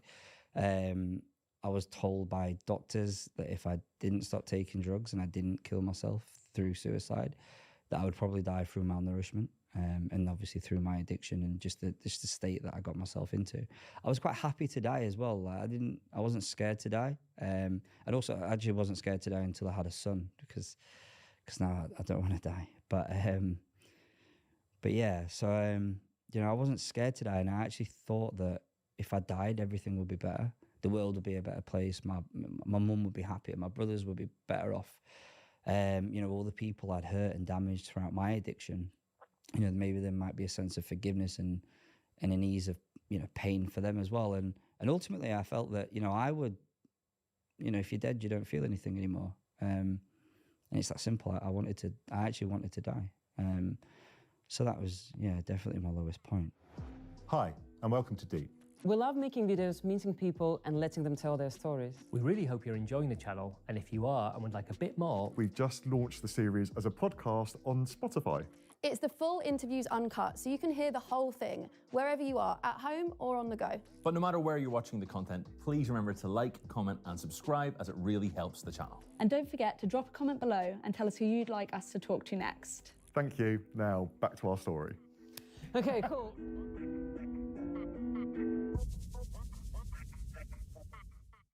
My mum said we were arguing and I was off my head, and at this point I was, you know, incredibly thin and frail, and she said, I never raised you to be a junkie. I'm sure no one ever raises their kids to be drug addicts, right? But you raised me in the perfect environment. You know, look at what I went through. Look at what you went through. That's not normal. You know, I was really angry after that argument. So I climbed back upstairs. I could hardly walk or stand up straight at this point. Racked up more lines of ketamine. And I thought, right, I'm actually going to prove everyone wrong. And more importantly, myself. And I gave myself two choices, which was either I take my life that year, which would have been between Christmas and New Year. And then the second option, which was I sort it out. And I really sort it out. I don't run away back to London, or I don't run away back to Ireland or Zimbabwe or the moon, wherever, you know, Mars. You know, I really tackle it head on. And I knew that I had issues that I needed to resolve. You know, some of the stuff that I've shared with you today, I never shared until I went to rehab. You know, I was 32 years old when I went to rehab, and I never told a soul about my childhood until then. So thankfully, and obviously I chose the latter, which is how I'm still alive. And I tried loads of different things. You know, I tried the 12 steps. I tried therapy, which I also tried when I was a drug addict, and it never really helped. I actually went to the doctors and I had all these issues, you know, mentally and physically. And I cried my eyes out and I said, look, I need help. Like, I am going to kill myself if I don't get help. You know, what do I do? And it was the first time I actually spoke to a health professional. I broke down, I was in tears, I was angry and emotional, and I was like, look, I'm going to die. I need, you know, I don't need more medication. I need help. Like, what the fuck do I do? And to this day, I still don't know if he was taking the piss or not, but he went, Google it. I thought, fuck you, I will Google it. So I went out into my car, snorted more ketamine, cried my eyes out, and I Googled it.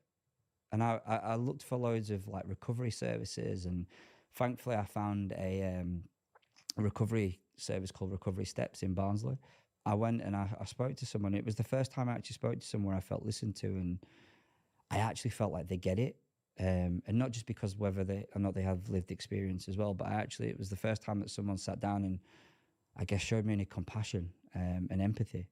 And I would turn up, you know, under the influence of ketamine. I would try not to use an hour before I had to attend, so I could sort of function in some way, shape or form. And I took it really seriously, which sounds crazy when you say I was still using drugs, that I took it seriously. And they saw something in me, some potential to change. I got fast-tracked, and I was lucky enough to receive some funding to get into rehab. And I don't know if you've ever seen The X Factor, but getting into rehab is like The X Factor. So I had to go for an audition, which is kind of like this. I was sat in front of a board, and I had to share my story, tell him what I would do if I went to rehab and why I need it. And I was really honest. I remember the first meeting, I said, like, if I don't get into rehab, I'll kill myself. And that's not a threat. I'm not trying to emotionally blackmail anybody, but like, this is serious. Like, I'm at the point now is if I don't get into rehab, like, I'll kill myself. And it's that simple. And that's if I don't die from the state that I was in. At the end, he went, right, he says, so you've got a difficult decision to make. And he says, you need to choose what rehab you want to go to. And I was like, what do you mean? So I looked at, I was like, what? And I just looked at him, and I literally just fell to the floor crying. And it was the first time that I'd ever really had hope. And going to rehab doesn't mean that you're going to beat your addiction, by the way. But even knowing that I had the funding to get into rehab was like an absolute weight lifted off my shoulders. And it allowed me the room I needed to actually focus on beating my addiction and coming to terms with everything that I'd been through, and also accepting that, I also did a lot of damage during my addiction. Not just to myself, but other people around me. And, I had to really accept that, I wasn't a good person. It doesn't mean that I was evil or, I was inherently bad, but I made a lot of stupid decisions, and I hurt a lot of people in that process. And, but it was hard. I lived in a rehab with 29 other people, and it was all completely, I've never been to prison, but from what I've heard, it's worse than prison because, you're locked up 24 hours a day. You have 24/7 support, which is amazing. But you also have to deal with everything that you've gone through. And as I said, that was the first time I really shared about my childhood and spoke about it. And it was, it was a brave thing to do, but also it's what helps you heal. And I'm not recovered, just because I've been to rehab. I don't think I'll ever truly recover from what I've been through, but, I'll certainly never use drugs or alcohol or anything, a substance again. So, but unfortunately, not everybody has the option or the opportunity or resources to go to rehab. But also rehab, unfortunately, has grim statistics as well, just like any other model of recovery. I was in rehab with, as I said, 29 other people. At least 20 of those people are dead today. And I still hear about people dying all the time. People have this perception if you go to rehab and everyone gives you hugs every day, which also happens as well. But like someone may, waves a magic wand and you're healed. And that's not, I wish that was true. Rehab is tough and it's not easy. But also it should be like that. It needs to be like that. I realised the day I went to rehab that I would never use drugs again, regardless of whatever. And I'm sure I'll be tested. I have been tested. I've been in touch with people that have openly got drugs out in front of me and stuff, which is stupid. Me meeting them in the first place, but also being around that. Sometimes I'll get an urge or a temptation to be like, I've had a bad day or whatever. And I'm like, okay, we'll fix all this.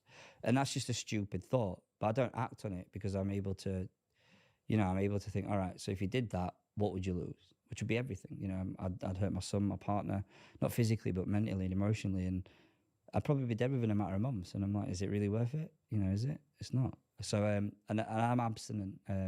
I don't follow a 12-step program. I'm actually quite against that whole thing. I don't believe addiction is a disease. It's a very complex and multifaceted issue. A societal issue. But yeah, I know what works for me, and that's pretty simple. And, I'm now at university. I've gone back to uni, I've gone back. I never went to uni.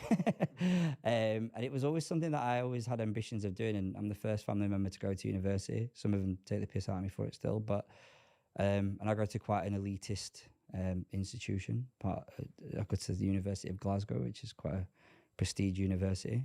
I'm capable of the academic stuff. I'm capable of working in a group. I'm capable of being around normal people and fitting in. And yeah, I guess I do all the stuff that I regretted not doing when I was younger. And I think I make much more of an opportunity of it now, as opposed to if I'd went to uni when I was 18 or whatever, like, the normal route, I've probably used drugs and been kicked out like I was at college, so it wouldn't have changed anything. But thankfully, I managed to turn I guess, my whole story and journey into a career, which not everyone does.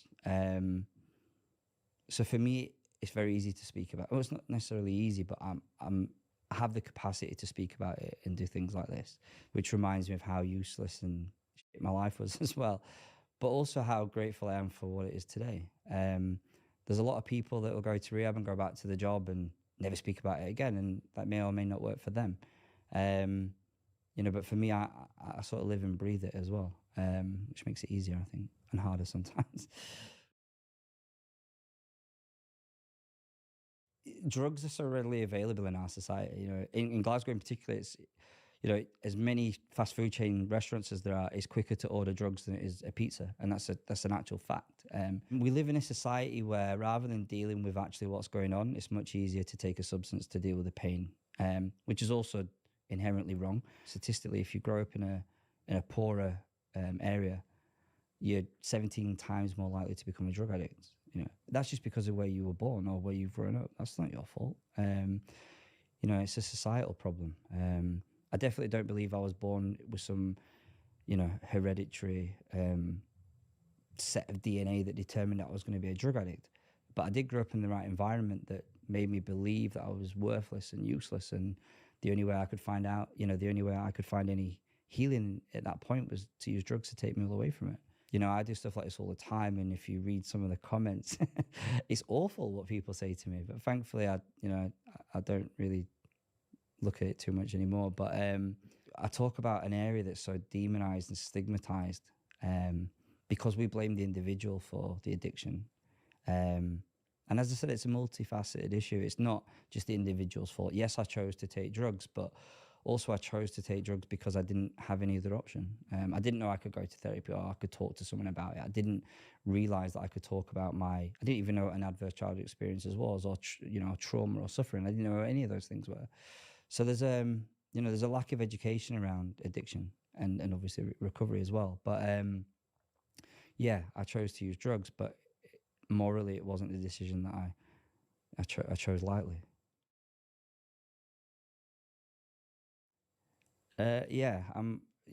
Sorry, I'm emotional now. But I never thought I'd be a father. I never wanted to be a father. And not because I was scared of kids or the responsibility, but more I didn't want to fuck their lives up like mine was. And I never decided to have a child to test that theory. It just happened, and and it was the best thing that ever happened to me, other than sorting my life out. I understand that I have the capacity to fuck his life up. I can ruin his life easily, very easily, without even being a drug addict. I can make the wrong decisions and ruin his life. So I have a great deal of responsibility. But as long as I love him and I cherish him and I allow him to fail, but in a safe, in a safe environment, all I think all any parent wants to do is to raise the children to be loved and cared for. And as long as I do that, I think he'll have a much better opportunity at life than I did. And that doesn't mean that he won't grow up and take drugs either, by the way. I understand that when he grows, when he's older, he's nearly 2 now. When he's 16, 17, 18, I dread to think what society is going to be like then. I dread to think of how accessible drugs will be then as well. And also, by that point, drugs might even be legal. Will he be in a situation where he is confronted by using drugs? Probably. But hopefully, he'll have had the best life ever, that he understands that he doesn't need to take drugs, and especially not to run away from any pain or suffering. Just believe that you can do it. I had no belief ever at all. I didn't believe that I deserved a good life. I didn't believe that I would be anything other than a drug addict. And I also believe that a lot of people go, oh, yeah, bags of potential and he wasted it, which is ironically what they say about my father. And you just need to have the belief that you can do it. And if I can go from being a 6-stone addict that wanted to die, that was happily seeking his own death, to now turning his life around, having a beautiful family, you can. Just have the belief that you can do it and have hope. There's millions of people around the world that have beaten their addiction. You can do it. There's nothing that I've done that's special. And I mean that, and there's nothing that I've done that they can't do. So yeah, reach out and speak to someone. Go and ask a doctor and he'll tell you to Google it, and all your dreams will come true.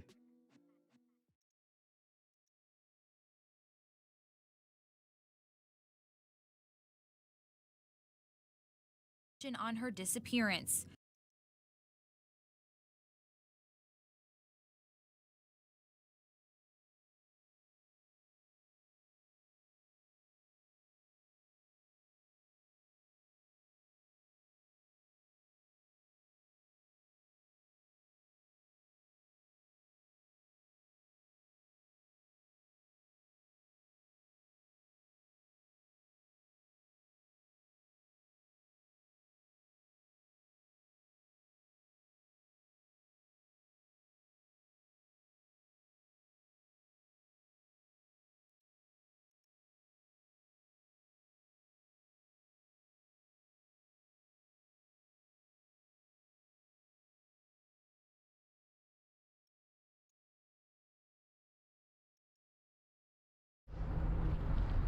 So what's your name? My name is Olivia. Nice to meet you. Hi. So what are you doing out here in Overtown? I'm here. I'm an addict, and I work the streets at night, you know, from sunrise to sunset to sunrise. Yeah, and I'm 42 years old. I've been out here for about 20 years. In Overtown this whole time? In Overtown. For 20 years? Right. What is your drug of choice? I like hard. That's crack. You know, crack is good. I recently, this past year, got introduced to fentanyl through a boyfriend. You know, it was kind of weird, but I ended up getting kind of like kidnapped in his house. And we lived on the second floor in the second story, and there's no shower, no bathroom, just in the room for about 6 months, I guess, I don't remember. And so that was what his drug of choice, and since I'm an addict, I ended up having to do that. It turns out, I used to do very little because I was scared to death of dying, and it turns out that I happen to like it. You know, it relaxes me, and you know, I guess separates me from like reality a bit, and stuff like that. And so is that your objective, to separate yourself from reality? Just from my feelings, just coping from having to feel feelings at all, you know, and my thoughts. So are you from Miami? Yeah. You were born and raised here? Yeah. What part? I'm from Pinecrest. Pinecrest. Yeah. What was your childhood like? It was not terrible. You know, it was like the cookie cutter, you know, mom makes dinner, you know, she was an alcoholic and I didn't know that. You know, I only saw the mom side, you know, and they got divorced when I was 12 and I was adopted at 6. You know, she cooked dinner, you know, stuff like that, but I was starved for, like, attention, like, I don't know, say intimacy, but, you know, I didn't get hugged or stuff a lot, you know, because she says that she was apparently raped by her brothers and her dad, so she's not very hands-on. And, you know, I took gymnastics, rode horses, and this is vet. It's called the best bags. I did gymnastics, took dance, you know. I was a straight A student, straight A, perfect attendance, you know. What was your favorite subject? I liked science, you know. And did you have a lot of friends in school? Yeah. Yeah, I miss my childhood a lot. It was a good childhood, as far as I knew. And then my parents got divorced, and things changed.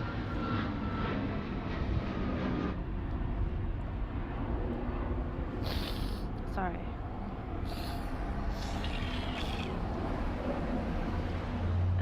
You okay that in?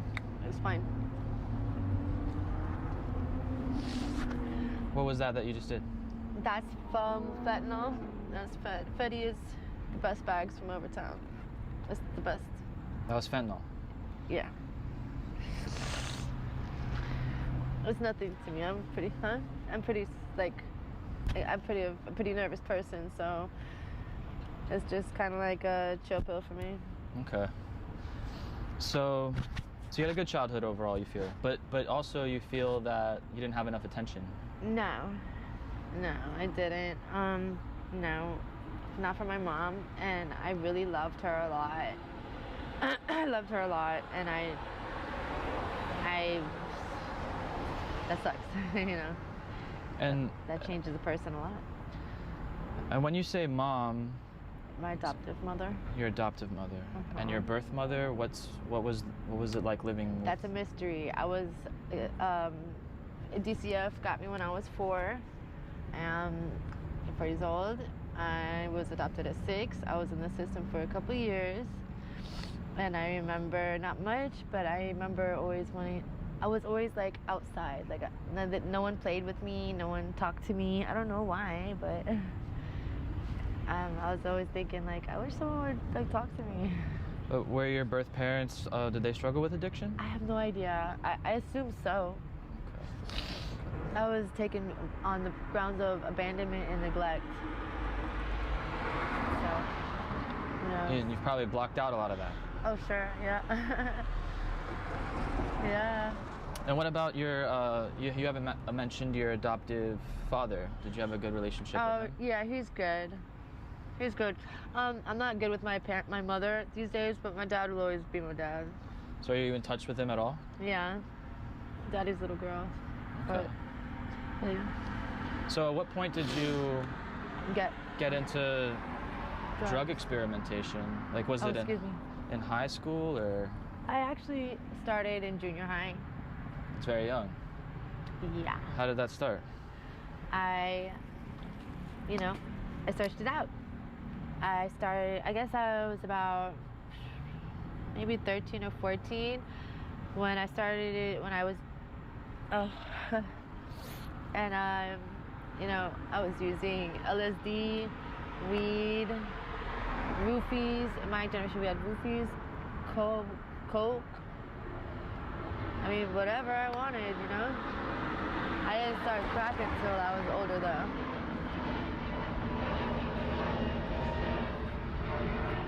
So what were some of those first-time experiences like?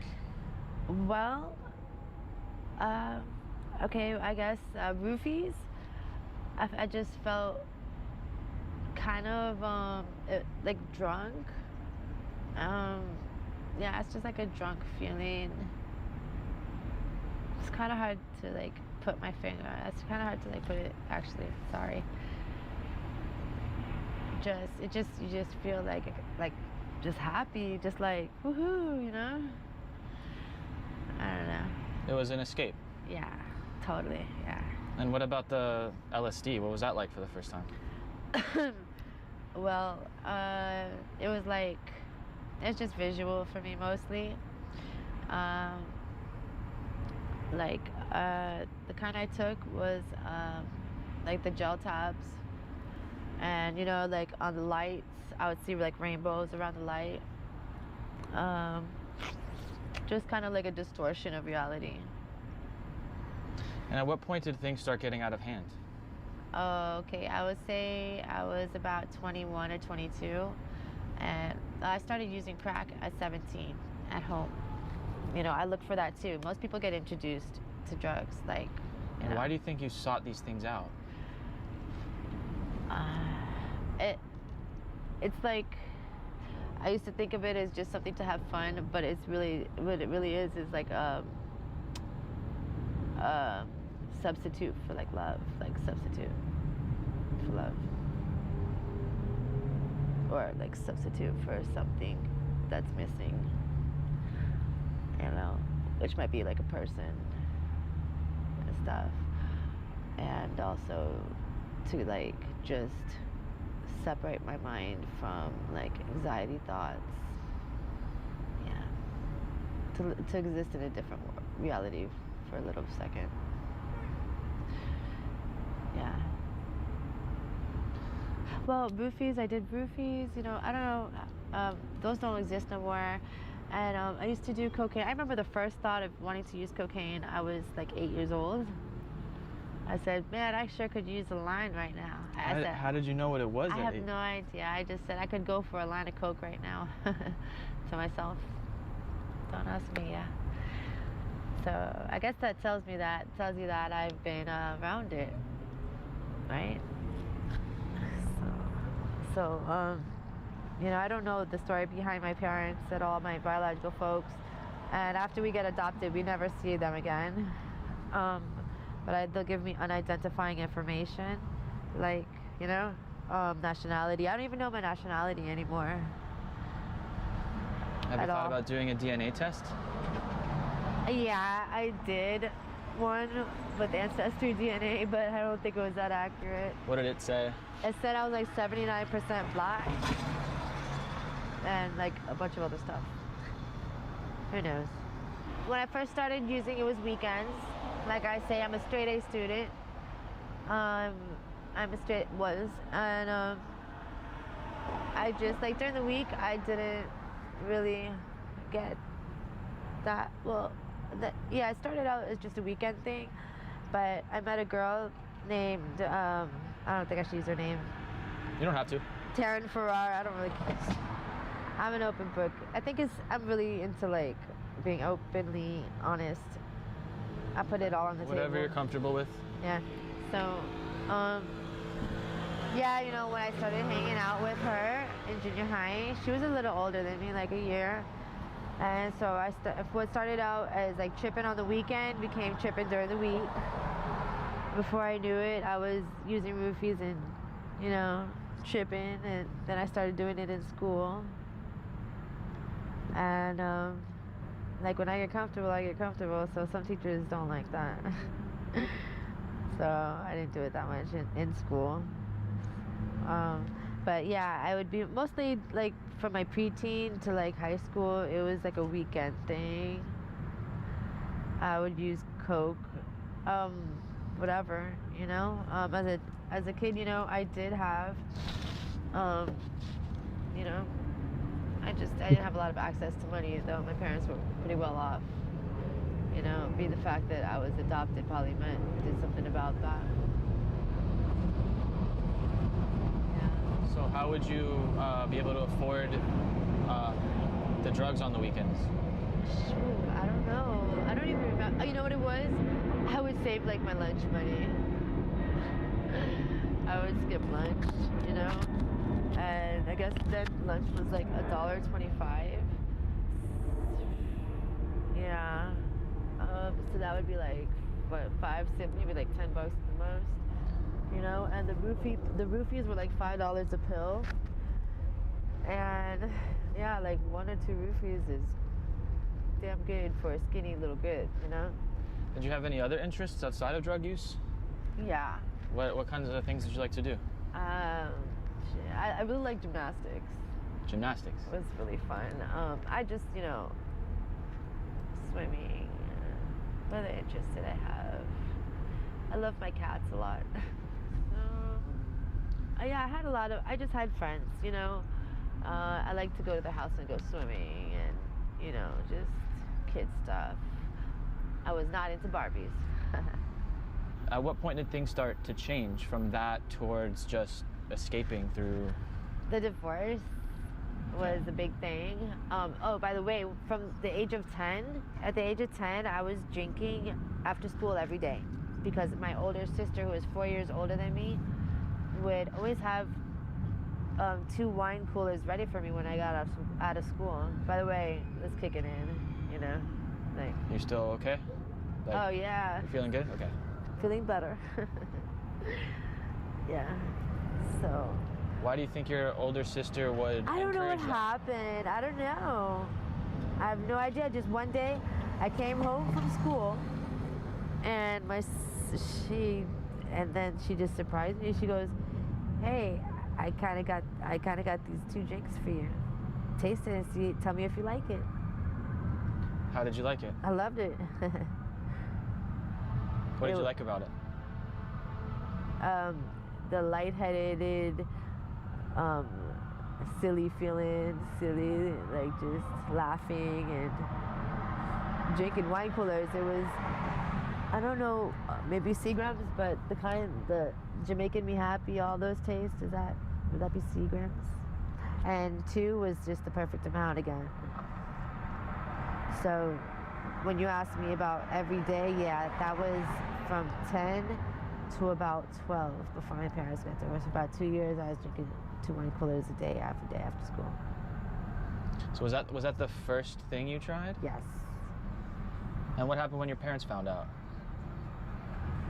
Oh, I denied it. I said it was apple juice. Like, a neighbor told them that I was drinking alcohol. And I was like, Mom, are you kidding? Are you crazy? Where would I get it from? You know, Mom, come on, man. You know me. I mean, I'm straight A. Like, what are you gonna believe? So she believed you? I don't know. She let it go? She let it go. She was a wishy-washy mom. Did she ever find out about your later on? Oh, wow. No, I was very respectful. I took it out of the house on the weekends. I did my recreation. Oh, I'm going to so-and-so's house. Did you go to college? Nah. When I turned, see, it's weird. When I was in high school till I was 21, a little weird situation there. Yeah, how was that? Because when I was 17, I tried to collect disability for schizophrenia, which I'm not. But anyway, when you're 17, you need to pay E. And, you need to pay E, but I had to make my mom pay E. Anyway, so I was forced, I had either ultimatum, take the medicine or get out of the house. So you struggle with schizophrenia? No, hell no. I just said that so that I could get the money. Oh, okay. So you don't have that? No. Oh, okay. And if you don't have that and you take the medicine for that, What's it like? The medicine? That kind of medicine. Oh, shit. That is just fucked up shit. It's like you're trapped inside your own body with, like, I'll be talking and in my mind I'll be like, is my mouth matching what I'm thinking? I'll be like, am I going like this? And it's like in the movie when the video is slower and stuff, I wasn't even sure if I was making coherent. I mean, that's how disconnected from my mind from my body I was. Did you enjoy that feeling? Fuck no. It was terrifying. I couldn't sleep. I could not sleep. Like, I would go for weeks without sleep, and when I did catch sleep, it would literally just be like 15 or 20 minutes. And then when I did sleep, I would have nightmares. What were they about? It was just a reoccurring nightmare, mostly. I had this nightmare that I was in the forest getting chased by a serial killer, and I'm like tripping and stuff, and I'm just trying to get away from him. That was my dream. So what happened next with your life story? We got to the point where you said you sought out crack cocaine. Right. That happened at 17 years old. I kind of just, just tried to, like, listen. Like, I would ask questions or something, like, hey, you guys. And I guess somehow I finally figured out where, like, US 1 and 163. So I took a bus there, and I looked for someone who looked like a baser. And I told him, I said, look, I got 20 bucks. I'll give you 10 if you take me to the dope hole. I'm 17, and he took me actually straight to the dealer's house. And I go inside the house, and he's not leaving, and I go, yeah, it's because I'm going to give him $10. And I felt bad because then I wasn't on it, so $10 was shit. And so he told the guy to go on. What was it like doing that for the first time? It was interesting. Instead of using a pipe, like, I'll show you, like, a pipe. I'm cool with documenting. I'm pretty fucking, I mean, also, another thing is about, I don't smoke with men,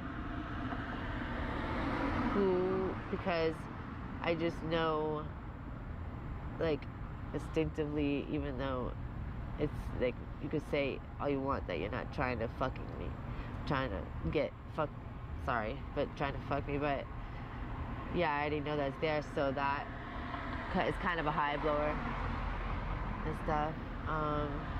It's understandable. Right. You know, I like smoking with women anyway, so yeah. But I mean, I'm sure we're not trying to turn that way, so. Not at all. Yeah, whatever you're comfortable with, you know? Yeah. Yeah, so my first time was on a can. Ash was on a can, and then the guy his name was Fat Cat. He was really cool. He was like, yeah, go in the back bedroom and do your thing, and when you're ready, if you need something, when you're ready to leave, just let yourself out. There was the back door, you know? That's it. That was in Perrine, Miami. A place called the Rainbow.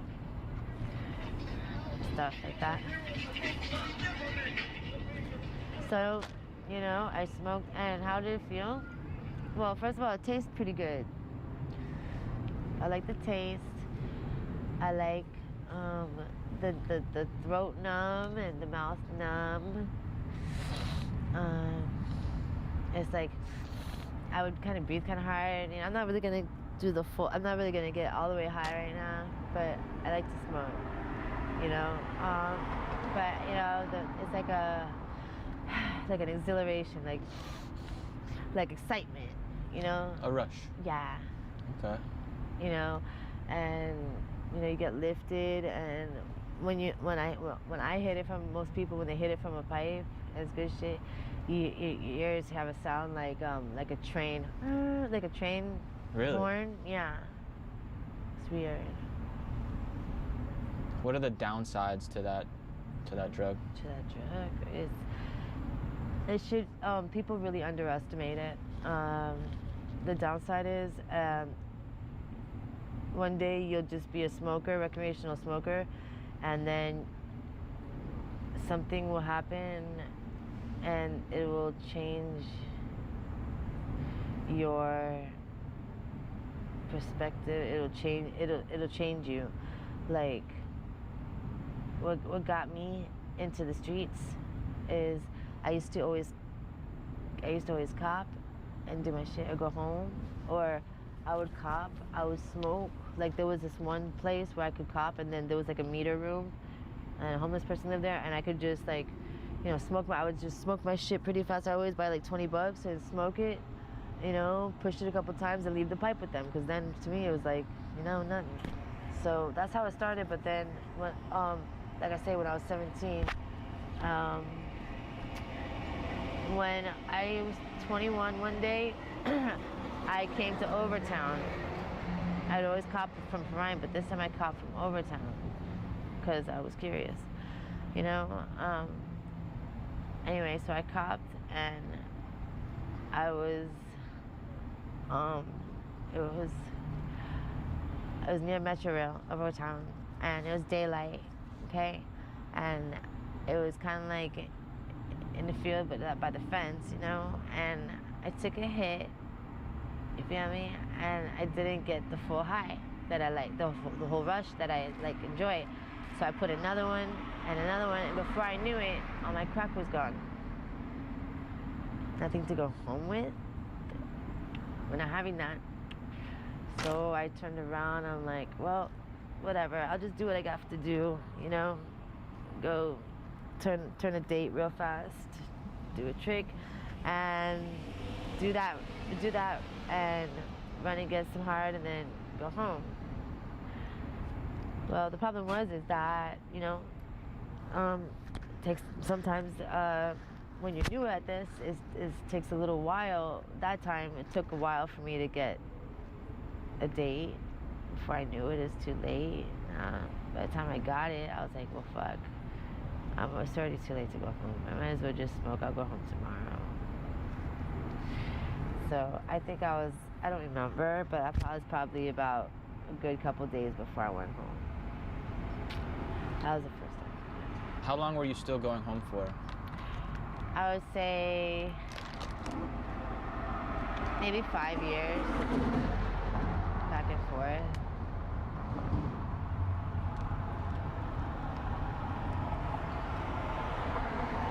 What were some of the experiences you had in those 5 years? Oh shit! I'll tell you a real bad one, right? Well, one time I was pushing myself to see how long I could stay awake. I didn't sleep for 2 weeks. That's my limit. But I remember one terrible time. I never had any, honestly, rape, kidnap, beat downs, rob. I had a few robberies when you're new in town. You know, they catch you. You know, there used to be, we Overtown used to be really big on bouffalé, which is fucking the fake shit, like BC powder and whatever they do to create their concoction. But anyway, what was I saying? Oh, experience. Yo, one time I was not eating well. My nutrition was bad. I wasn't eating enough. I was just cracked out. Dude, I took a bite of a hamburger, and it was the most excruciating pain that I have ever felt. Like, my pH balance must have been off in my mouth, and like biting it, just the fact of having the food in my mouth, on my tongue, it was pain. It's like putting alcohol in a wound, but worse.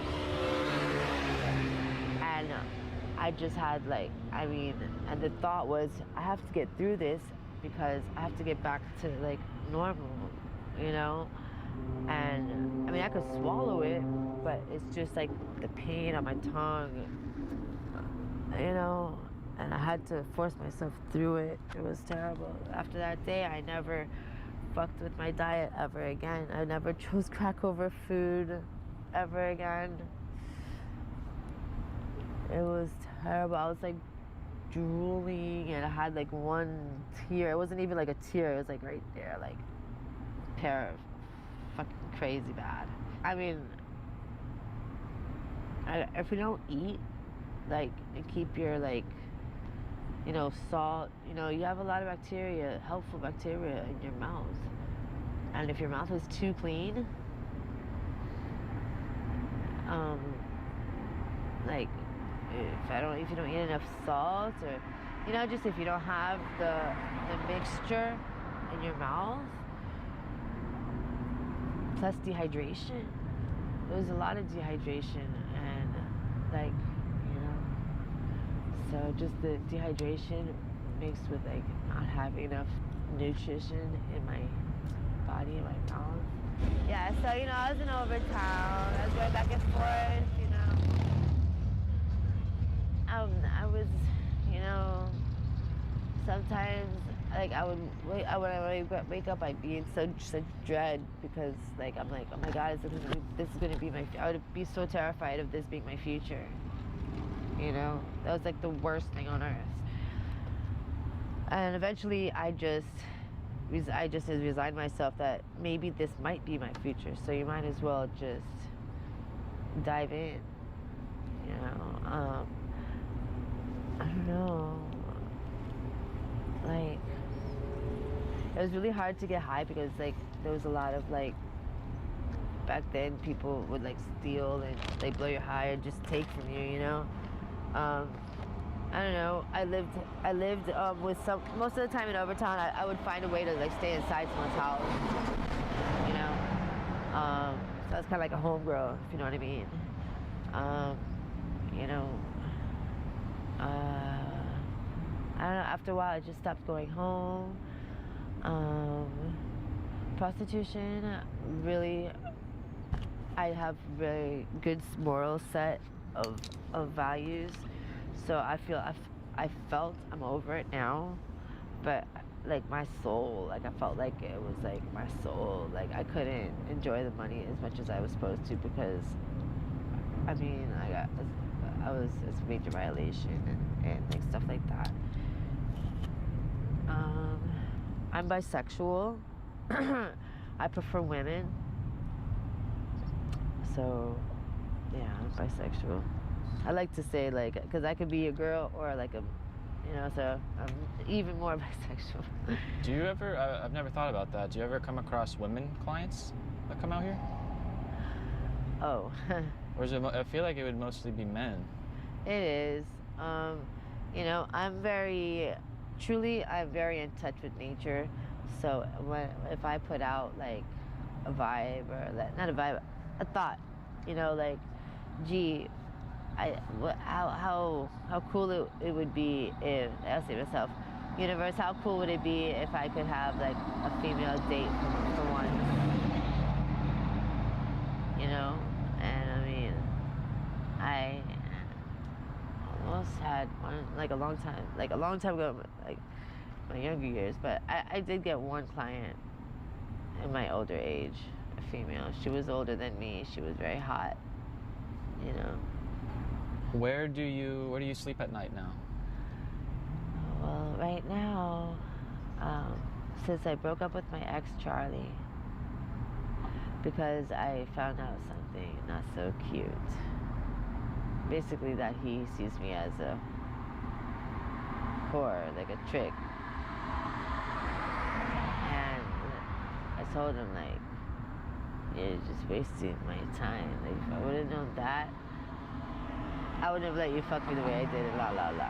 Because he was getting a sweet, he at the drop of a dime, in other words, I'll give you a dime, let's fuck.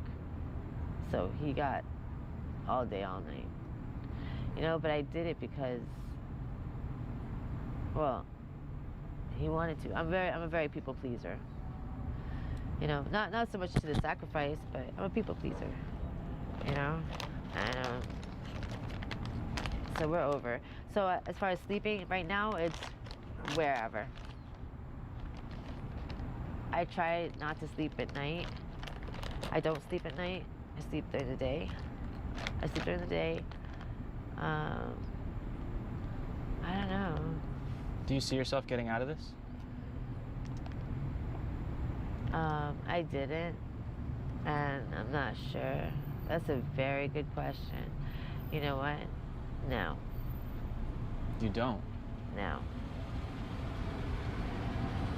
And that's a very gangster thought. A very what thought? A very gangster thought. By that, because I mean, if I have to switch faces and go from a decent person to still being decent, but just eventually I'm going to have to, like, I don't know, tighten up, you know?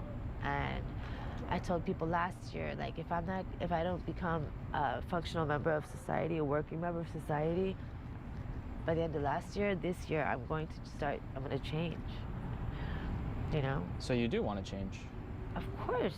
Of course. You know, it was never my intention to get stuck in this and like get lost in the sauce, but it happened. It happens.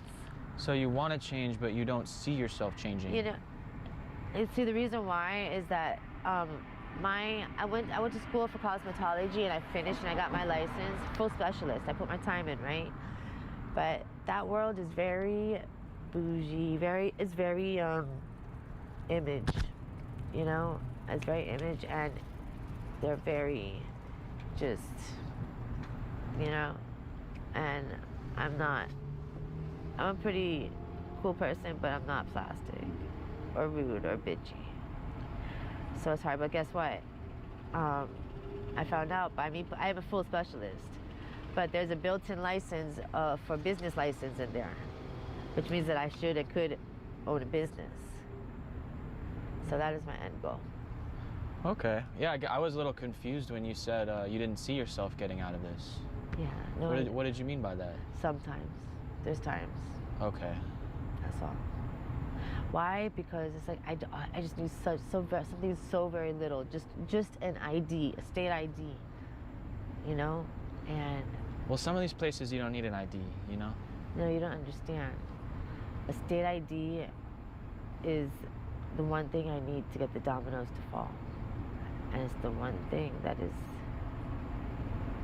unobtainable to me right now. Let's work on that.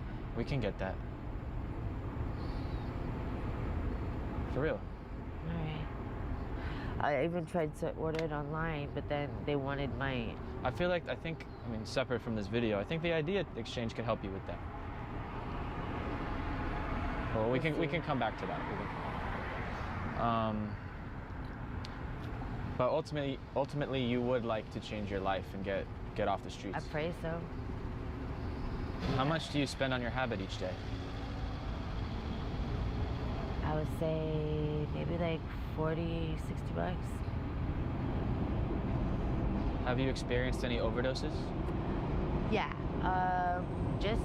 well, as far as the street goes, once. And then when I was in school at my mom's, when I was a teenager, the other time, that was my first one. I was doing coke at home, and I had a gram, and I was hitting it, and it wasn't going down, so I kept going, and then all of a sudden, it all went down at once. 1 gram hit. It's a lot. People usually talk about overdoses with opiates. I haven't heard about cocaine overdose. What's that like? Well, when it hit me, my air left, and I just couldn't get my air back because I guess maybe my chest or something was so frozen, like numbed, that I couldn't inhale. And your heartbeat? Slow. It was slow. Yeah. With all that coke. With all the uppers, it was slow? I don't know. I'll be honest, I didn't check. I imagine your heart was beating out of your chest. Yeah, I didn't really check. I was just so freaked out that I couldn't breathe. You know. So what other experiences have you had in Overtown over the past 20 years? Like, what sticks out the most to you? It's just the prostitution. Like, just this, that's a very serious, big part of my life. It's a big part of my life. I've seen a lot of violence, but I've never experienced any violence. Are you willing to talk about some of the things you've seen? Yeah, sure. Like recently, maybe about a month ago, it was a dough pole, green bag at the dough pole, and it sucks because this guy was getting robbed. He had I don't know how much money he had, but they were taking his watch and stuff. First, they were taking his money, a little bit at a time, kind of bragging about it. And then when they saw that nobody cared, then they took him around the corner of the block, and he had a friend with him. But I don't know, he got separated from his friend or something. He was in the store, or his friend just got separated from him for a good few 5-10 minutes. And that's when they did that. And, whatever though. Well, I have experienced violence a little bit, but that's recent. The Pink House, right? There was this black girl there that apparently she likes to pick on white girls, and so that was a little problem I had, but I let her get away with it. Now I can fight. I'm quite scrappy, but I didn't know who was behind her. If she had people, I didn't want to suffer the backlash. Like, why did you hit her or something like that? She sticks her people on me, so I let her get away with a little bit of murder until I didn't. Because the last time I saw her, and she sucker punched me for something very silly, the way I handed her back her lighter. So I walked away, but then I'm walking away, I'm like, nah. She's gonna think I'm that walk away bitch. So I turned around, and they had to separate us, to separate me from her. She don't fuck with me no more. I imagine you... And I was dope sick. But yeah, what happened though? At what point did you get into fentanyl or heroin? Well, fentanyl was with my ex that I don't know why they call it falsely in prison, because I was quite literally imprisoned in his house. But I got into it with him. But then when he went to jail and I did it myself, I would use more, and then I realized that it's not that bad. But I have tried heroin a few times in Overtown, literally a few times.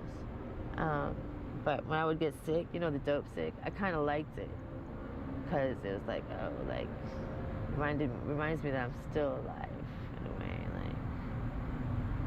I got a weird, how you say, relationship with pain. pain and pleasure kind of close. Is there anything about your life story that we haven't touched on that you'd like to share, to give, everyone a really accurate depiction of who you are as a person and your testimony? Well, yeah, there's the fact that, I was adopted. To be honest, I really went on with the adoption. It was more like a financial decision. Like I was having like a field trip, they call it, and I said to my dad, just joking around like a kid does, not joking, but kind of feeling. I go, so you guys gonna adopt me or what? And before I knew it, shit was going on. But when the process was actually going on, my social worker was like, your mother is still fighting for you. You don't have to go through this if you don't want to. And it was the worst decision ever. I really regret it. So that's one of the reasons why I use drugs, to forget that. So you'd like to reconnect with your birth mother, you're saying?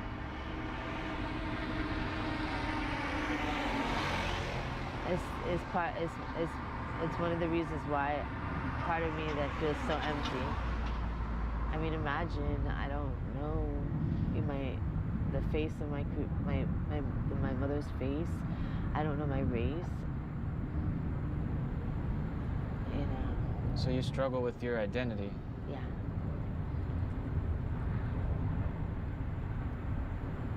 And who are you as a person? A happy person. A happy person that makes a positive influence on people's lives, and one who's just trying to get my shit together with a lot of obstacles and stuff like that. Is there anything else you'd like to say before we end the video? I like to say that I love myself, and I love using drugs. It's just a part of my life right now. But there was times when I was sober, and that's the good life. And I miss that a lot. But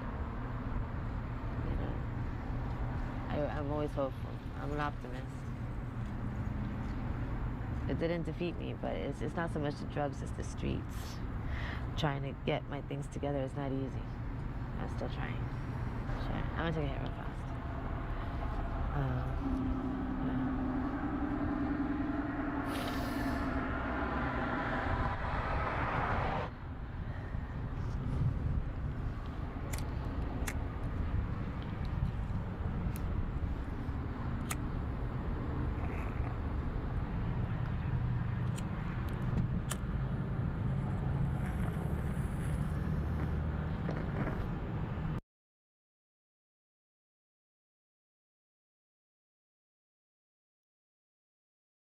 You might have heard I'm going through a little upgrade with my tats. So when Verizon announced that everyone gets a free phone on any plan, pain-free, count me in.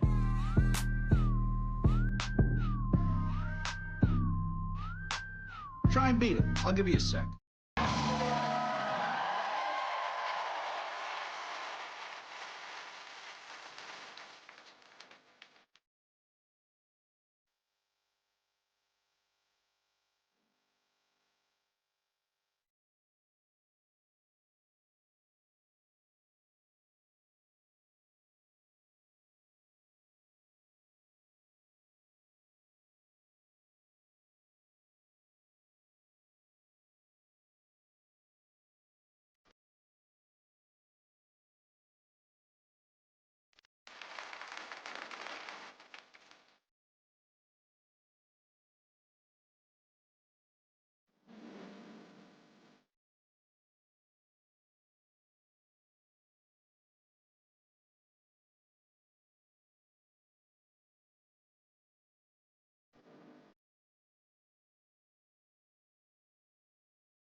Building the schedule, managing employee availability and time off. There's so much that can keep you stuck in the back instead of doing what you love. At When I Work, we've got your back, office, so you can get back to running your business and get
delicious. How's your food, by the way? I love it. It takes me back to our trip to Greece. Nuance Audio is the new invisible hearing solution built into your glasses.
Guillermo, do you know how many subscribers we have on YouTube now?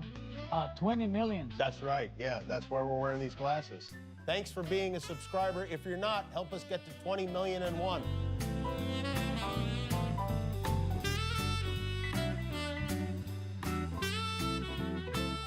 I don't really like committing to things. I'm scared. But when Verizon announced that I could lock in a low price for 3 years, I mean, yeah, that's what I'm talking about. Can you hear me now?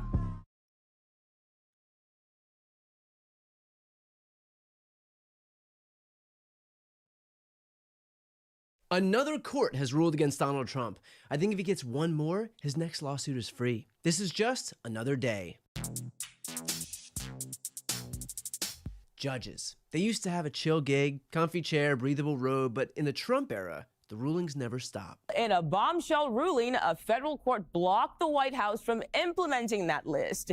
The U.S. Court of International Trade will freeze the president's sweeping 10% tariffs on our top trading partners. It includes that separate set of tariffs levied against China, Mexico, and Canada. Can you really call it a bombshell when everybody saw this coming? That's like saying, stunning bombshell, smoking weed makes you hungry.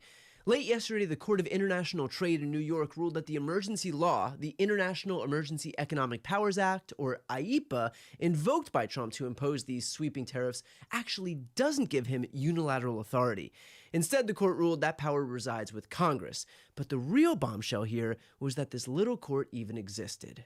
This is like the court in the corner, right?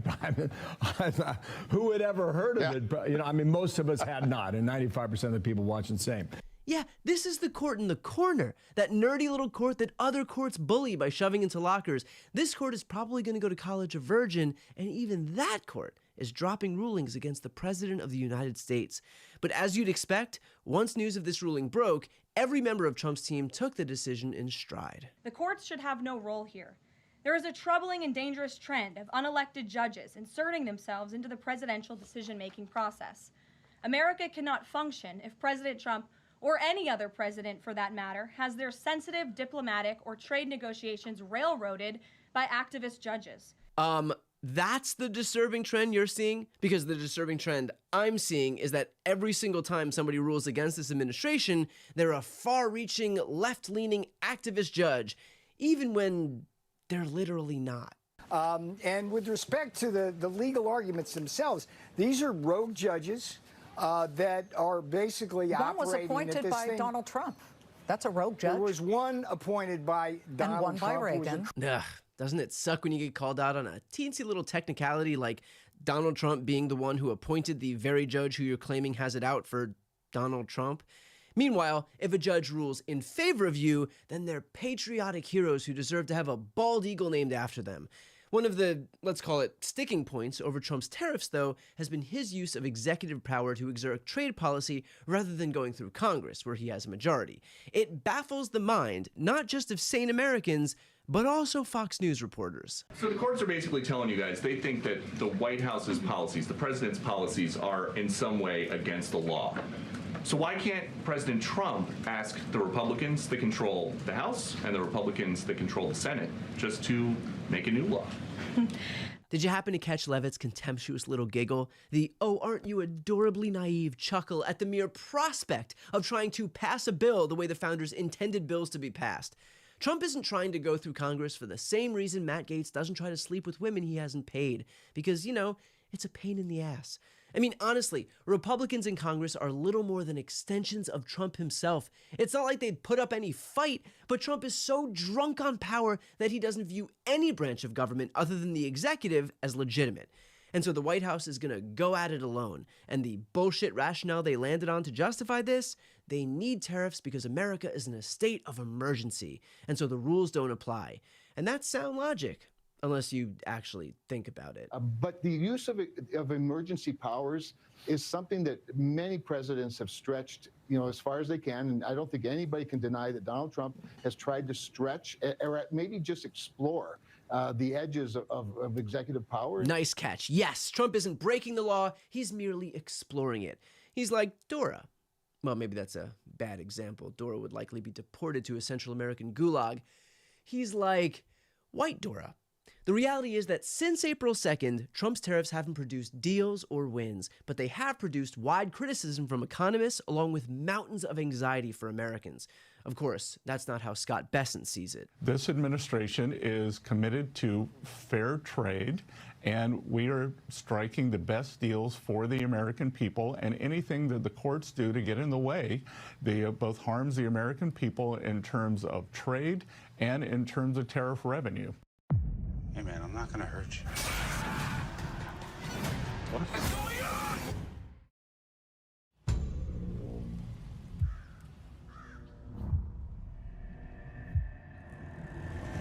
You saw how clean this place was coming in? Yes, sir. Your job is to keep it that way. And no fourth floor, darling. Those patients need special care. Off limits to you. These are good people. They deserve comfort in their twilight years. Here to get your garbage. You know, you've got interesting eyes.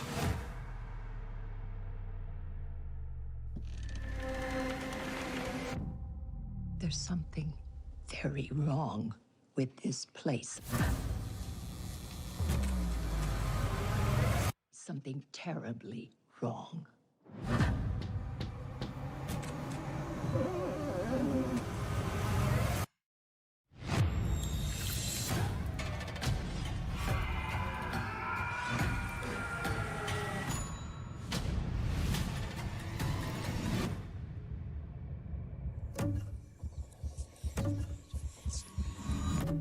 Hey, man, I'm not gonna hurt you.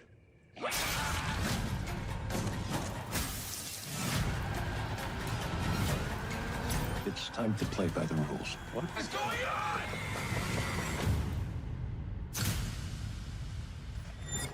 Sometimes, when things are bad on the outside, we have to look on the inside.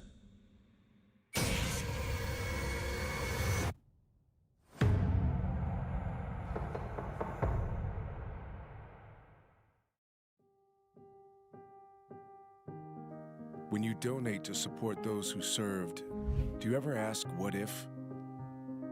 What if my money could go further for veterans? What if I've been deceived? What if my money never reaches them? Some veterans' charities waste hundreds of millions in donations every year. What if there was a way to be certain that your donation will make a difference? Ensure your money is spent on those who need it most, not big corporate salaries and overhead expenses. Visit charitiesforvets.org to view our ratings. Using a new grading system, our free service recommends charities that deliver. Our veterans fought for us. Now it's our turn to fight for them. Support our mission to make sure no one supporting veterans' charities ever has to wonder, what if? Visit charitiesforvets.org. Where are the deals? Scott Bessent is trying to lay the blame on the courts as to why Trump's tariffs aren't producing outstanding results, as opposed to the fact that they are simply atrocious economic policy. It's like Danny DeVito blaming the wind for why he can't dunk a basketball.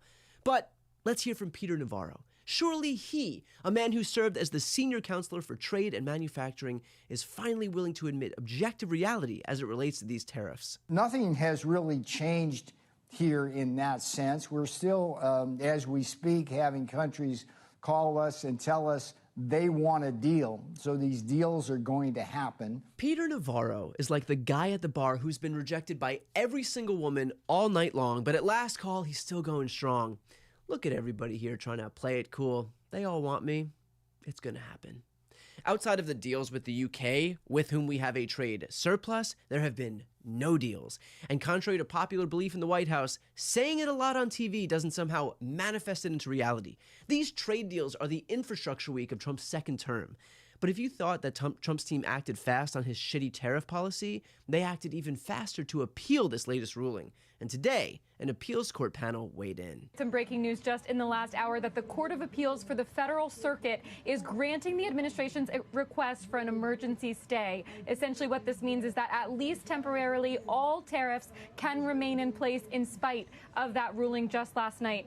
To explain here, this isn't the appeals court ruling on the merits. It's simply the appeals court allowing the tariffs to stay in place temporarily while they litigate this issue. Pretty standard procedural stuff, and in fact, many of the rulings that Trump would ultimately go on to lose had previously been stayed by lower courts, meaning it's very likely that Trump will also lose when this court's final ruling is handed down. And if Donald Trump wasn't so blinded by his massive ego, he would see when he's being gifted a win. His grand tariffs have been nothing short of a disaster for his administration and for America, proving that his, quote, Liberation Day is the worst piece of branding since Trek Bicycles tried to get into the tax prep business and named it pedophile. Trump's tariffs have tanked the stock market, forced to downgrade America's credit rating, paralyzed small businesses, caused chaos at our ports, and let's not forget, brought upon the latest scourge of doll rationing. Maybe the children will have $2 instead of $30, you know? And maybe the $2 will cost a couple of bucks more than they would normally. When you're bragging that your trade policy will likely make babies cry, you might have lost the plot. And so instead of appealing, Donald Trump should have taken the win. This court decision was Trump's ultimate excuse to cut bait on his self-imposed clusterfuck of a strategy. He could say that his hands were tied by the courts, he could blame activist judges that he appointed, and then he could move on to some slightly more popular policy position, like killing puppies. But he couldn't do it. He couldn't take the win he was given because even as his economic policy is cratering our economy, he is too focused on protecting his fragile ego. And so instead, we've all got to sit idly by and watch everything crash and burn. I mean, we've got the only economy in the industrialized world that is contracting. And unlike one of Trump's children, this isn't an accident. It's his fault. You'd think that changing course away from economic disaster would be a good thing, but he can't do it. Because for Trump, any slight pivot is a sign of capitulation, and that means weakness, and we couldn't possibly have that. This president despises the term taco Trump, but I think it's incredibly apt. Donald Trump is exactly like a hard-shell taco, because regardless of all the warning signs, he is hell-bent on stacking one thing on top of the next, and it's only a matter of time before the whole thing completely breaks apart in our lap. Before you go, if you enjoyed this content and you want to see more and support independent media, please subscribe to this channel. The subscribe button will be right here on the screen. But second, the reality is that we are now in a political environment where this administration can lean on any of the social media platforms to suppress certain voices if they don't like critical coverage. That means my longevity here is in the hands of a few tech billionaires who are already making it clear that they are willing to cater to this administration. To that end, signing up for my newsletter is a way for me to reach you directly if that ever becomes necessary. I'll put the link right here on the screen as well, so please sign up. It's free, but there's also an option to do a paid subscription if you'd like to support me and my team. I really appreciate it. Thanks so much for watching. Looking to deepen your understanding of Islam while advancing your education? Whether you're a busy professional or a full-time student, Guidance College makes it easier than ever to achieve your academic and spiritual goals. With fully accredited online degree programs in Islamic studies, Islamic finance, and more, you can learn from world-class scholars at your own pace, anytime, anywhere. The mission of Guidance College is to educate its students in Islamic knowledge and to prepare its graduates to think critically and ethically so their contribution to the society will be maximized. Guidance College is a great place to gain some Islamic knowledge and to connect with the community nationwide to get involved in the community. Guidance College not only gives you the knowledge for your own self and helps you understand the Islamic knowledge so you can better worship Allah, but it really equips you with the information, the tools, the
On April 25th, 2025, while patrolling a shopping plaza just before midnight, an officer noticed a white sedan parked in the travel lane with its lights off.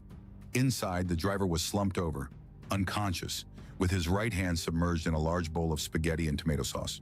Some of the sauce had spilled across his shirt. Here's how the events unfolded that night. How's it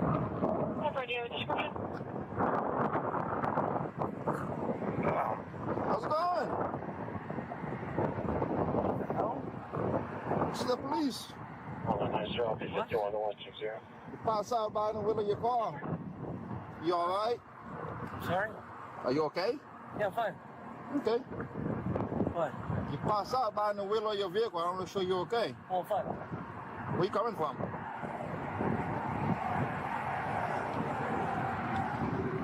Why you eating with your hand like that? What? Eating with your hand like that? Yeah, I was eating. Chevy is called the heartbeat of America. Like the people who keep this country moving. For them, only America's most dependable truck will do. In every Chevy truck, dependability comes standard. Chevrolet. Together, let's drive. I'm 10 I'll give you 28 in a minute. Where you coming from? Work. What do you work at? I'm sorry? Where do you work? I work at Robbins. Oh, which one? I work at Robbins. Oh, Carrabba's. Yeah, is everything all right? Oops. I don't know. I just want to make sure everything is all right. Yeah, everything's all right. I stopped because I wanted to eat some food. I don't have any silverware. I see I wanted to eat. I said, I got to eat some food. I mean, Okay. that's all it was. I mean, I said, Do let you me have stop. any medical problems? Medical problems? Yeah. No. Do you? No? Why you just pass out like that behind the wheel? Pass out? Yeah. No. Have you been drinking tonight? No. What time did you get off? Just a little bit ago. I clocked out just a little bit ago. What time did you clock out? Ah, man. Here at 30 Stewart, power 160. I don't know, maybe about 20 minutes ago.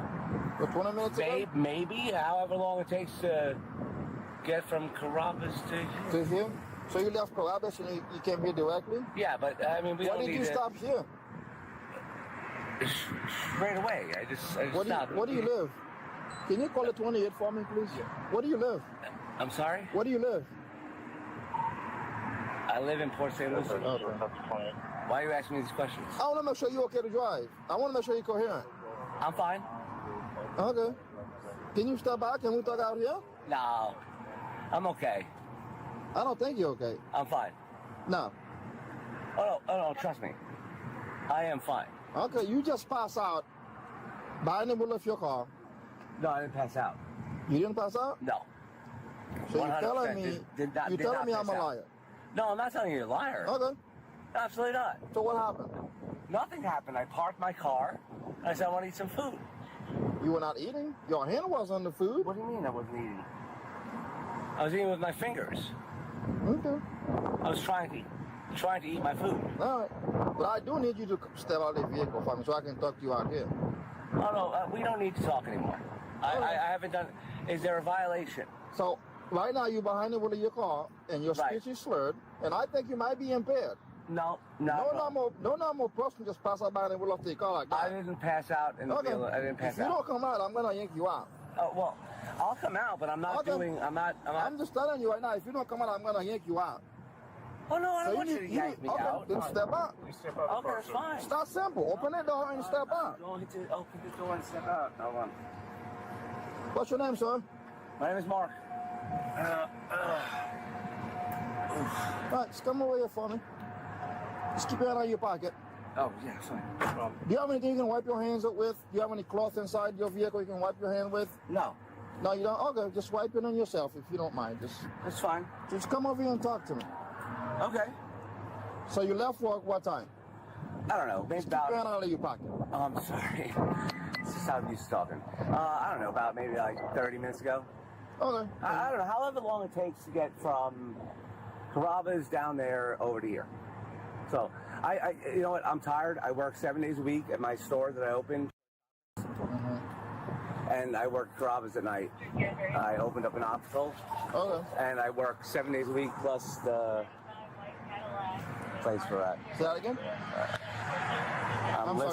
I'm just listening, the white Cadillac and stuff like that. All I do is I work at my optical and I work at Carrabba's. So you work 2 jobs? Yeah, 7 days a week at my optical. You know this guy? No, I just... You never seen him before?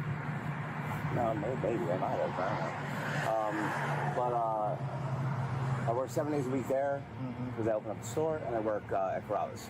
Okay. So I get tired. So you had a drink or so? I mean, I can smell it from your breath. No, you might smell it on my body. I mean, I spilled alcohol. Oh, is that? Yeah, I'm tired, man. I'm just tired. I mean, honestly, the fact of the matter is that I work 7 days a week at my store, and I work at Carrabba's. I'm tired. Okay. I'm a tired person. That's all it is. So why would you spill alcohol on you, on your person? What do you mean? I carry trays. Do you serve drinks too, or you just carry trays? No, I serve drinks too. I do everything. I'm a server. Okay. Yeah, I'm just tired, man. So, can you do full sobriety for me to determine if you can drive? I'm sorry? Can you do full sobriety exercise? I don't want to do any tests or anything. You don't like want to do any tests? No, Okay. I'm not interested. Well, I keep my car here, and I'll just call somebody to get me. Well, the thing is, I have reason to believe you're impaired. You're behind the wheel. No, I'm just tired. So You I'm just not. tired? Yep, I'm not interested in doing any tests or anything like that.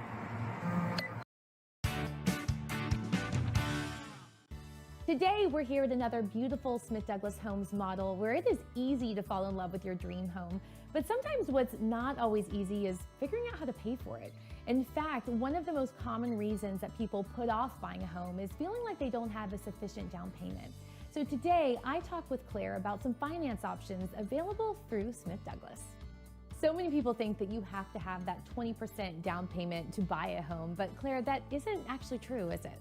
That's right. While it's great to have a sizable down payment, 20% of that sales price is not always necessary. At Smith Douglas Homes, we work with many home buyers who tire of paying rent, and they'd rather pay towards that home and start building some equity. And I know that Smith Douglas has a few solutions. So for the home buyer out there that can make the monthly payment and also their credit qualifies, you actually have a couple of different alternatives for loans, don't you? That's right. There is the FHA financing option. Many of our homeowners do use this in purchasing their new home.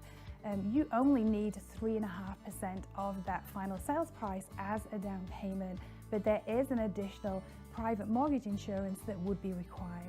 Now, a portion of that would be paid up front at closing, and a portion of that would... Nope. I'm sorry. Why you don't want to do the test? Because I don't want to. I just don't want to. I'm tired. That's all I am. I'm just a tired individual who works all the time. Well, that's it. For me to determine if you can drive, you know, I'm just asking you to submit to the... I won't drive. So why wouldn't you want to drive? Well, I don't want to do. I don't want to do anything you are asking me to do. Okay. So I need to advise you. If you don't do what I'm asking you to do, I'm gonna base my investigation. Right now, it's a DUI investigation. I'm gonna base my investigation on my observation. What's your observation? You were behind the wheel. You pass out. Okay. No, I didn't pass out. Your speech is slurred, and I can smell alcohol from your breath. No, you can't smell alcohol. You smell pomodoro sauce from my breath. You smell tomato sauce. You smell capellini pomodoro. That's what you smell. Oh. So have you had any alcohol to drink tonight? No. No, I did not. I'd like to go home, please, if you don't mind. I'm very tired. I work 2 jobs. I own a store, and I work Carrabba's. 2 jobs. 7 days a week. I'm tired. That's all it is. I would just like to go home. I'm just tired. Can I get a back on that thing, bro? That's it. I'm just tired. I don't want to do anything. I just want to go home. I'm tired. I'm tired individual. See, I have my hands in my pockets, and you haven't asked me to take them out of my pocket at all. Because, you know, I'm not any kind of a threat or anything like that. I didn't say you were. I know, but you asked me to keep my hands I in my have pocket. reason to believe you're impaired. No. But you refuse to submit. No, I don't want to do any of that stuff. I'm just giving you a chance. I don't want to do all that step here and step there. I'm just giving you a chance to dispel my suspicion. I'm not interested in that. I'm not interested in that. There's no suspicion necessary because I came here, sat down, decided to sit down and relax for a minute, ate some food, and if I started to fall asleep a little bit while I'm eating food with my hands, because I don't have any silverware, because I'm hungry as shit. So why didn't you just get a silver, like a spoon or fork at the job and eat? What do you mean? Why didn't you eat before you leave? What, before I leave? Yeah. Why? What do you mean? I didn't think of it. You're walking out of work. I'm clocking out. What do you mean? What do you mean? Oh, I have to prepare for everything? I said, oh man, I'm really hungry. That's what I said. I mean, if you were not hungry. Yeah, I was hungry. Look at my shirt. I was eating with my hands. I decided, I said, let me park for a minute. I've been working so much. So much. I can't even tell you how much I've been working. So I decided to park for a minute. What time did you start? This morning? What time did you start my shift here? At the restaurant? At Carrabba's? I started my shift at 5 o'clock. Good. 5 o'clock so. 5 o'clock so. Oh, this afternoon? Well, this evening. I worked at my other... So at any rate, I work at my other job, okay? I own an optical, a place to get glasses. I work there at 9 o'clock in the morning. Once I was done there, I work at the restaurant. Then when I'm done with the restaurant, I come home, hungry. I eat one meal a day. That's all I eat. Okay. So how are you gonna get home? I can leave my car here and have somebody pick me up. If you're worried about it, I'd be happy to leave my car here and have somebody pick me up. Why would you leave your car here if you... Because if you're worried about it, you say you're worried about it. I'm not worried about it, but you say you are, so I'd rather you feel okay. I'd rather you feel okay. Okay. So I'll leave my car right here. I can understand that you want to leave your car here because you probably feel guilty that you're impaired. That's why you want to leave No, absolutely not. No, you're worried about. So why wouldn't you just say, you know what? No, you're I'm worried going about last minute. I'm going to drive my car because I'm not impaired. Just tell me that. I'll drive my car. I'll drive my car so I'm not impaired. But you want to make me go through the dance and this and that. Exactly. You spell my suspicion. That's what I'm asking. I don't want to do all that stuff. Okay. I'm not doing all that stuff because I know what that is, and I'm not going to do it. So it's fine. I'll keep my car here. I'll walk home. It doesn't matter to me. I don't care. Okay. You see, I just want to go home because I'm tired. So if I have to call an Uber because you're suspicious, this, that, and the other thing, that's fine. You know. See alcohol. The exercise is hard. It's to help us help you. Yeah, I know, Jack. I'm not foot. They cruise us, check your eyes.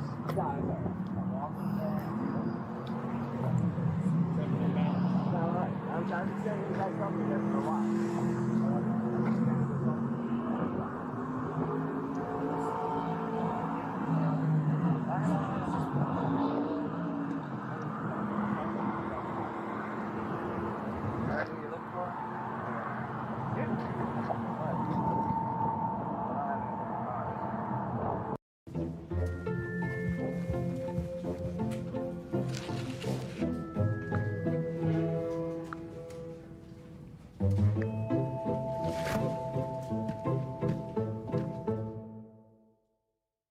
We starting our own label. I'm calling the shots now. I'm the face of this organization. You always gonna be in my shadow.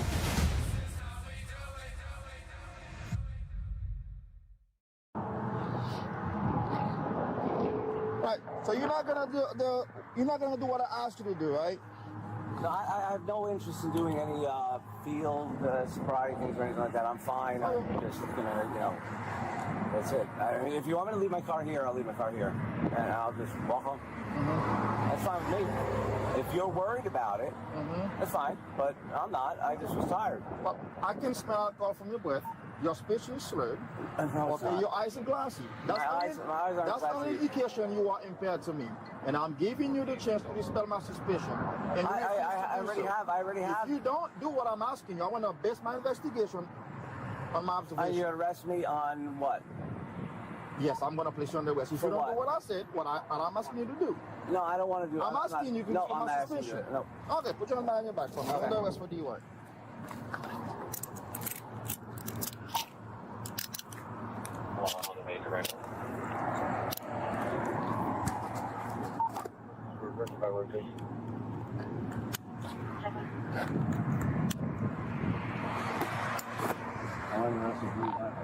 Show me 10-15. Yeah, I don't. 160 1091. For what? Show you 10-15.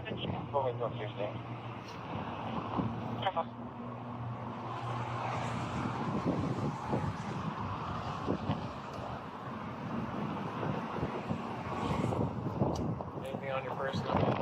No. I'll hold him if you want to start a tow sheet. I've got him if you want to start a tow sheet. I don't understand what I'm being arrested for. He's explained it to you. No, I didn't. I didn't submit to any long ass like freaks, I've been standing here. I told you I was tired. The Keepos, they were right, but then tired.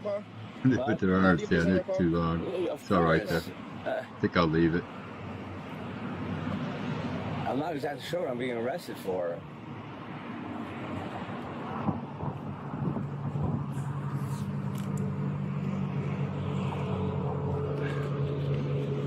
Why? What exactly am I being arrested for, please? DUI, sir. For what? I am not intoxicated.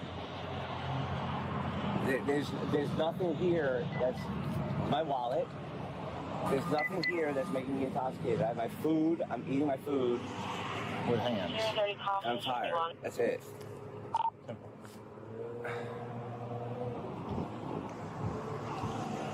I'm gonna take your license from you and I'm gonna put this back in your pocket. 194, I think it's the Arizona deal. You can put it on the... Driver side or passenger? Passenger side. Okay. Did you double up? Yes. Okay. You are the vehicle. Yes, I will. Louise has a valid VL, negative. Go ahead and have a seat, sir. 10-4, 55, another Arizona deal. Go ahead. Delta 11354029. You don't have anything in the car. In your car, you can just cover the seat with, do you? What's that, bud? You have anything in your car I can cover this with? You know what? No, I've got the record coming. yeah, I wanna make sure it's operable. It's drivable. Oh. Yeah, 297. Let's wipe it down. I don't want to just sit at this.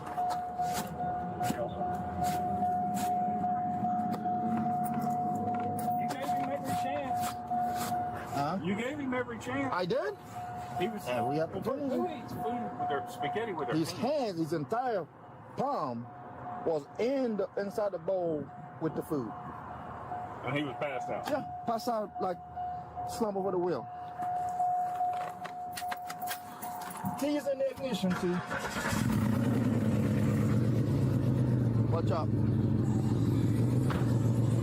Actually, can you reach in and then put it in drive? Let me make sure I'm on the brakes. Yep. Still done. Yep.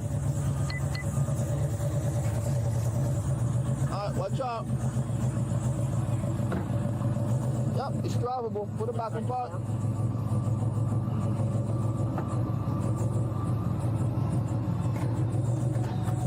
Okie dokie.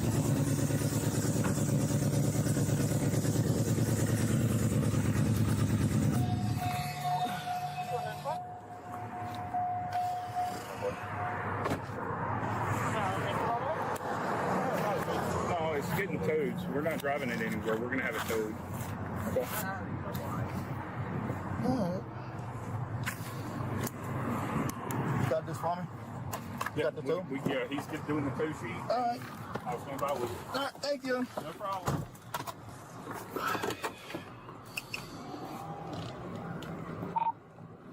That's Joseph.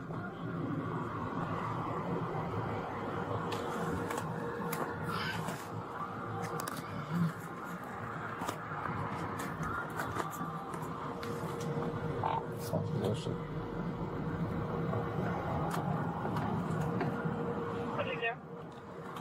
I don't know. Put you on the CJ. 0015.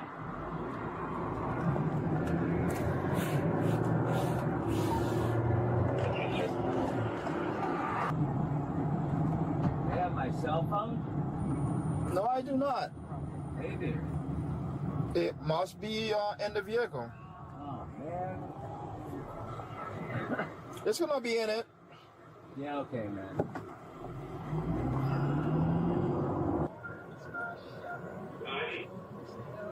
Stood pity adult male.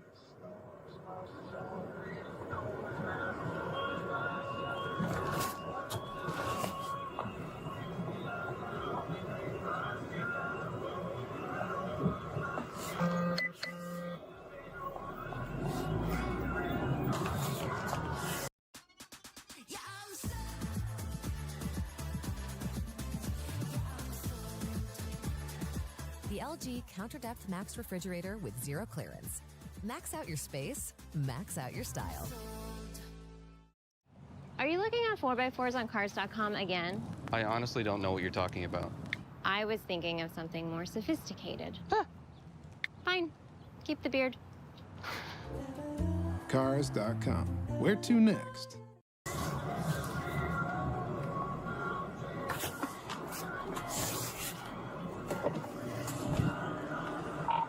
That's the issue. What's the best?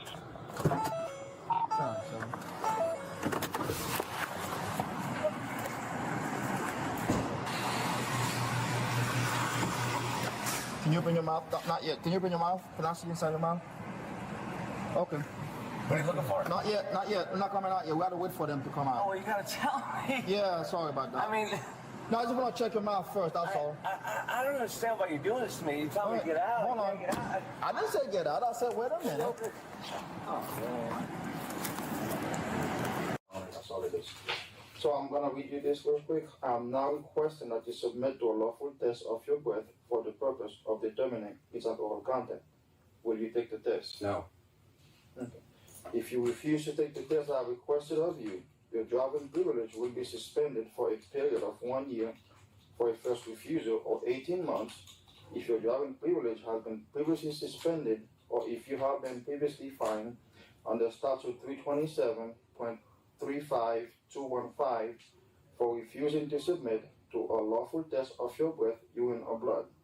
Additionally, if you refuse to take the test I have requested of you, and if your driving privilege has been previously suspended, or if you have been previously fined under Statute 327.35215 for a refusal to submit to a lawful test of your breath, urine, or blood, you will be committing a misdemeanor, in addition to any other penalties which can be imposed by law.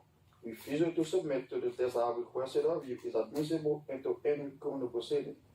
Do you still refuse to take the test? I refuse.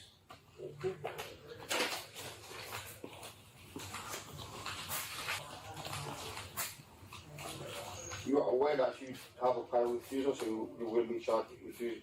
I don't have a prior refusal. Okay. I don't know why you're talking about priors.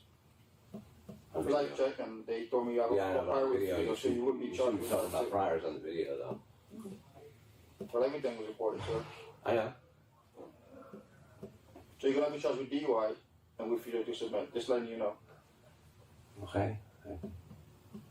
There's nothing for the DUI.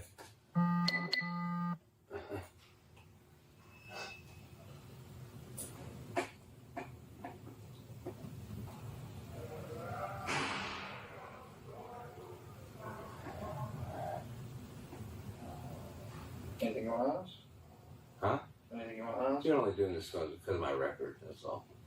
That's why you're That's doing not this. true. Yes, it is. You saw I was tired, I spoke to you. You know it. You're doing this because of my record. I give you the opportunity to I'm not interested in evidence collecting and all that stuff. I'm not interested in that. I already know how the game works.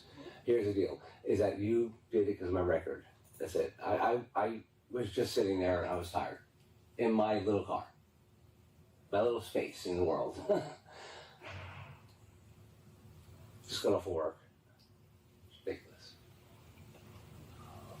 You were given the opportunity. I know. And I told you, if you don't. I know.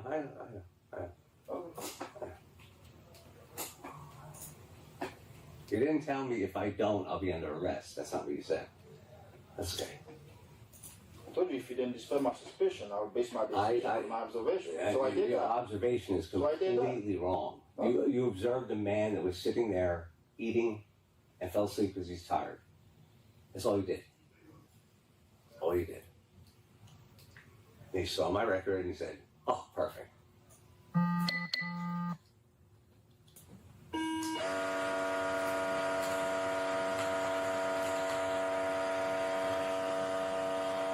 You know, I am on medication that makes me tired, right?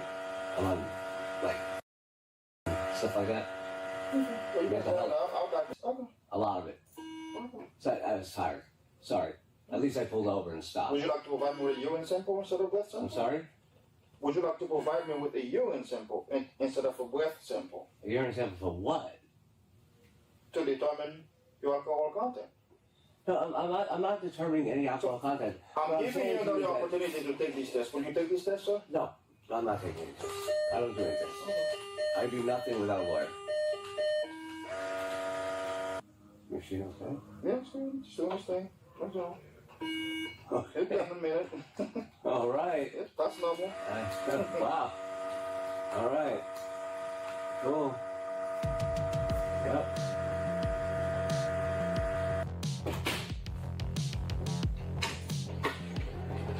the jail, the driver was read implied consent and declined to submit to a breath, urine, or blood test.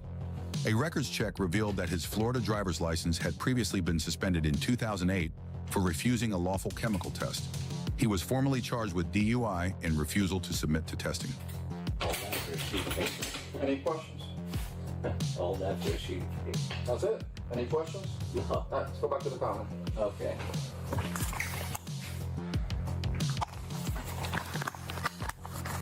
What's your thoughts?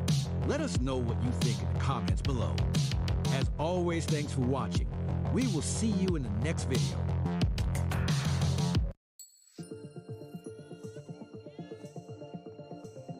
Turn your best idea into a bestseller. Do it yourself on Wix. However you book, first check Kayak to search hundreds of travel sites at once and compare hotel prices to find a great deal.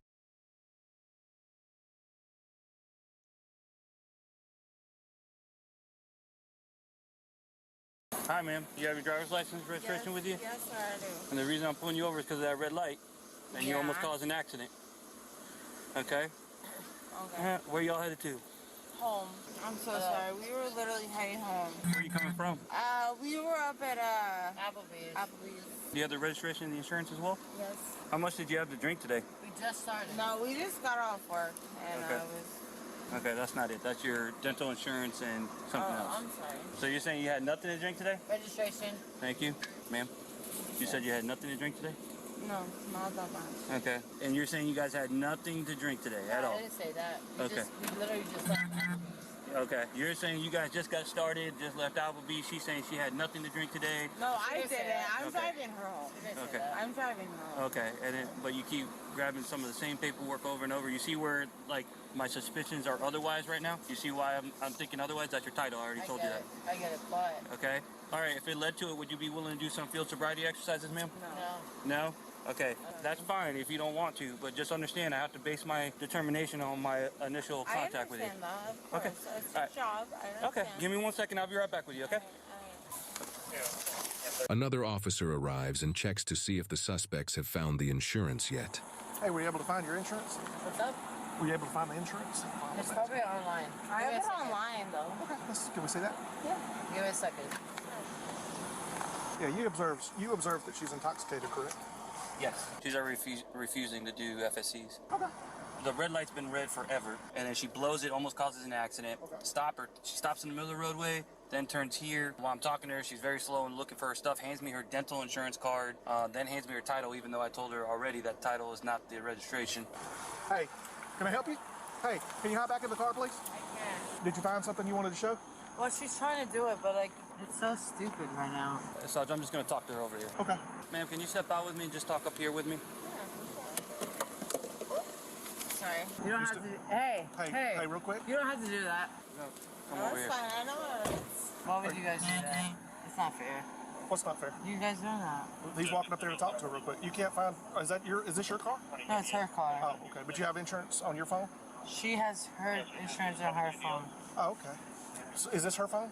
Yeah, it's her phone. Okay. So what's the reason I got pulled over for? I told you when I first pulled up, you ran the red light, almost causing an accident. And then you had multiple vehicles honking the horn at you. You don't remember that? No, I do. Okay. You said you guys are coming from Applebee's? Yes. Okay. Do you take any medication or anything today? You don't take any medication? No. Okay. I work my ass off. I believe you. I believe you. I don't doubt that. But, you know, I have some concerns. That's why I want to make sure you're not on any medications or anything like that. You see what I'm saying? Okay. And you said you had nothing to drink today, or did you have anything? I drink a little bit. Okay, what's a little bit?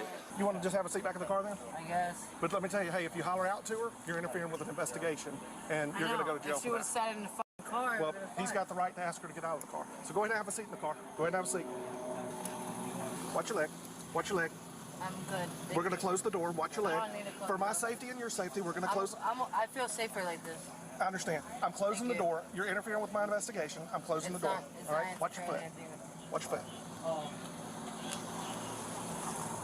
Like 1 beer, 2 beers? I know my rights. So. Yeah, I'm not violating any of your rights. You're invoking your rights then? Is that what you're saying? That you don't want to talk to me about anything? No, I will. I'll be Okay. real with you. I just don't, I can't. You're confusing me on what you want to do here. So, okay. Well, right now I still got to do my citations and all that stuff, so that's not going to happen right now. I understand that. Okay. If I leave my car here, can I Uber home? No, we can't do all that stuff. So what's going to happen is, turn around. Do not pull away, please. Based on my observations, I do believe you're operating a motor vehicle under the influence. Stay in the car. Stay in the car. Stay in the car. Stay in the car. Want the ultimate Porsche upgrades? Discover Dundon Motorsport's top upgrades and elevate your Porsche's performance. All vetted, all tested, no compromises, just go fast. Stay in the car. Do anything. I told you to stay in the car. You were. She didn't even do anything. Well, the thing is, you don't start charging up there towards them. Put your right hand behind your back. Put your hand behind your back. I'm going to ask you again. Put your hand behind your back. Ma'am, walk this way, please. Walk this way. Let's go. Can I get my phone? We'll get that here. We'll get that here in a minute. Oh, can I get a female? I need a female cop. That's what I'm calling. That's what I'm calling. I need a supervisor. She's right there, and I'm calling a female right now. We're not doing this arguing thing, okay? I have done nothing to you, and I'm not violating any of that. Don't f***ing touch me. I need a female. I need a female officer. Don't touch her. Don't touch her. We'll wait for a female. Yeah, get a Absolutely. fucking That's common sense. Okay. All right. Let's go over here, please. Don't touch me like Okay, that. do You not- wanna touch me like that? Then you move when I tell you to move. All I'm doing is put my arm around your shoulder because you're not moving. Have a seat, please. Don't touch her then. Roll over, just like that. Roll over this way. Come on, I'm going to help you out. Why is she running from him? I have no idea. I'm dealing with you. Hold right here. You're not going where you want to go. I'm not going anywhere. Okay, you're going to walk over here. Wow, this is f***ing stupid. I'm going to need another cage car. Please have a Can you seat. just let me hold a second, please? Ma'am, Sir. it's better for you to have a seat right now. No, I Okay. can't right now. Okay, I and can't right now. and why is Just that? hold on for a second. That did nothing wrong. Okay, well I've already explained. This is stupid. Okay, This well is have like, a seat. I know my rights. And that has nothing to do Then about get your violating your rights. supervisor. He's right there, Where's your supervisor then? dealing with your All right, friend. then where's your supervisor? Do Please have a not seat. touch me. Get No your one- supervisor. This is so stupid. It really is. It really is. This type of behavior is very stupid. Do not touch me, dude. Have a seat. Get your supervisor. And you can stay right there. My supervisor's right there Get watching your everything. supervisor. Do not touch me like that. No one's touching man. you like anything. Yes, you are. You're being Stop. mean to a Stop woman. pushing and resisting. You're Stop. You're pushing me. Babe, relax. Relax. Babe. Oh my God. Like, this is so stupid. Stop. No one's doing anything I to don't you. respect No one's doing I anything don't to you. respect people fucking touching people. How are you gonna touch somebody like that? What are you waiting for? Well, you wanted a female to pat you down, so we got a female coming. I have nothing on me, so it doesn't matter. Well, we're going to make sure. Okay. But you cannot touch a woman like that. By your arms? This is fucked up. Okay. But you need to let me go. I don't need to let you go, ma'am. You're Yes, under you arrest. do. You're under arrest. No, I don't. Hey, do you have your ID? I do. I'll tell you what. I'm going to let you go right here. Are you going to pull it out? It's right here. Why don't you grab it? Excellent. All I'm going to do is run your information. That's fine. All right? Thank you. I'm letting you go. Please. All right, let's cooperate. Let's not do what... Let's, but let's not do what we I just love did. her so much. She doesn't even know it. But that's, you know, love is crazy. I know. But you can't come out acting I like know. that. Okay? I know. You know you messed up. I didn't mess up. When we told you don't go up there, and you still charged up there. You can't do that. I know. All right? So you know. All right, officer. I wanted you to stay here. We would have I got you know. home. You know, we would have You're taken right. care of you. You're right. But no. You're right. 100%. Can I just like get my phone and shit We from will my get car? that before you leave, yes. I don't care. Like, well, this is fucked up. And you know it is. Absolutely not. How? We don't need to sit here and debate. You can take that all to court. I'll go to jail for her. Well, you're going to jail for you. She's She's going to jail for her. What am I going to jail for? For obstructing an arrest. Because when you charge an arrest like that after I told you to stay in your car, that's against the law. Also, you're intoxicated, being I'm not intoxicated. intoxicated. I'll do whatever I have to do to prove that. You got a phone case. Yep, with my phone. No, you got this phone.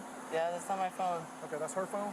No, Excellent. it's I not think your even- phone might be in your pocket. Who cares, right? No, I mean, we're going to make sure you got everything. Buddy, we're not going to act like this, okay? I'm trying to get in your fucking car. Well, so... now we're going to wait for a female, so. All right, let's get a fucking female? She's on the way. Stop Then let me walking. go. Stop walking away. Let me go then, dog. There's nothing like Let that. me go then. Not when you guys Let have been me the not when fuck you've go been then. resisting. I'm not resisting You nothing, have been. dog. You have My earn things, baby. I'm not your baby. She's intoxicated. You're intoxicated. That's the I'm not problem. intoxicated. I don't know why you guys keep saying that. I'm emotional. I'm a Scorpio. I'm fucking emotional. That's like the love of my life. Please let me the fuck go. He's like hurting me. Will you stop resisting? Stop resisting him, ma'am. I'm not. You're resisting. A woman Stop. moves and you hurt me? Ma'am. Nah, dude. Ma'am. You and Ma'am. Yes, sir. Calm down. I'm calm. All right, so let me just do circles like this. No, I want you to, you're going to stand. Buddy, stop. I just want Stop. circles. No, we're not doing circles. I'm about to do circles for the. You're not going to do circles. You're going to stay right here. I mean, if you're going to act like this. You feel better? No, you feel better about yourself? No. Do you? I feel like you do. No, absolutely. Ooh, I feel like you do. You're ridiculous. You can just stay like that. Yeah. Stop. Will you stop? Will you stop? Alex and Christian have been great additions to ECR, but really, Gary's been the game changer. He delivered our Drive a House coffee pods and just sort of never left. What you might want to do is put a little more grease on the bearings here. Gary's advice doesn't make a lot of sense. I would check that if I was doing it. But I tell you what, his lattes, oh. Beep, beep, beep. Delivery. It's too early for this. Where's the coffee Looks machine? like you need a Java House. Oh. Who needs a coffee machine? Java House, cold brew coffee. Amazing. Really smooth. Yes. I'm Pat, and I had surgery to repair a fully ruptured Achilles tendon. After spending time on crutches, I knew there had to be something better, so I got the iWalk crutch. This is me using it for the first time. At first, I went slowly and carefully. There's definitely a learning curve.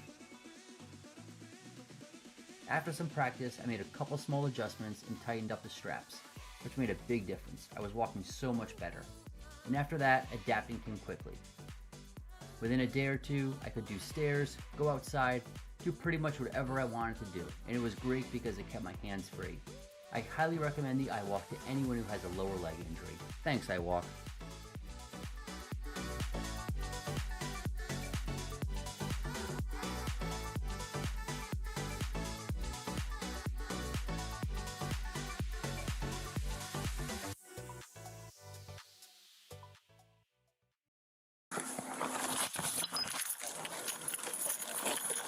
Turn around. Would you stop? Hey, give me some help over here.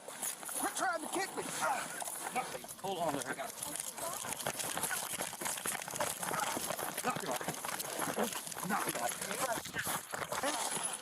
You want to play that game? So she's resisted again. She's battered a cop. Keep playing games. You're gonna end up getting tased. Put her in that car right now. You need to knock it off right now. I'm not doing shit. If you have a daughter, Knock it off. You need to knock it off right now. It doesn't matter. Is she in that car? What's that? Put her in that car. All right. Come on. Take a seat. Take a seat. Give me a hobble.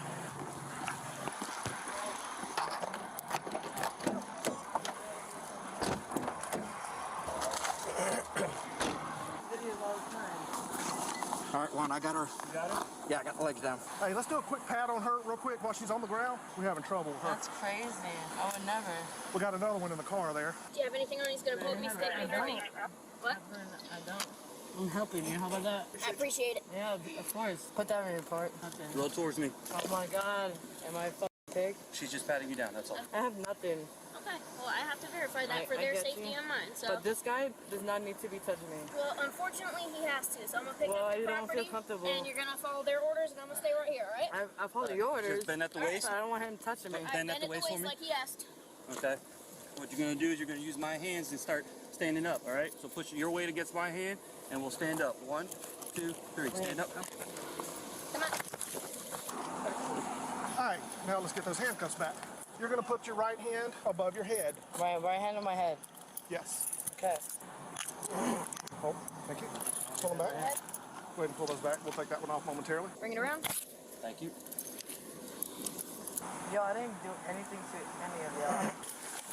Quit trying to kick me.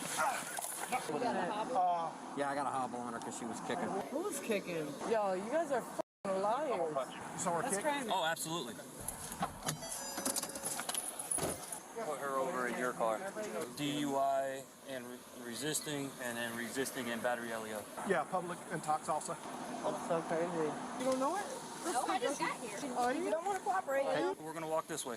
I'm not going without my shoes. We're gonna put the shoe on when we get over there. Come on. You guys are so stupid. I had her cuffed behind her back. She kept trying to get off the farm. Had to put her down. I don't know how she did it. She maneuvered, pushed me back.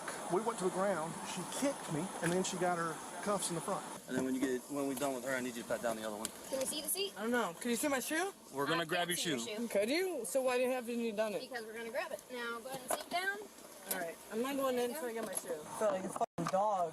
Put your foot in. Put your foot in there. Quit kicking me. Give me a fucking shoe, you stupid. Get back in the car. You got it? Yep. All right, back up now. We got that thing?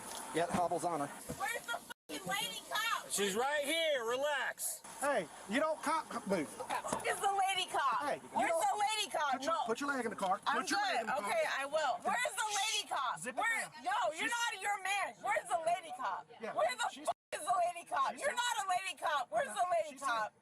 Where the fuck is the lady I'm cop? right behind him. Can you stop yelling? Yeah, 41, yeah. All right, I'm here. You good? The fuck? Yes. All right. I hop need out for my me. phone. I need my shit. Okay, we'll get it in a minute. Hop out for me. Watch your step. Yep, there you go. Ooh, careful. Come this way. I'm here. I'm here. Face the car. Face the car. There you go. Spread your feet as wide as you can without falling. Do you have anything on you that's gonna poke me, stick me, hurt me, blow me up? Anything silly? All right. Nice to you. All right. If she continues, I might have to stop in your jurisdiction to hobble her. This officer correctly predicted this suspect's behavior, as she was able to escape from her handcuffs during her transport to the jail. She got him in front of her? She took him out, and she's just like, I'm not handcuffed.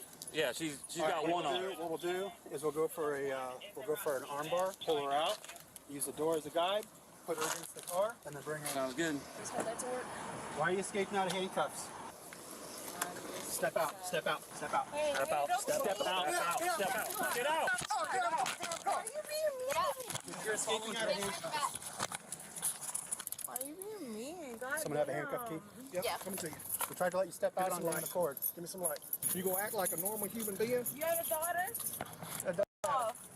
Well, my daughter would know how to act. Let's check this other one, make sure her wrists aren't gonna get hurt here. They're already fucking hurt. Don't Got it. push I me. can fix it. Hold still. We're gonna move them so they don't pinch you. We're not okay? trying to hurt you. We're just trying to keep you from pulling out again. Go ahead and have a seat. Can you bring your feet towards me, please? No, I don't need that. Yes, ma'am. All right. Go ahead and put your feet back inside, please. Nice and easy so you don't hurt yourself. Not meant for comfort, just to let you know. Good job, good job. All right. Thanks, guys. Approximately 3 hours later, an officer questions one of the suspects about something they found in her possession. Hey, I gotta ask you something, but before we go into that, I do have to advise you of your rights before I can ask you any of the questions. So you have the right to remain silent. Are you willing to speak with me with it? Knowing your rights? Okay. In your little makeup thing in the purse, they found a pill. Okay, it's a little blue one or whatnot. When we check it, it's a Xanax pill. What's up with the pill being in the purse? What? The Xanax pill that we found in your purse. Do you have a prescription for it? Kaylee. No, I don't. So you're saying she put that in here? No, it's in my possession, but it's not mine, so. I got you. I just wanted to clear it up because it was found in your purse, that's all. I just wanted to make sure I didn't misunderstand anything. Especially if you had a prescription for it, I wanted to make sure. No, I don't. Okay, all right. I appreciate it. Do you have any questions for me? No? All right, thank you. Wherever the road takes you, Chevy is ready to drive you forward. With pure power unleashed and future-forward technology, every path leads to new possibilities. Chevrolet, together let's drive. I'm Joel McHale, the host of Fox's 1% Club, and you should 100% watch this first look. See what I did there? That was a percentage joke. I like he chose poop and toot and not fart. This was my biggest win, baby! Here's how you play the game. You are asked a question, and if you get it right, you get to answer another question. 50% of the people we polled answered that correctly. If you got that wrong, welcome to the dumb half. What a jerk. But then there's lights and cameras and, me. Yeah! And some pretty awesome suits. For our dramatic final round, here's the 1% question. You get to the 1% question, then you could win a bag of money. I can feel the sweat, and I can smell it a little. What seaside building do these two pictures represent? They are brain teaser questions. Light plus house. So imagine this, you're out with your friends after a long work week, everybody's laughing, having a good time, and possibly not noticing that no one has been paying attention to how many drinks you've had. Now you and your friends stumble to your car, and somewhere deep inside you, you know that you're in no condition to drive, and either you don't care, or you figure, all I gotta do is make it home. And the sad thing is you have other people in the car with you, but nobody takes the responsible initiative to say those 4 words, let's get an Uber. So today, police stop a woman, and the officer makes her aware immediately that she ran a red light, and she almost caused an accident. And one thing that I always notice is that people who drink and drive, they always appeared inconvenienced when they got stopped. And as this woman is being investigated, she actually gives the officer her dental insurance paperwork. And maybe I've been retired too long, but that even left me speechless. And at this point, upon request, the driver actually refuses to do a field sobriety test. And for the life of me, I don't understand why the passenger also refuses when she wasn't even driving, which further lets me know, in my opinion, that these women don't even know where they are or what's going on. And now the officer has probable cause to arrest because of all of his observations. And it's not going to help the driver that she refused to have a sobriety test done. And now the driver is requested by the officer to exit the car, which she does. But the passenger got out of her own volition. And if you watch the driver, her face showed no reaction when told what she did on the road. But this is normal with alleged DUIs. And this is what's so scary to me about these situations. And now we see the passenger becoming a little passive aggressive, but nothing too bad yet. But then as the driver is placed in handcuffs, here comes the passenger. And I really don't know what she thought she was going to do, but she literally falls to the ground. And I'm 100% saying it's because of her drinking, because the officers did nothing. And then we notice the driver just totally do a 180, because she was really calm. And this is the dangers of overindulgence.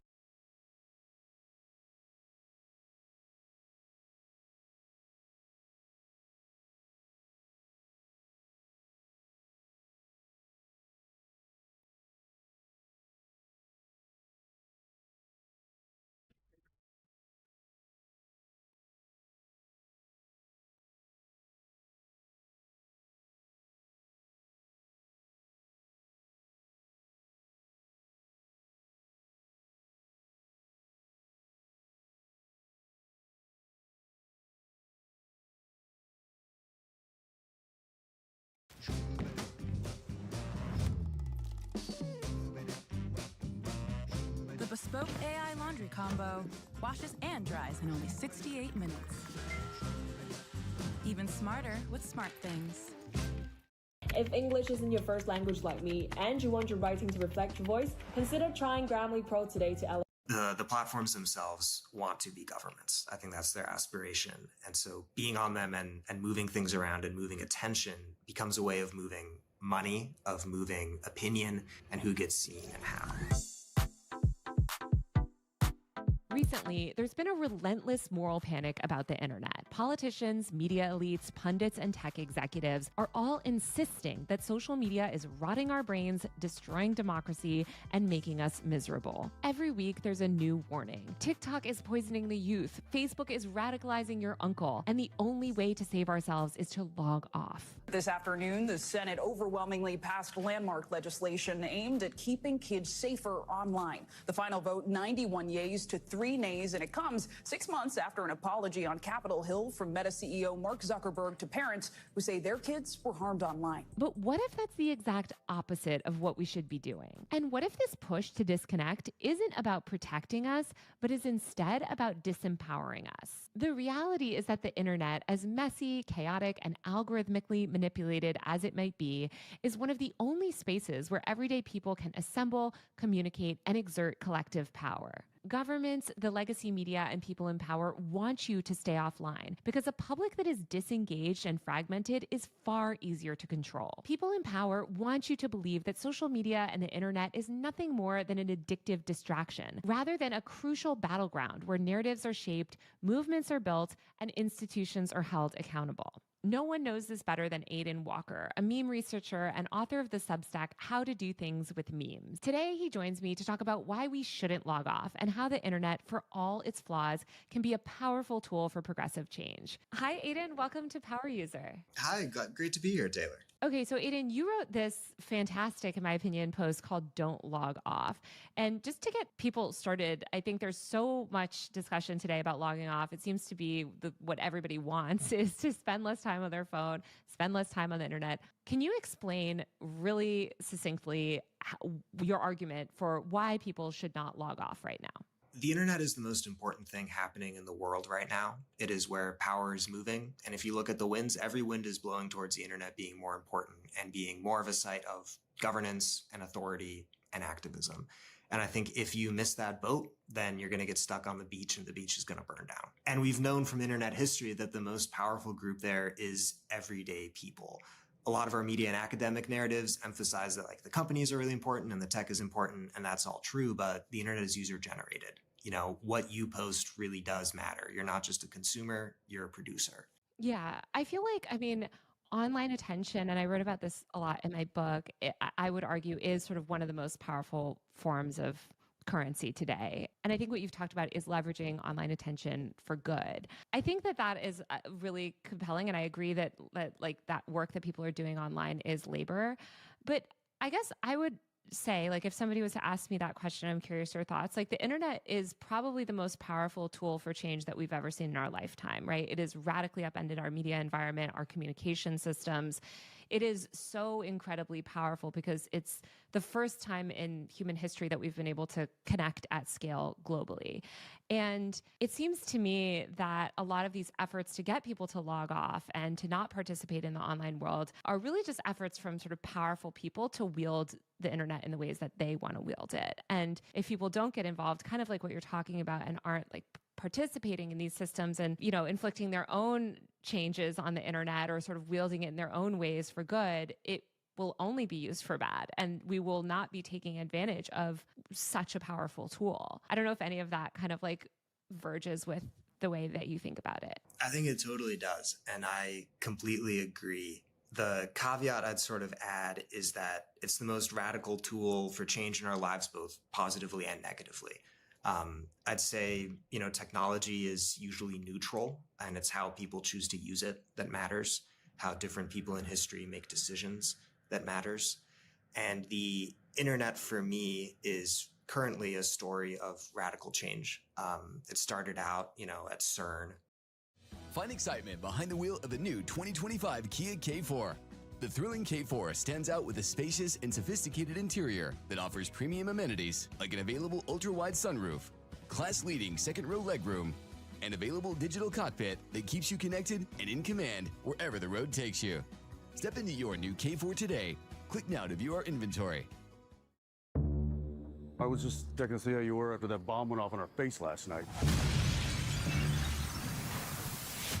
Ready to rock? Yeah? Yeah, 100%. You are the best, or I would not have selected you. Our mission could prevent another 9/11. Foreign players planning a Chernobyl-level event here in Los Angeles. Nobody can know what we're working on. You've done a few undercover runs. Yeah. Oh! Ian Under's about improv. You almost shot me. Yeah, but I didn't. I thought it looked really good. Really good. I know, right? We're working to stop a weapon of mass destruction. They were just here. Hang on. One mistake, we are dead. Showtime.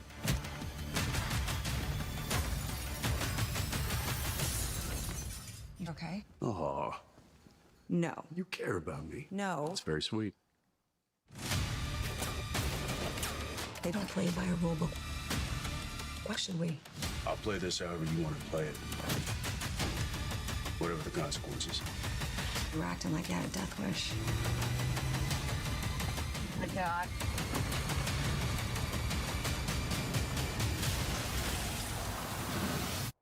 Boy, that got a little salty. If I'm going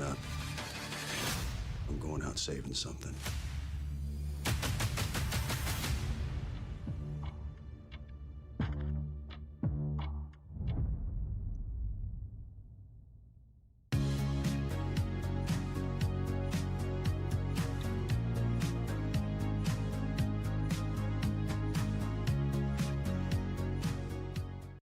Kind of very decentralized network, Web 1.0. And then you had this sort of enclosure with the big companies coming up, and you had new forms of hardware that allowed them to gather more data. You know, like a phone in your pocket is better than a desktop. And all of that has now been used to kind of centralize and create an authoritarian sort of structure and way of governing, because that's often the work that they're doing. But I think those very same tools, in the same way that, the tools of a bureaucracy or railroads or television or radio could be used by a regime that wants to control people from the top down, could also be used from the bottom up.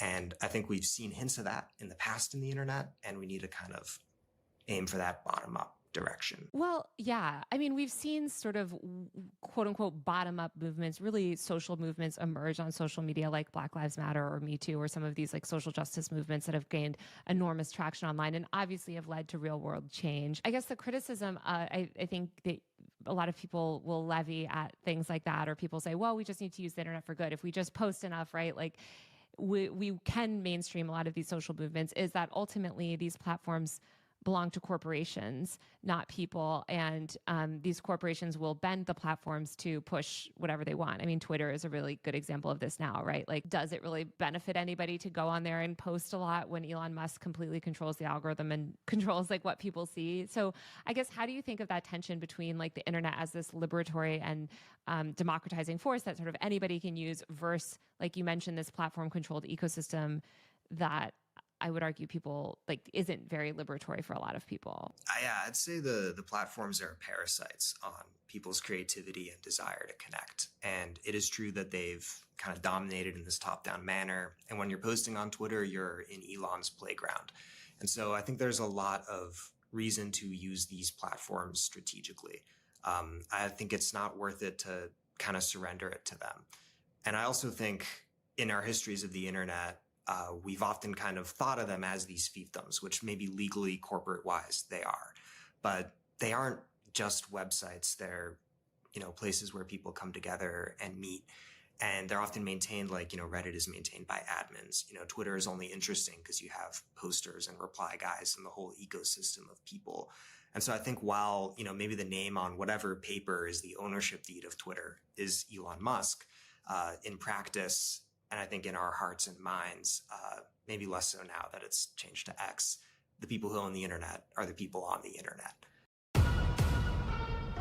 Good afternoon, this is your captain speaking. You have no idea where in the world you really are. Wow. No map, no plan, no clue. This is Destination X. Well, this ought to be fun. Oh, it's open! Austria. All you have to do to win is answer one simple question. Where the X am I? NBC's Destination X. Watch now on Peacock. Peter Piper's pepper picking proved painful. So he ordered all he needed in one place on Amazon Business. Peter Piper picked peppers, but run. And positively prospered.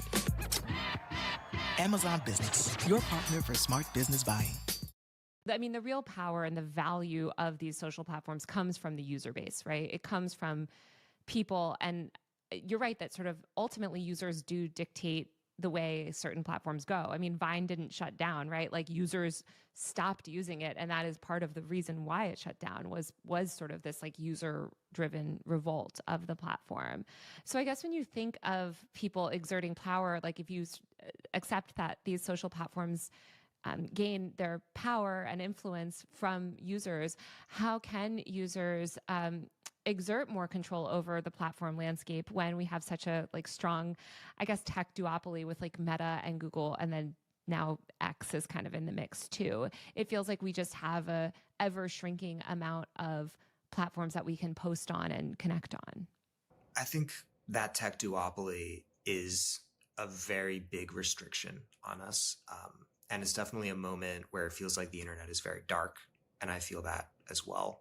And I do think it would be very easy, for example, now that if you consider TikTok to be kind of a hostage of the Trump administration, that they could just, tweak the algorithm and decide to treat different creators or different people a certain way, which many of these platforms have been clearly done in the past and sued over and so on and so forth.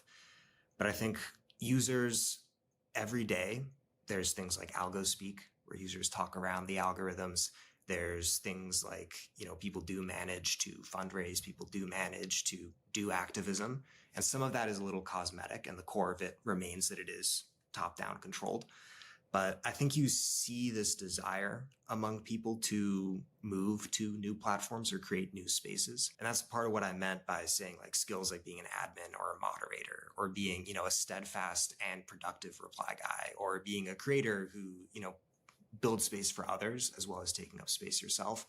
I think those will be essential in whatever new platform is created or where people go. And so I'd say I can't pretend to have the answers, but looking at the history of the internet, everything changes every 5 years. It's a totally new situation. And this duopoly we have now, or triopoly or whatever it is going to be temporary. I don't know about that because I think it's been for the past 15 years. I mean, the only reason TikTok was able to even remotely compete with Meta is because they sold them, Musically sold to ByteDance, and ByteDance poured $1 billion in app download ads alone in 2019 just to get the app off the ground. It's those levels of resources that you need to even compete with Meta or Google. And if you don't have those levels of resources of endless $1 billion, whether you're getting them from Elon Musk or a Chinese tech conglomerate, it's almost impossible for any new social platform to gain traction. I mean, I guess I'm just thinking of even Snapchat, right? All of these other apps have been so successfully and aggressively driven out of business by Meta and Google over the past decade. I don't know. I guess do you see signs of that ending? I see one sign of it ending just in terms of the broad dissatisfaction you see with these structures. I mean, I think TikTok did have massive financial backing and they did, run a very savvy campaign, but people also wanted to go there. It is, a convergence of factors, a moonshot. Then there have been tons of aggressive marketing campaigns, tons of kind of aggressive ways of putting thumbs on the scale that, haven't worked out. But I think that's a little bit what I mean by my argument of thinking more about the bottom up and putting agency there rather than in the top down.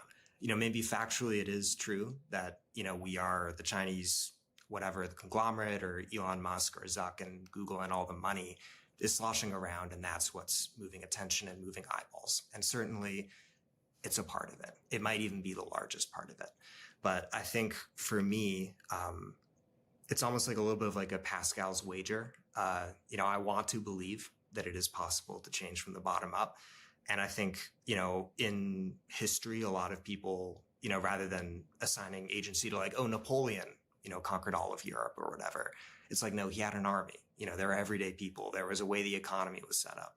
And I think it's important in the history of these apps and their adoption, and maybe in what can come next, to focus on the bottom up. Even if it empirically isn't necessarily the explanation, I think politically it is the most useful lane to explore and to open people's eyes to, is to say, yeah, sure, it was, a top-down, highly effective corporate, but at the same time, people adopted it, and then all these other apps copied it because people liked it.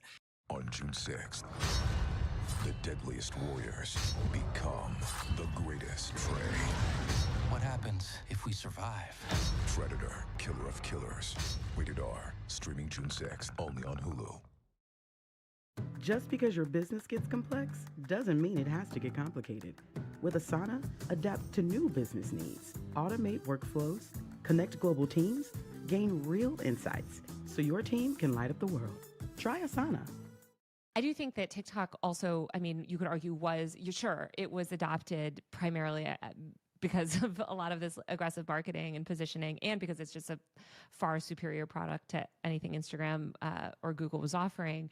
But as you mentioned, it's also this tool that's been used for activism. I mean, this is ultimately what got the app shut down, was the Palestine speech that was happening there and the way that people were leveraging the app for progressive activism. So I do think that TikTok is a good example of I guess the mob behavior sort of dynamics of social media being used for good. When we think of a platform ecosystem that's evolved, I mean, I think maybe even if social media kind of starts to decline in the next few years and we see the rise of AI or some of these other platforms or more decentralized internet, how can people build movements that are successful? Because I think part of the way that you're able to get, mass momentum on something like Black Lives Matter or Me Too or some of these other platforms is that you're orchestrating those campaigns on these apps that are like hubs that millions of people are on, that sort of everyone has to pay attention to because you have all the journalists on them, you have all the celebrities on them. If we move into this more like disparate, bottom-up, decentralized social landscape, how can you replicate the like momentum of those movements that happen on the bigger social apps? If I knew how, I would start the social movement right now. But in a broader sense, sort of sketching out like what I think the direction to sort of think along towards that would be. I think a lot about sort of the fact that these do happen because you have this massive accessible platform that everybody is on, and you can get a hashtag in front of millions of eyes, like in the course of a day, or a video in front of thousands, millions of eyes. And we've seen, both social movements and memes move along this same machinery. And it's one of the most powerful kind of machines that's ever been invented for moving attention and moving people's ideas and stirring their hearts. But I think there's also still something to be said about like density of interaction. And I think one thing that I've observed in following a lot of memes is there is the viral moment where it is, on the front page of the internet and everybody sees it. But there's also the quieter, kind of more intense communities. Like you think of the role of particular subreddits for fostering and making memes go big. Often, it's better to have, I think this as a content creator too, it's better to have 100 people who really care and it'll be paid subscribers than, 2,000 people who, will casually open an email every 10th email that you send. And so I think you need both. And maybe, I guess you've really made me think more about my piece, that maybe the way that these skills that I'm talking about people building are getting leveraged is that we might have an internet where it's easier to build that small committed knot of people, but harder to reach that larger pool. And maybe in this era of algorithmatized massive platforms, it's been easier to have that massive pool and harder to build that little knot.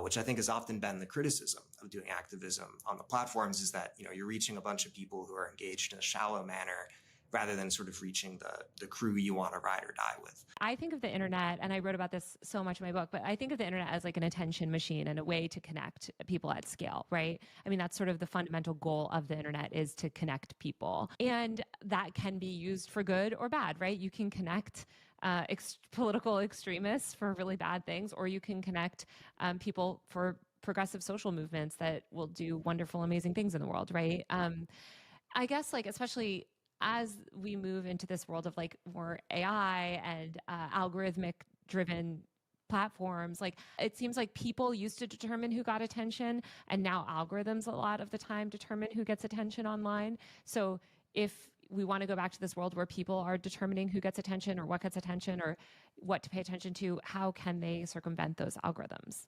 There's two sides I think of with this. The first is that algorithms are extremely powerful, but I think they're more powerful in the way a hammer is powerful than in the way like a knitting needle is powerful. It's a blunt force. Often it is targeted and specific, but I think so many memes that have just popped up on feeds and been weird, or so many experiences that people have. Like, I remember I looked at TikTok's ad content preferences and it thought I was female. Often these algorithms don't really know who we are, even as they are extremely powerful. They're powerful in the way of a blunt force instrument. And so I think we do have a lot of wiggle room, even on the algorithmic platforms, to kind of counter program. I think a lot of memes, you see that counter programming happening, and a lot of activism, like the pro-Palestinian stuff on TikTok. You see that people, either they're, kind of inventing ways to go around the algorithm, or the algorithm actually isn't that good at stopping them. I think often, every situation is different, but the algorithm's not the puppet string, it's the hammer. That's sort of the first side I think of. And then the second side I think of is, because the algorithm is often, a complex set of procedures, it's algorithms plural, most likely, it can't respond with a lot of specificity. And if people are really nimble and cunning and experimental, and if you sort of do have these kind of more tighter knit, more kind of producing oriented types of online groups, or sort of behavior that, as a lot of people have on TikTok, they're, want to train the algorithm, there'll be a video come up and they'll be like, I'll save it, I'll use the audio so that this gets more spread. I think that people can plan and be savvy. Before we begin this episode,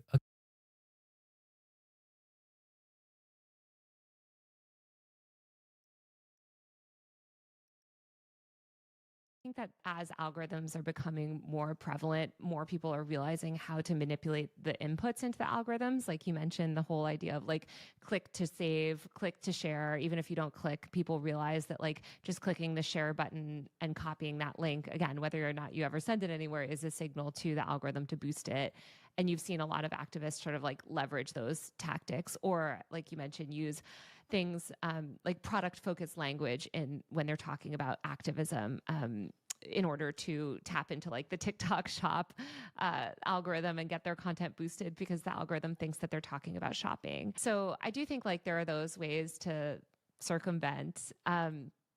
You also talk about trolling the adversarial ecosystem of right-wing influencers, and you talk about this as another way. And to me, this also seems like a way of manipulating the algorithm where you're kind of hopping on the algorithmic boosts that a lot of these extremists are getting, but you're redirecting that conversation with sort of trolling, I guess. Can you talk about what role you think like trolling plays, or why you think this is an important part of like being online? Because I think a lot of people are encouraged to log off, don't feed the trolls or whatever, or don't respond. But I think you wrote like this actually is necessary for change. To me, it's important to maybe not feed the trolls, but not to ignore them. In part because I think it is important to have like countervailing voices that will oppose these right-wing talking points.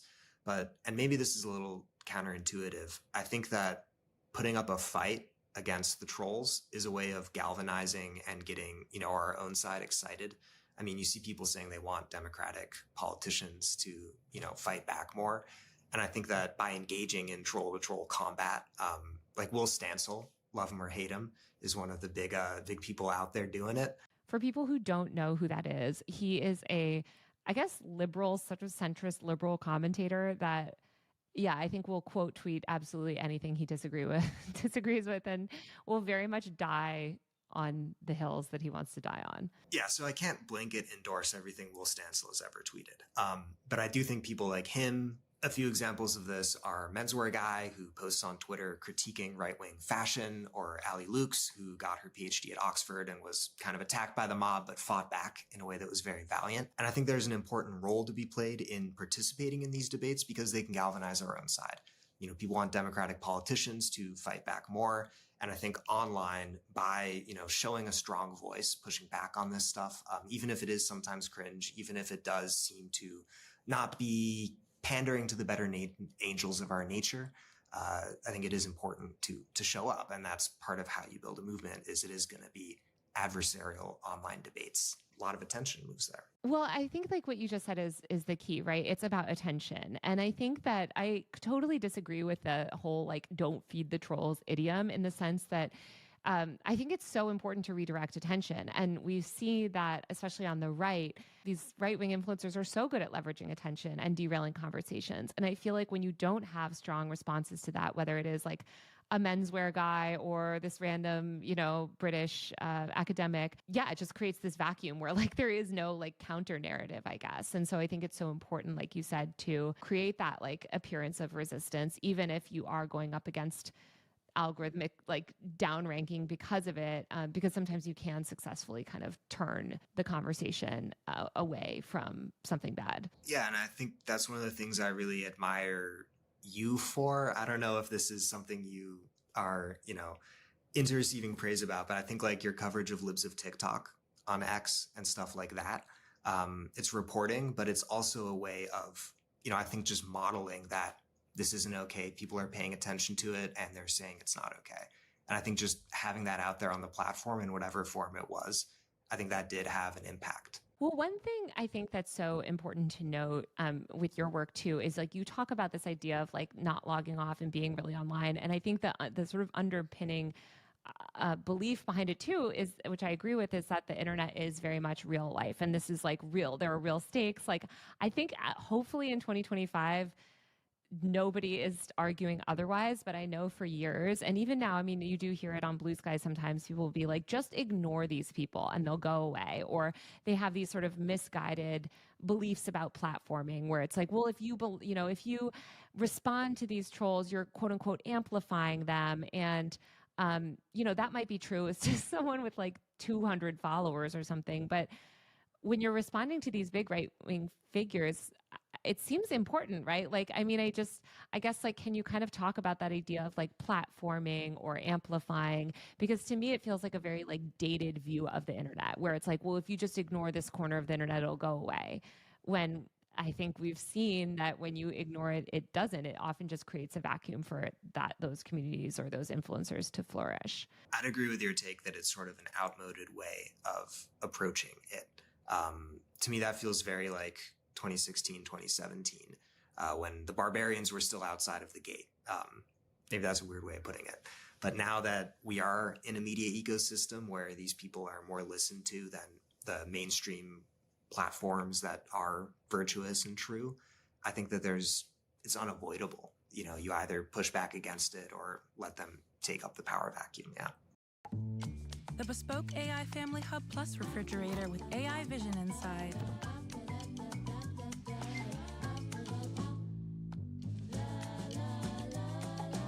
Even smarter with smart things. I shop for a lot of the same things. That's why I like Pays, the online checkout from the same banks and credit unions I already use. Same cards, ready to go right here. Same confidence, because my actual card numbers stay hidden from the store. So it's easy to be the same great me, because Pays is built for how I shop. You mean for how we shop? As long as it's on sale. Dad. Meet Pays, online checkout from banks and credit unions. Given the ease at which online movements can be kind of infiltrated or derailed online and conversations can be derailed online, how do you suggest kind of protecting people's ability to speak truth to power on the internet? Like when you think of digital organizing, I guess it seems like one thing that it's very vulnerable to on the internet is infiltration or getting derailed by like bad faith actors. How do you see people kind of being able to fight against that if the internet is so crucial and should be sort of the hub of where a lot of activism is happening today? Yeah, how do they protect or safeguard against that? I don't know, honestly. I mean, there are technical things you could do, you know, signal VPNs, which I mean, a lot of posters in countries that do have censorship regimes have used and innovated and done well with. I also think that in general, there's a weird paradox where I know from putting my face on TikTok and yapping and talking that you get some amount of influence on the internet by increasing your visibility and vulnerability to other people. And I don't know if there's really a way around that or out of that. And it's something I think about a lot that, you know, just in a literal sense, my face is out there for people to say, oh, you know, I hate this guy. He's wrong. He has bad takes. And maybe I do, you know, but it's also out there for people to say, oh, you have a bump on your forehead that I'd never noticed myself. And then I was like, oh, wait, I do have a bump on my forehead, you know? And so in a way, I think it is like, it goes to the territory and it's something I haven't figured out. You know, it's a major challenge to building these sorts of movements. And I think it's another reason why it is important to practice. It is important to build skills and networks for dealing with it and protecting people. And in a way, I don't know. I haven't been in the trenches necessarily. Yeah, I guess like what I would think about that is that like, I mean, if you can consider how easy it is for conversations to be derailed, it sort of goes back to that need of having a tight-knit community and having ways to connect in really deep ways online. Like I think that movements that are able to get derailed quite effectively are usually really disparate movements without deep connections. There's sort of like loose connections online where things can like, it can just break apart more easily. But if you have those more like deep networks, or like you said, they sort of come from these like tight-knit communities, it's harder to like force people apart, I guess. I mean, I also think of it and this overall thing we've been talking about in the context of like the 1800s and like the long 19th century, you know, this sense of French Revolution happened, you know, it felt so good. 1848 revolutions, there's, you know, more liberty, more rights, whatever it is. But then throughout most of Europe, throughout most of the world, with the colonial empires, with the monarchies, you have like a century where really it is autocracy that is in charge. And the whole time there's organizing happening. The whole time there's people fighting back. And a lot of it gets erased because it's censored or repressed or whatever. But that still remains there. And it's the foundation of whatever it is that has been built today or can be built is what people were doing back then. And there's been so many times in history where it's felt so over and so insurmountable in the same ways, and where, you know, the fields of public discussion were controlled. That doesn't give me optimism necessarily, but, you know, it's not unprecedented what we're facing. I guess, like, you know, you've talked about, you know, these times in the past when there was really bad stuff happening or things seemed really down and it seemed like people weren't going to be able to exert any power over their own sort of material conditions. And then there was a revolution or things changed. And obviously, like, history has shown us that things can change very quickly. And I do kind of believe that that can happen with the internet. But I guess, what signs are you seeing today that make you think that things might change in a positive direction? I see. New Lavanda Lysol gives your casa the same Lysol disinfection you trust, but now has a scent that kind of the ineffectiveness of a lot of the algorithms, the enshittification of the platforms, as Cory Doctorow, the Canadian thinker, would put it, that they're getting worse at providing the services. And, you know, it's not that precise a tool in a lot of ways. I also have some optimism because there's still parts of the old web that are still alive and that people still care about. And then another cause for optimism is, you know, the contingency, the unpredictability of things.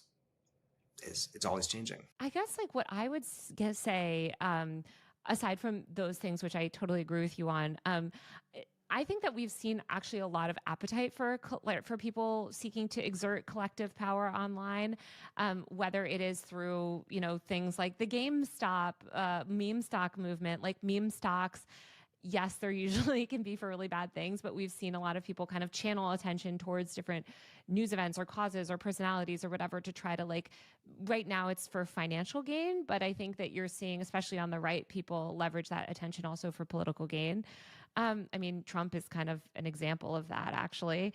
And then I think you cited this piece in what you wrote too. But there was this great piece by this woman, Heidi Pullig, about MrBeast and viewing someone like MrBeast as almost like a vehicle for change. Like, people don't look at him as much of a sort of a top-down creator, but they view him as this vehicle for charity. I think you talked about this too with VexBolts, right? VexBolts is a content creator and streamer who came up with the Let Him Cook meme. And at the time of kind of the end of 2024, he had a moderate following. He was famous. He was well known. But suddenly people started with this meme of, let's mass unfollow VexBolts at, like, the stroke of the new year of 2025.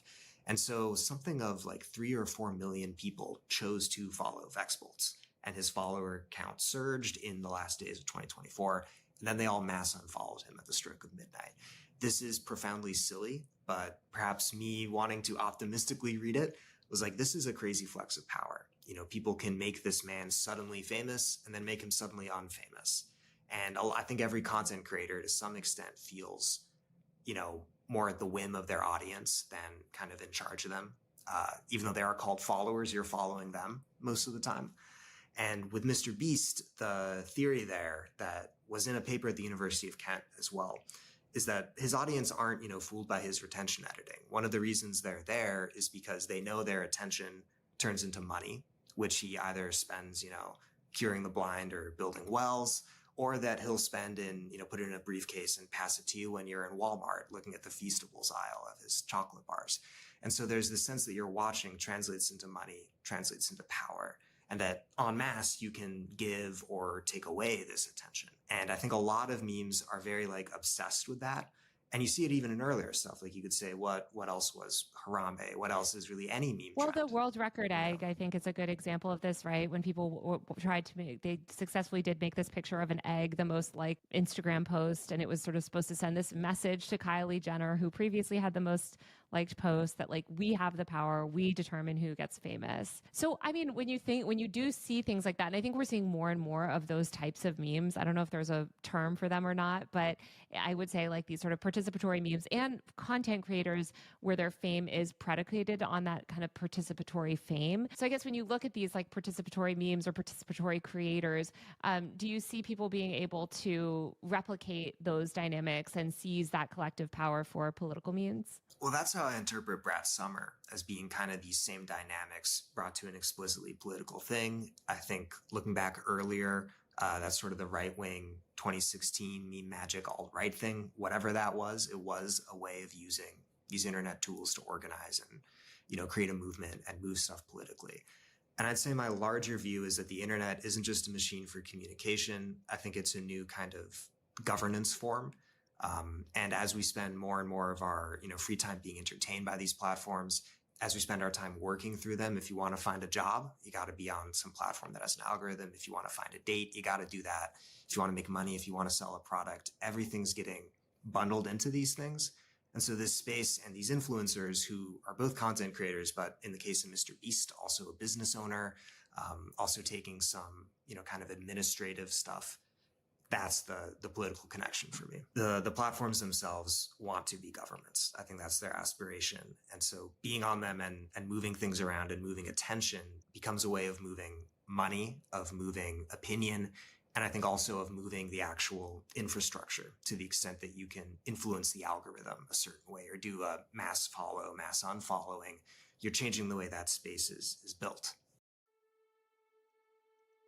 We opened Johnston RV Center in 2014. My son Nick and we've met all kinds of folks from all over the United States. We have a big map on the wall. It just has pins everywhere in all these different counties and different states. Many of them I remember the customer, I remember the families, and at least I know that each one of those pins represents somebody that put their confidence and trust in us.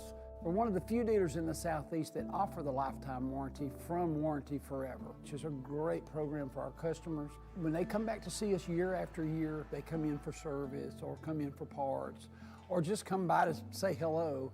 It's really interesting to hear their stories about all their camping trips and where they've been and where they intend to go. We really try to keep the best inventory in stock, a great selection from reputable manufacturers, best warranty that we could get, and just great relationships with our customers is what we built this business on. Because of Guild and the Team USA Learning Network, I'm able to get my MBA through Purdue Global. What a huge change this makes. Too many times was I told that I had to choose between being an athlete and being an academic, being a student. How were you possibly gonna go train, travel all around the world, and also go to school? So the fact that we're being given the opportunity to, start looking at this while we're doing our athletic careers is amazing. I hope that someone that is either in a similar situation or their life is just inundated, right? You have work, you have to take care of your family, you have to do all of these things, can realize that it is possible with Purdue Global. They make it possible. You can make it possible. You can find a few hours in the week to be able to push yourself toward a goal you've always wanted to achieve. I'm going back and moving forward with Purdue Global. Start your comeback today at purdueglobal.edu. And who gets seen and how. Exactly. And I think that last part is so important of who gets seen and how, because we also see these movements skyrocket influencers to fame. Libs of TikTok lady, perfect example, was basically collectively mainstreamed into existence by her following, and relies on a lot of crowdsourced content also for her following. There was this piece that I think I sent it to you that I hated so much in 404 Media.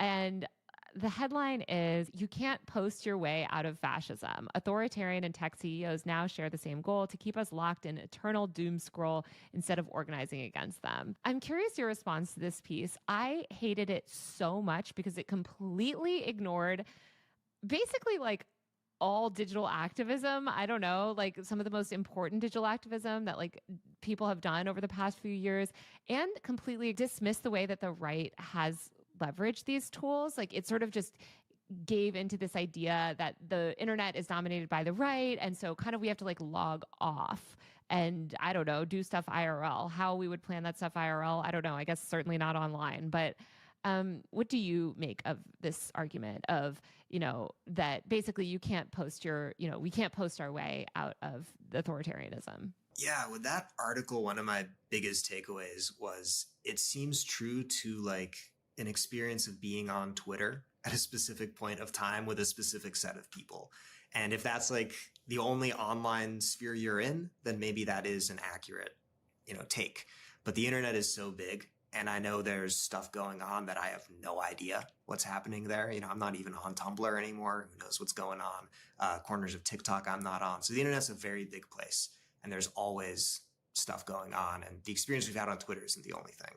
Well, right. And I guess what I would imagine that author would say is like, well, that quote unquote stuff going on is like people participating in the same corporate driven incentives as all social media, right? Like I totally agree with you that the piece was so like journalism Twitter brained. And I think that's why so many like journalism Twitter brained people were sharing it. Also because they just completely ignore the work of like disability justice advocates or just other people whose like primary form of activism is online. But I guess what bothered me is like, again, it's just this idea of like abdicating the internet. And that doesn't mean, and you know, I think the piece does talk about like Discord and not, and is really against sort of like top down corporate social media, which sure, it's bad, but it does seem so stupid to kind of like abdicate this idea or to inherently fetishize like offline activism as opposed to online activism. And this idea of like, oh, you're just like keyboard warriors, you know, because again, look at what the right has done. Look at the way the far right has weaponized the internet and leveraged the internet to mainstream these politicians into power and to seize control of the conversation and to dominate the media cycle and to build these massive influencers platforms. Like, in my opinion, like that's just such a further case for, you know, remaining online and trying to replicate that. And I think that a lot of people in progressive circles, like I think they're so against corporate social media that they sort of want to throw the baby out with the bathwater. I would agree with that. And I'd also say it is a bit of a false choice. You know, anybody who's doing in-person activism effectively is also going to be online and vice versa. And ideally you're doing both. You know, you don't just pick one and not do the other. That might be part of the issue there, is that people kind of fetishize a certain type of activism, as you were saying, and then they don't engage in others. But yeah, you know, the internet is such a crazy tool at our disposal. And we've seen it used in the past, used imperfectly, maybe didn't go far enough. You know, if people really want big change, you know, we can learn from the mistakes of the past in internet history, or not even the mistakes of the past, just the obstacles that existed that were put up by, you know, authority or whatever. And, you know, none of it is, like in one point in the essay, I said these obstacles they don't have to be walls. They can just be things you jump over. One big obstacle I would say is surveillance and speech, and a lot of these terrifying laws that we're seeing, like the Kids Online Safety Act, or you know, these age verification laws where there's just aggressive restrictions happening around speech on the internet. And I'm curious if you've been following any of that stuff, like the fights against COSA, if you're involved in any of that, or any of the fights against these efforts to curtail speech. Because I think even though a lot of these people maybe on the left don't want to acknowledge the liberatory nature of the internet, like people in power certainly have recognized it. Again, this is why we have the TikTok ban. This is why we're having these restrictions where they want to keep young people, especially offline. They don't want them to learn about things like reproductive justice or LGBTQ rights. So yeah, I guess like, how do you see those efforts to curtail speech, and how can people fight back against them? I definitely agree. There's tons of efforts to curtail speech happening. And it's both at the legislative level in these bills that, you know, I've called my congressman and stuff and gone protests and so on. But I think also just on the daily, you know, that they're going to censor certain terms or, you know, algorithmically promote one thing over another. And I'd say that one way to fight back against it is to use the tools that I guess are at our disposal as citizens. And another way to fight back against it is to use the tools at our disposal as posters, you know, to continue to provide that information, whether it's, you know, like a hard link to your own website on the, you know, algorithmatized platform, whether it's just sort of concerted posting. In a way, I feel unqualified to like talk about these questions of like tactics for like running an online protest movement. I think my interest is sort of in the level of this is possible, you know, like don't close down the road that we haven't yet driven down, a lot of us, or our culture at large, you know, because it's there, you know. Yeah, but also I think recognizing why people in power want to censor speech online and not just like regurgitating this moral panic BS, like, oh, the internet is the bad place, or, oh, you know, social media is destroying kids' mental health, it's ruining everyone's, when there's absolutely, as I've reported, no evidence of that. We see evidence to the contrary, actually. And, we shouldn't just cede these spaces. And I don't think we should cede the framing on the internet either, because I think the right and people in power have so successfully kind of demonized the internet and demonized online connection and made everybody think that it's this bad thing and we should get rid of our smartphones and we should just go back to the world as it was in 1995 when there was top-down power. And it's really bad. So, I mean, I think, posting is really good. I think fighting against these laws are really good. And just like advocating for a pro-tech future that isn't dominated by, evil corporate power. And I think that's like part of why I always think further back in history to times of where there was other technological disruptions. And some people always want to go back. And in a way, it's emotionally understandable. It's the world they grew up in that they feel comfortable with. They also have their own, self-interested motives or whatever, profit, whatever it may be. But as the world is changing in these ways that are deeply destabilizing, time and time again, we learn that there is no going back. The cat never goes back into the bag. And I think the internet, the story right now for me isn't so much that there's like an old order that's hanging on and is like oppressing us as we kind of try to start a new thing online. It's that the internet itself is a space of contestation, and you have the right wing billionaires, Peter Thiel, that sort of thing, actually winning online right now. And so we got to fight back online, fight fire with fire. Well, Aiden, thank you so much for chatting with me today. Where can people find you? So you can check out my Substack, How to Do Things with Memes. I write about meme history and platforms, or you can find me on TikTok at Aiden, etc. Awesome. That's it for the show. You can watch full episodes of Power User on my YouTube channel at Taylor Lorenz. Don't forget to subscribe to my tech and online culture newsletter, usermag.co. That's usermag.co for all the latest tech and online culture news delivered straight to your inbox. If you like the show, give us a rating and review on Apple Podcasts, Spotify, or wherever you listen. We'll be back next week with a brand new episode of Power User. See you then.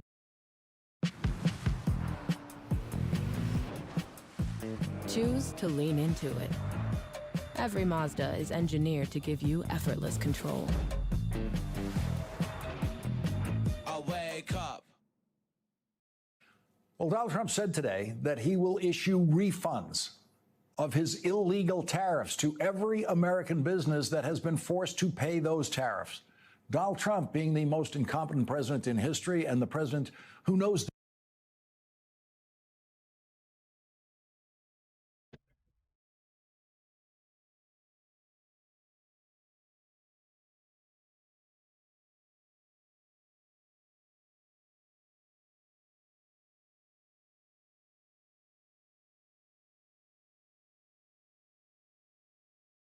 In an extraordinarily rare moment of clarity, right-wing commentator and longtime Trump defender Ben Shapiro, who always says, I don't like the bluster, but on policy, Trump's pretty good. That Ben Shapiro is now calling out Donald Trump's weakness on Ukraine, especially his both sides approach to Russia's war of aggression.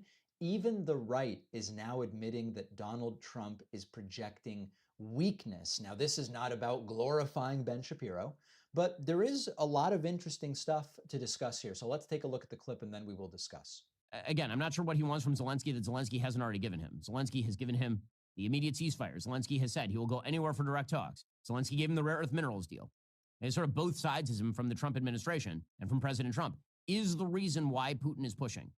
Hey, Putin believes he can get away with it. So here's the translation. Putin is walking all over Trump, and even Ben Shapiro realizes it. And I think it's important for us to set expectations. This isn't like a Shapiro defection. He's not denouncing Trumpism or abandoning MAGA, but let's understand this for what it is. When right-wing media figures like Ben Shapiro start criticizing elements of what someone like a Trump does, it's usually not about morality.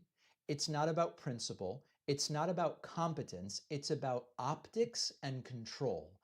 They'll hit Trump when Trump's position threatens to make the right look weak. That's what this is really about. Or when Trump's position deviates too far from their preferred policy, like Trump's blanket tariffs. They won't ever touch the bigger issues, the criminality of Trump, the authoritarianism of Trump, the stream of lies, the playing coy and being enamored with the authoritarian strongmen around the world. Because at the end of the day, Trump still delivers for their movement. He keeps the base angry, he keeps them activated, he keeps them voting Republican, and attempts to keep Democrats out of office. So criticism like Ben Shapiro's, it usually is like a double purpose thing. It will distance the commentator just enough so that they can look principled and they can go, look, I can be objective here. When Trump does something wrong, I'm willing to call it out, except he's silent about the authoritarianism and all of that. So that's one purpose of this. But it never threatens Trump's power. That's the double purpose. Let me criticize and make myself look like an objective observer, but I'm not going to do anything to jeopardize Trump's power and the consent that he's been big picture able to manufacture for what he's doing.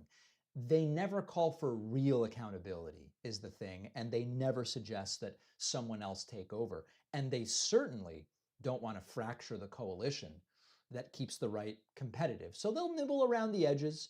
Well, he's wrong about Ukraine. No, I don't know that he should have said that about Ron DeSantis, or here's a tweet that was phrased inarticulately. But they never pull the plug, not the ones with anything really to lose here. But what Ben Shapiro does when he says this is making Trump look weak is that he's exposing a truth Trump's base mostly doesn't want to hear, which is that Trump is not coming off as strong on foreign policy. Trump's using appeasement. He's wrapping it in tough guy rhetoric, or he's trying to, but he's using appeasement. And this is what weakness looks like: refusing to hold dictators accountable, pretending there's blame on both sides, and getting played in the process. And even if Ben Shapiro, who at one point treated Trump like a conservative savior, if even Ben Shapiro is saying Trump's looking weak here, you know that cracks are forming. Ben's not going to be the guy that ultimately, digs a shovel in there and separates the two sides. But the cracks are forming, and maybe it's an opportunity for 26 or for 28. Guys in my audience, I know you're tired of the chafing with traditional underwear.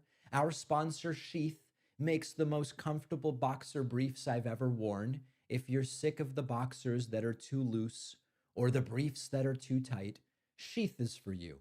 Sheath underwear is designed with two special pouches in the front. Keeps everything separate in its own compartment, with extra confidence that you will feel throughout the day, keeping things separate and comfortable, no more sticking and chafing. I was skeptical about the dual pouch, I admit it, but it is game-changing. Everything stays where it is supposed to be, extra useful when working out at the gym, and even if you don't want to use the pouches, you don't have to. It is still the most comfortable pair of underwear I have ever owned. It will blow your mind how soft and stretchy these are, made with moisture-wicking technology to keep you dry. If you were ready to take underwear comfort to a new place, a place you didn't even know it could go, head over to sheathunderwear.com/Pacman and get 20% off with the code Pacman. The link is in the description.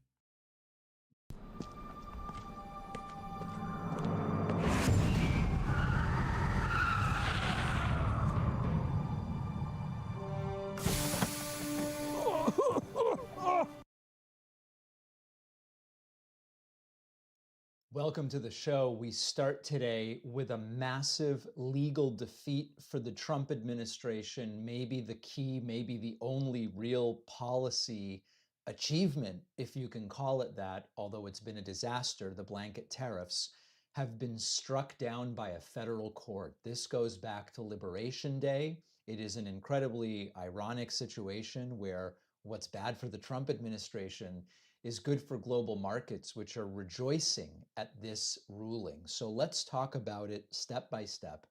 These are the tariffs that Donald Trump unilaterally slapped on just about every foreign nation.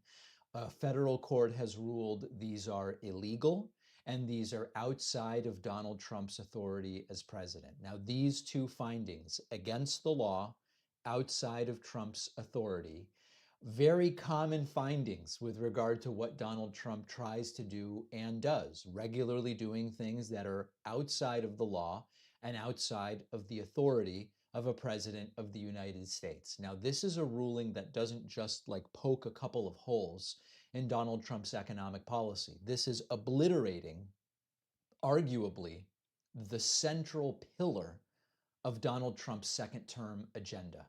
And the kicker is that when you look at the three-judge panel that made this ruling, it's a Reagan-appointed judge, it's an Obama-appointed judge, and it is a judge appointed by Donald Trump himself. So that's how flimsy this was. Now, what happened? Donald Trump used emergency powers to justify skipping Congress, bypassing Congress altogether, and imposing what we might call 10+% tariffs. Now, some of them were triple-digit tariffs on just about every trading partner. He called it Liberation Day on April 2nd. The court says this is against the law. The administration said that trade deficits, which by the way have existed for 50 years, suddenly qualified the situation as a national emergency. That national emergency is what, according to Trump, justifies him bypassing Congress and saying tariffs on everybody. Court didn't buy it, not even close. And quoting from the ruling here, Trump's tariff orders, quote, exceed any authority granted to the president. And the IEEPA, that's the 1977 Emergency Powers Law that Trump cited in trying to do this, simply doesn't give him the right to blow up global trade on a whim. So the specifics of what this decision does, number one, it freezes the Liberation Day tariffs on just about every country. Number two, it freezes the additional tariffs on China, Mexico, and Canada.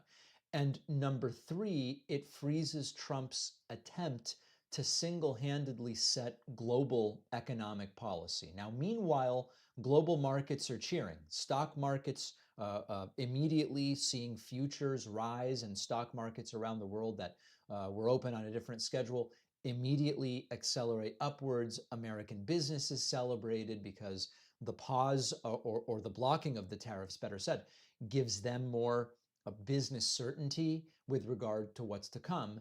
And for once, Democrats and some Republicans actually agreed. The blanket tariffs as implemented by Trump are this sort of reckless economic stunt. It has hit a wall. And even Donald Trump's fallback excuse on this, which is, well, Nixon used tariffs in the 70s, that also didn't work because back then Congress was at least partially involved. Trump tried to do this completely solo, as he always does. Now, the White House is absolutely furious. Trump's team says that unelected judges shouldn't be deciding this, but that's exactly what courts are for.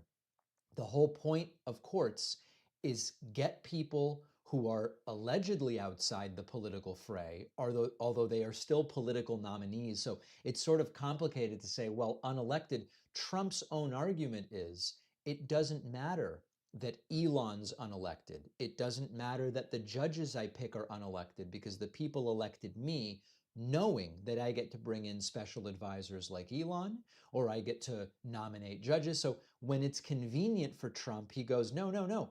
Everyone I nominate is in a sense elected because I was elected to do what presidents do. In this case, he gets a ruling he doesn't like from a court and he goes, these are unelected judges. But that's what courts are for, stopping abuses of power, especially from a guy who thinks that declaring a trade deficit is the same as declaring war. So this case was brought by small businesses, crushed by the tariffs. It was backed by a dozen states, and Oregon's Attorney General really said it best. Trade decisions can't be made on the president's whim. Now, here's the irony that Trump will never admit, that the people in the Trump White House will never admit. When Trump's economic policy is declared illegal, global markets rally. The Dow ticks up, the dollar stabilizes, businesses go, oh, what a relief. That is the free market saying Trump's tariffs are a disaster. And that's really the story here. This wasn't really a policy. This was an economic tantrum, global consequences, and it's being dismantled in court. The markets are relieved and the world is breathing a little easier. And once again, Donald Trump tried to govern like a dictator, and he got smacked down by the law and the Constitution and the judiciary. We'll see what the Supreme Court does next. So this is not the final word necessarily, but for now, it's a victory for law, it's a victory for global sanity, and it's a victory for every American who is sick of the possibility of paying more because of one man's ego. So we'll see what happens next, but a major, major loss for Donald Trump. People in my audience know I am a bit of a pastry connoisseur. Our sponsor, Wild Grain, is the first bake from frozen subscription box for artisanal breads, pastries, and pastas. Wild Grain's boxes are customizable depending on what you like and prefer. They've got their classic variety box. They've launched the new gluten-free box. They have a plant-based box that's 100% vegan. And it just takes the hassle out of baking because all items bake from frozen in 25 minutes or less, nothing to clean up. My experience has been awesome. I love the croissants. I was having people over last week, half an hour before, preheat and throw them in the oven, and people love it. Definitely, the croissants are my favorite. The quality and the freshness of the items is extraordinary, and it is just so convenient.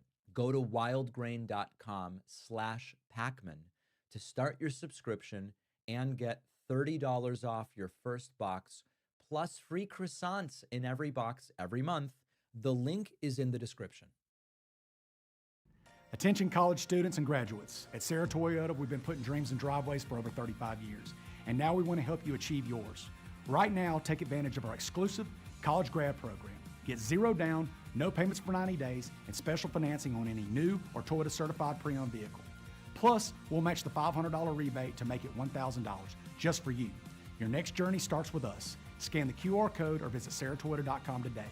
Sarah Toyota, serving the community for over 35 years.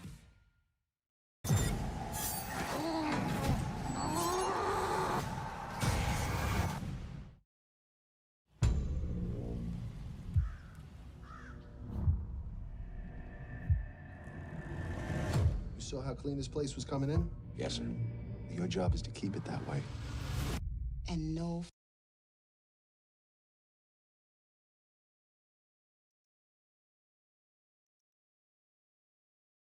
Listener Spacco sent us this video of Representative Mike Flood, Republican from Nebraska.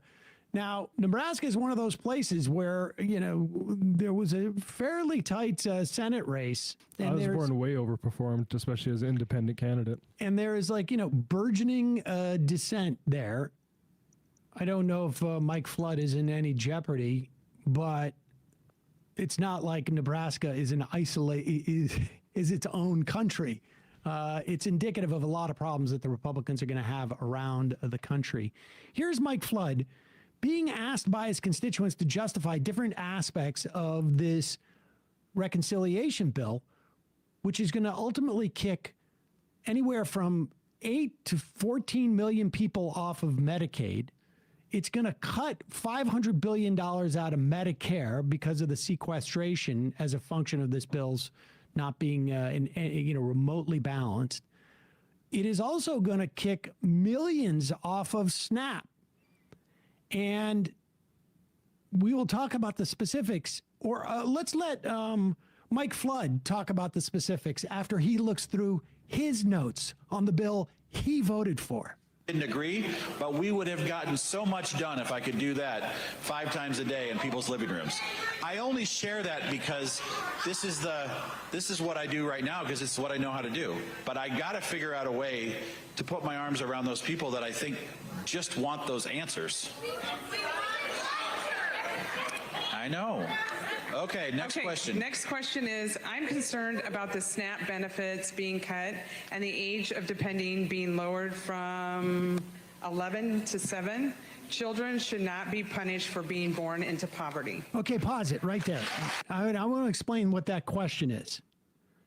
The age cutoff that this questioner is asking about, this is just a constituent of Mike Flood's. The bill is going to expand a restriction as to who is not eligible for SNAP funds. And right now, current SNAP rules, most non-elderly, non-disabled adults without children in their homes cannot receive benefits for more than 3 months out of every 3 years unless they document that they're working at least 20 hours per week or prove they qualify for an exemption. Now, they're going to expand who this applies to. Up now, it applies to people up to the age of 55. If you're over age 55, you are eligible to get SNAP benefits without documenting that you're working at least 20 hours per week or that you're disabled, you have some other exemption. The other exemption to this rule was if you are a parent and you have a child under the age of 11. Well, they're dropping that down to a child under the age of 6. So if you are 7, you are 8, you are 9, you are 10, and your parent, for whatever reason, is not working, you go hungry.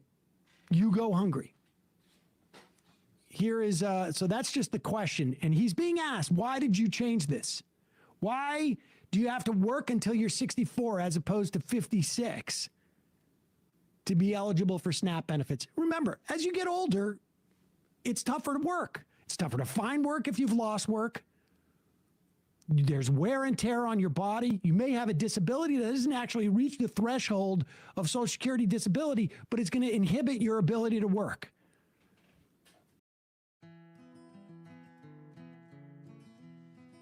Uruguay. Never heard of it? Neither had our founder, Dwight Jones.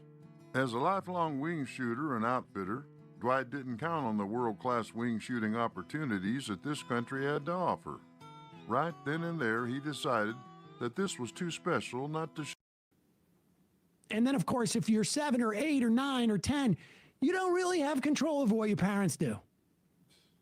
Good. Hey, Next question is, I'm concerned about the SNAP benefits being cut and the age of depending being lowered from 11 to 7. Children should not be punished for being born into poverty. Oh, look at, go through my notes. I know this. Okay. Okay. Pause it. Now, I just want to be clear also, as this guy looks for his notes on SNAP. Literally a teenager who spent 20 minutes reading about this bill would know that SNAP is the second largest pool of money that is being cut in this bill. And this guy has absolutely no idea what this woman who asked her a question is referencing. Let me check my notes on the whether I took food out of people's mouths. And he's going to go, and he's not even looking for notes on the bill. He's looking for what the talking points are in a generic sense, because you can tell he's not even addressing any of this stuff. Poverty. SNAP. Let's see.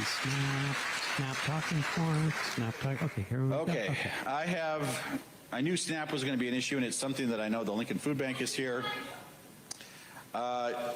SNAP during COVID was greatly expanded for good reason. We had a lot of people that couldn't work. We had a lot of different programs that were expanded, inflated, added to. We want to make sure that people that can work are working. And again, our SNAP error rate in Nebraska is nothing compared to the other states. Which means that states like Nebraska, under this bill, if enacted in its current form, are going to get a benefit by running a quality program, where states that continue to have an unacceptable error rate are going to see a continued reduction in funding. I think when the dust settles on the SNAP program, Nebraska will benefit from having a very well-run program. Now, the proof will be in the pudding, and I'm sure I will understand everything that's happening. I saw my friends from the Lincoln Food Bank. Okay, pause. I just want to be clear what this guy's answer was as to why you changed the restrictions on who is eligible for this. We have a low error rate here. In other words, everybody who's on SNAP right now is, not everybody, but whatever it is, the vast, overwhelming majority of people on SNAP in Nebraska qualify. He doesn't address the fact that they're changing the qualifications. He's implying that somehow Nebraska is going to benefit because other states have higher error rates. And then he's going to see, we got to see how it comes out. The proof will be in the pudding, is if this starves kids or not. And then, you know, we're not going to go back in and do anything about it, but we'll know. We're going to benefit so much that it doesn't matter that we just cut the benefit for, or lowered the age from 11 to 7. Yeah, it doesn't matter. It doesn't matter if 55, 56, 57, 58, 59, 60, 61-year-olds, 62-year-olds, 63-year-olds, 64-year-olds. If you're not working 20 hours a week, we know you're just coasting into like, I mean, who is the 56-year-old? How many of the 56-year-olds in this country are like, I've lost my job, but I'm living large, and you know what? For those 3 months out of the year or 4 months out of the year that my income is below a certain threshold, I'm going to be able to get $200 a month for food. Maybe. I mean, he's saying there's very little fraud in the system right now as it stands. Hey, gents, let's talk about my skin. I've always battled with like acne and just breaking out in certain points, and I've always tried to find a way to have. Was it fraud by like 9-year-olds? And his only response is, well, we got to see how it works out. Go ahead. Having a very well-run program. Now, the proof will be in the pudding, and I'm sure I will understand everything that's happening. I saw my friends from Lincoln Food Bank. They have some concerns as they came in here. Sorry, I just want to get that one more time. The proof will be in the pudding, and I'm sure I'll understand everything that's happening. We got to get that a drop. Yeah. I'm sure I'll understand everything that's happening after it happens. Settles on the SNAP program, Nebraska will benefit from having a very well-run program. Now, the proof will be in the pudding, and I'm sure I will understand everything that's happening. I saw my friends from Lincoln Food Bank. They have some concerns as they came in here tonight. I'm going to be finding out how this affects them because they're obviously on the front lines of food, people that have food insecurity. I will have to take that up. Okay. Pause it. I will have to take it up. You voted for the bill already. You voted for the bill already. Your friends over at the Lincoln Food Bank have already said, hey, dude, this is going to screw us. Now, he's implying, well, maybe I'll fix it when it comes back from the Senate. Go ahead. Research, sir. Next question is... Okay, next question. Is please explain to all sides that Medicaid and Social Security are not being cut, and explain why the left keep up that myth. Okay, pause it. So there's a myth that Social Security and Medicaid are going to be cut, according to this questioner. Now, this bill does not cut Social Security. This bill cuts Medicaid by any estimation, by anybody, by $900 billion. Now, in the final end, it may not, maybe it'll be a little bit less. But it cuts Medicaid in that amount. Now, Mike Johnson even agrees it cuts that, but he says it's all fraud and abuse. It's all Doge. It also cuts Medicare because it will be eligible for sequestration, cuts across the board. Watch how he addresses the cuts to Medicaid in this bill. And I will give you a spoiler alert. He talks about anything but. And explain why the left keep up that myth. Well, honestly, this is one of the concerns, the Social Security concern of the 8 women that I met with at the end of Columbus. Their chief concern was that the Social Security benefits were being cut. And the reality is, the Congressional Budget Act of 1974 specifically prohibits Congress from having anything to do to modify, change, reduce any benefit related to Social Security. So of all the concerns that some of you may have, your Social Security benefits being reduced are not one of them. However, you should know that in 2032, 2033, our Social Security Trust Fund will not be fully funded anymore. And there will be decisions to be made, which I hear people coming up with ideas. I think when you look at the Medicaid changes that we made, we did a very good job to avoid making Medicaid changes that affect patient care. And that is something that we will ultimately find out as we go forward. We hear more about it in the Senate. I'll have an opportunity to vote on it again. There you go. There it is. There's your Medicaid answer. It's not going to change patient care at all, except for it's going to have a lot less patients because millions upon millions of people are going to be booted off of Medicaid. And if a hospital is closed, can they provide worse patient care? I don't think so. I don't think they're providing any. So it's not going to change patient care. It's just going to be fewer patients and fewer places for them to get care. That's it. And then let me talk about Social Security for like the 90% of the answer. I mean, these guys are going out there and they have this is I don't know if it's a blood red district, but this is not a guy who is in any type of jeopardy of losing his seat to a Democrat. And this is his inability to answer these basic questions at a town hall. You don't want the food bank people looming large being upset at you at your town halls, I don't think. I mean, good luck to any Republican in anything less than like an R6 district. Republican in a R6 district, go do a town hall challenge is what I say. Hey folks, don't forget to hit the subscribe button and check out our daily show. We do it every day at 12 p.m. Eastern for about 2.5 hours. We even take phone calls. You should check that out.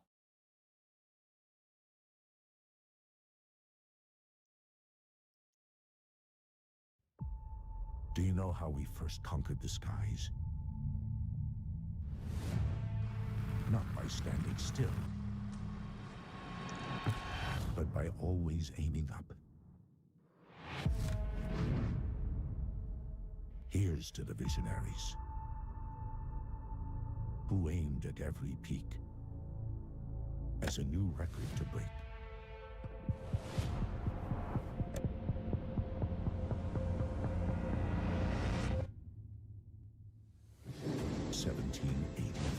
The Montgolfier brothers carried humans 1,600 feet into the sky.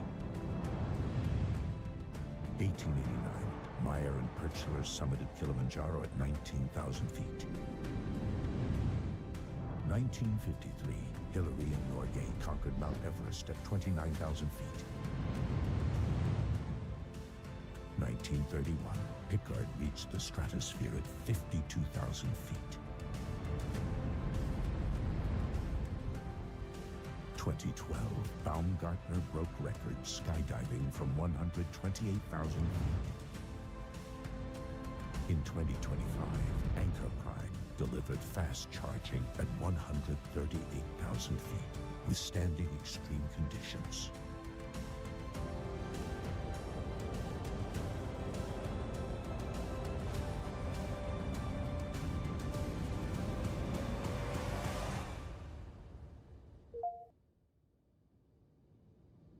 Every generation has its visionaries.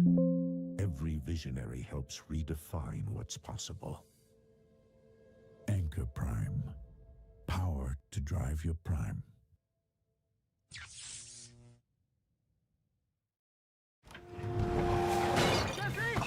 Jesse, Royal Kingdom's finally out. I've been waiting for this game forever. What are you even saying? Eric, would you please stop parking on my lawn? Oh. Dude, Royal Kingdom. It's a brand new puzzle game that just came out, and guess what? No ads. They actually make games with no ads? Insane, right? Don't worry, already downloaded it for you. Wait, how'd you get my phone? I also have your keys and your wallet. Took a 20. Okay. Mark, how'd you get my phone? I don't actually know. I feel like you left it last time you were over. Don't worry about it. I have people. What else, Eric? What else do you have of mine?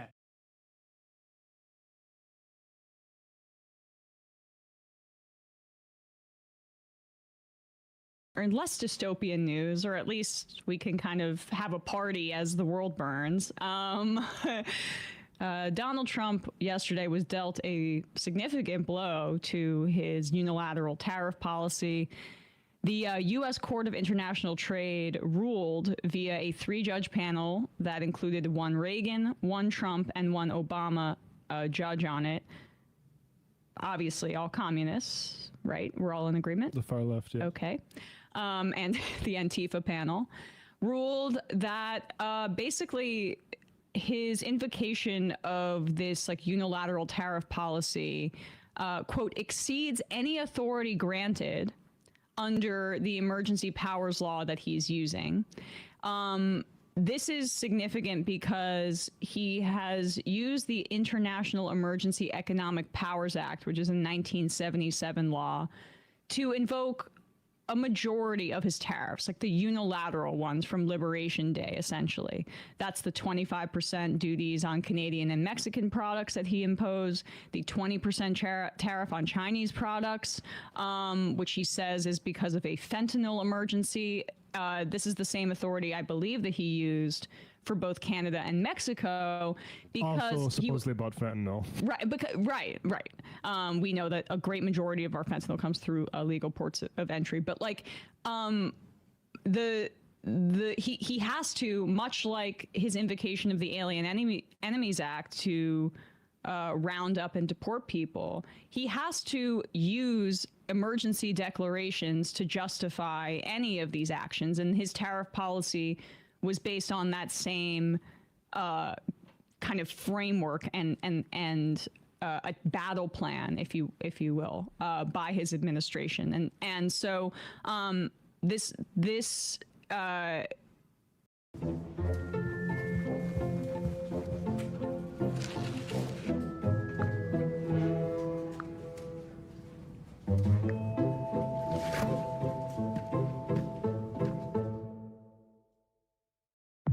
Hey man, I'm not gonna hurt you. What is going on?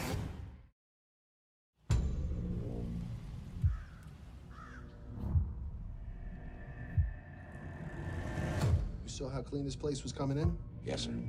Your job is to keep it that way. And no 4th floor, darling. Those patients need special care. Off limits to you. These are good people. They deserve comfort in their twilight years. Here to get your garbage. You know, you've got interesting eyes.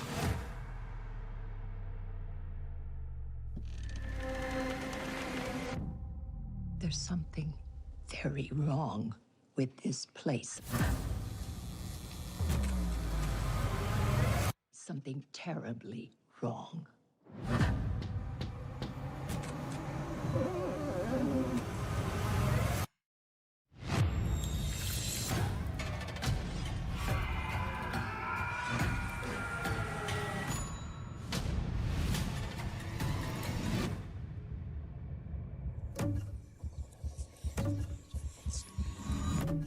Hey man, I'm not gonna hurt you.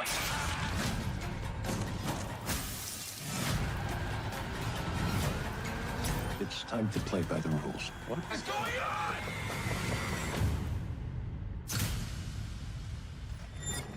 Sometimes, when things are bad on the outside, we have to look on the inside.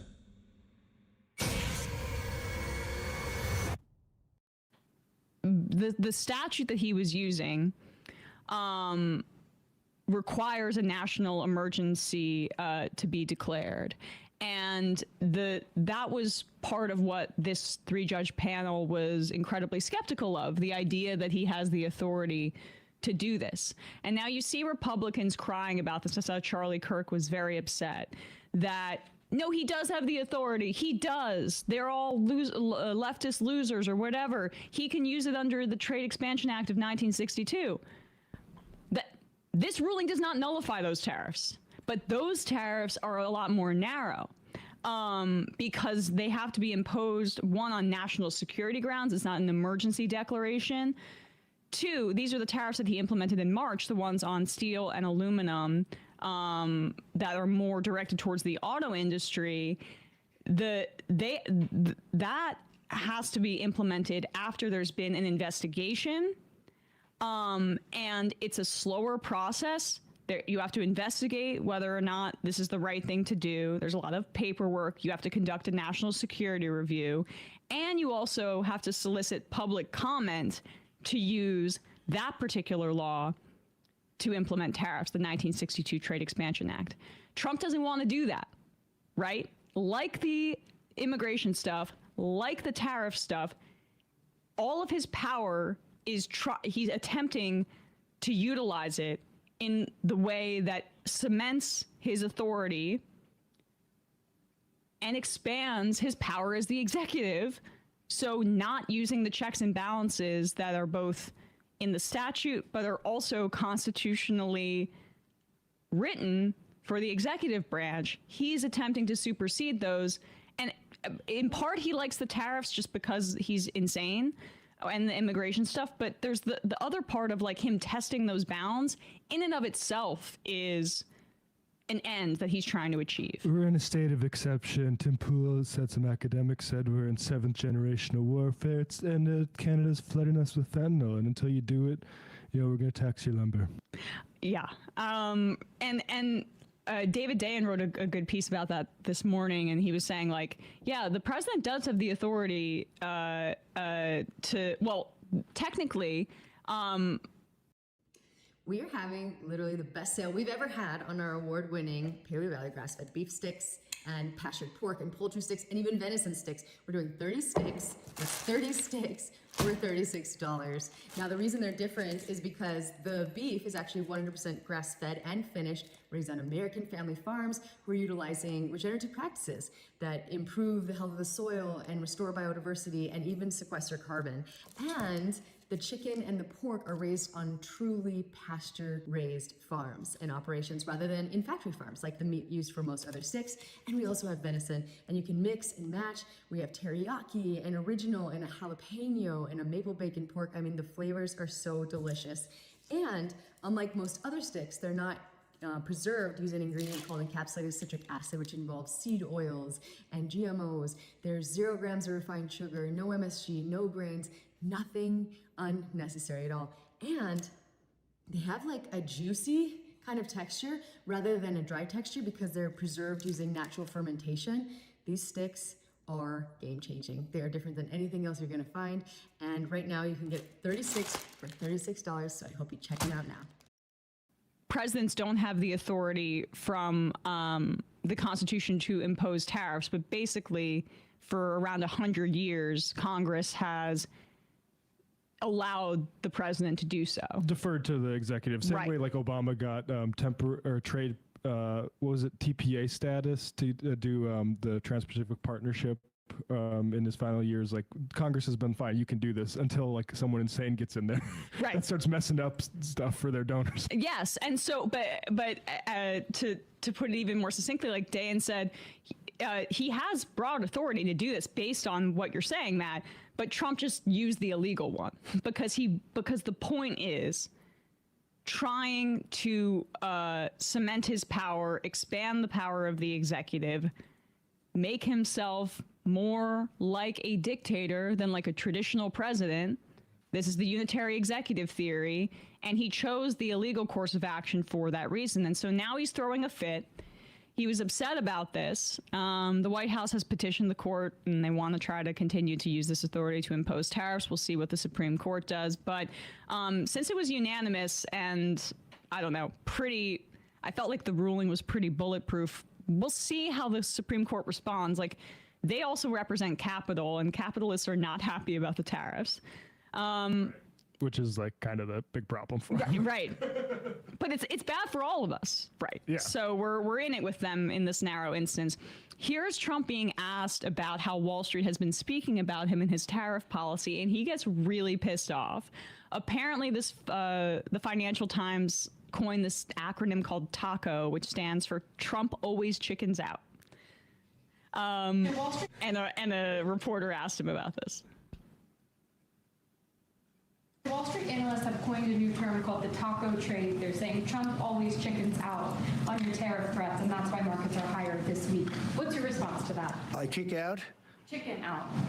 Oh, isn't that nice? Chicken out. I've never heard that. You mean because I reduced China from 145% that I set down to 100 and then down to another number? And I said you have to open up your whole country, and because I gave the European Union a 50% tax tariff, and they called up and they said, please, let's meet right now. Please, let's meet right now.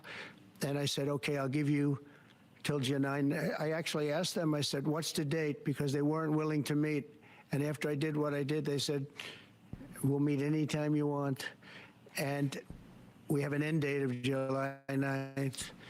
You call that chickening out? Because we have $14 trillion now invested, committed to investing when Biden didn't have practically anything. This country was dying. You know, we have the hottest country anywhere in the world. I went to Saudi Arabia. The king told me. He said, you got the hottest, we have the hottest country in the world right now. What? 6 months ago, this country was stone cold dead. Okay, I'm sorry. We had a dead country. We had a country people didn't think it was. That's like pretty much the opposite. You could just read actually the Financial Times, who coined taco, Trump always chickens out, which dangerous coinage, I think. But the FT was talking about the economy during Biden's lame duck period as the envy of the entire world. Everyone else, Europe was struggling. Everyone was putting money into American companies because they expected Trump to get in and basically just allow massive amounts of mergers and acquisitions. And instead, what he did is blow up the economy with these stupid tariffs.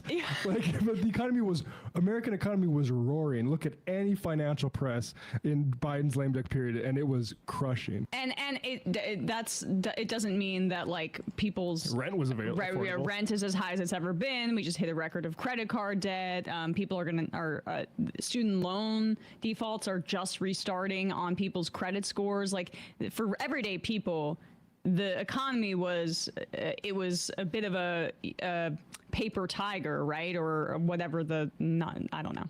But the tiger sounds more aggressive, but you know what I'm trying to say. Like it's a speculator's economy. Yes. Yeah. But for their metrics, for the metrics of the ruling class, it was undoubtedly in a much better situation under the Biden administration, and it's a direct result of these tariffs. U.S. GDP, I headline this, shrank for the first time in 3 years since the first quarter of 2022. Which was when we were still recovering from COVID. It had been expanding since then. Consumer spending is also at its weakest since this period. So he's just lying. But I don't know. We should try to use Trump always chickens out. Like Trump always chickens out on not sending arms to Israel. He always chickens out on blocking arms to Israel. When was the last time you saw a piece of tech that was legitimately jaw-dropping? Seriously. Think about that. It's a big reason why when Acer reached out and asked if I wanted to come out to Taipei for Computex this year and if they could sponsor a video taking a look at all the latest tech that they have. That is an interesting way. Stop chickening out on sanctioning Israel. I was telling Russ, it kind of worries me because it's kind of like when Chris Murphy was like, actually, he's not even deported that many people. Like, you're challenging him to do the actual thing we don't want him to do. But, okay, fine. If we can make it about chickening out of standing up to Bibi Netanyahu. Yes. Fine, then we can do it. All right, keep going. I should note also that Jeanine Pirro is standing right behind him. Pretty still, too. Her Honor. Her Honor, the judge. You know, we have the hottest country anywhere in the world. I went to Saudi Arabia. The king told me. Let's talk about temperature. He said, you got the hottest we have the hottest country in the world right now. 6 months ago, this country was stone cold dead. We had a dead country. We had a country people didn't think it was going to survive, and you ask a nasty question like that. It's called negotiation. Reporter. You set a number. And if you go down, if I set a number at a ridiculous high number, and I go down a little bit, they want me to hold that number, 145% tariff. Even I said, man, that really got up. You know how it got? Because of fentanyl and many other things, and you added it up. I'm lying about. I said, where are we now? We're at 145%. I said, whoa, that's high. That's high. They were doing no business. You're in whatsoever, charge. And they were having a lot of problems. We were very nice to China. I don't know if they're going to be nice to us, but we were very nice to China. And in many ways, I think we really helped China tremendously because, you know, they were having great difficulty because we were basically going cold turkey with China. We were doing no business because of the tariff, because it was so high. Yeah. But I knew that. But don't ever say what you said. That's a nasty question. Go ahead. Don't ever say I chicken out. First of all, how dare you? First of all, like, come on. I'm actually now I'm even more convinced that we need to make taco into something more productive. It's dangerous because not only does it call Trump basically a wimp, but it's also sort of Mexican culture, which is going to aggravate his racism. Oh, so yeah. I feel like it's, I don't know, if we come back and it's 200% tariffs on everyone in the entire world next week,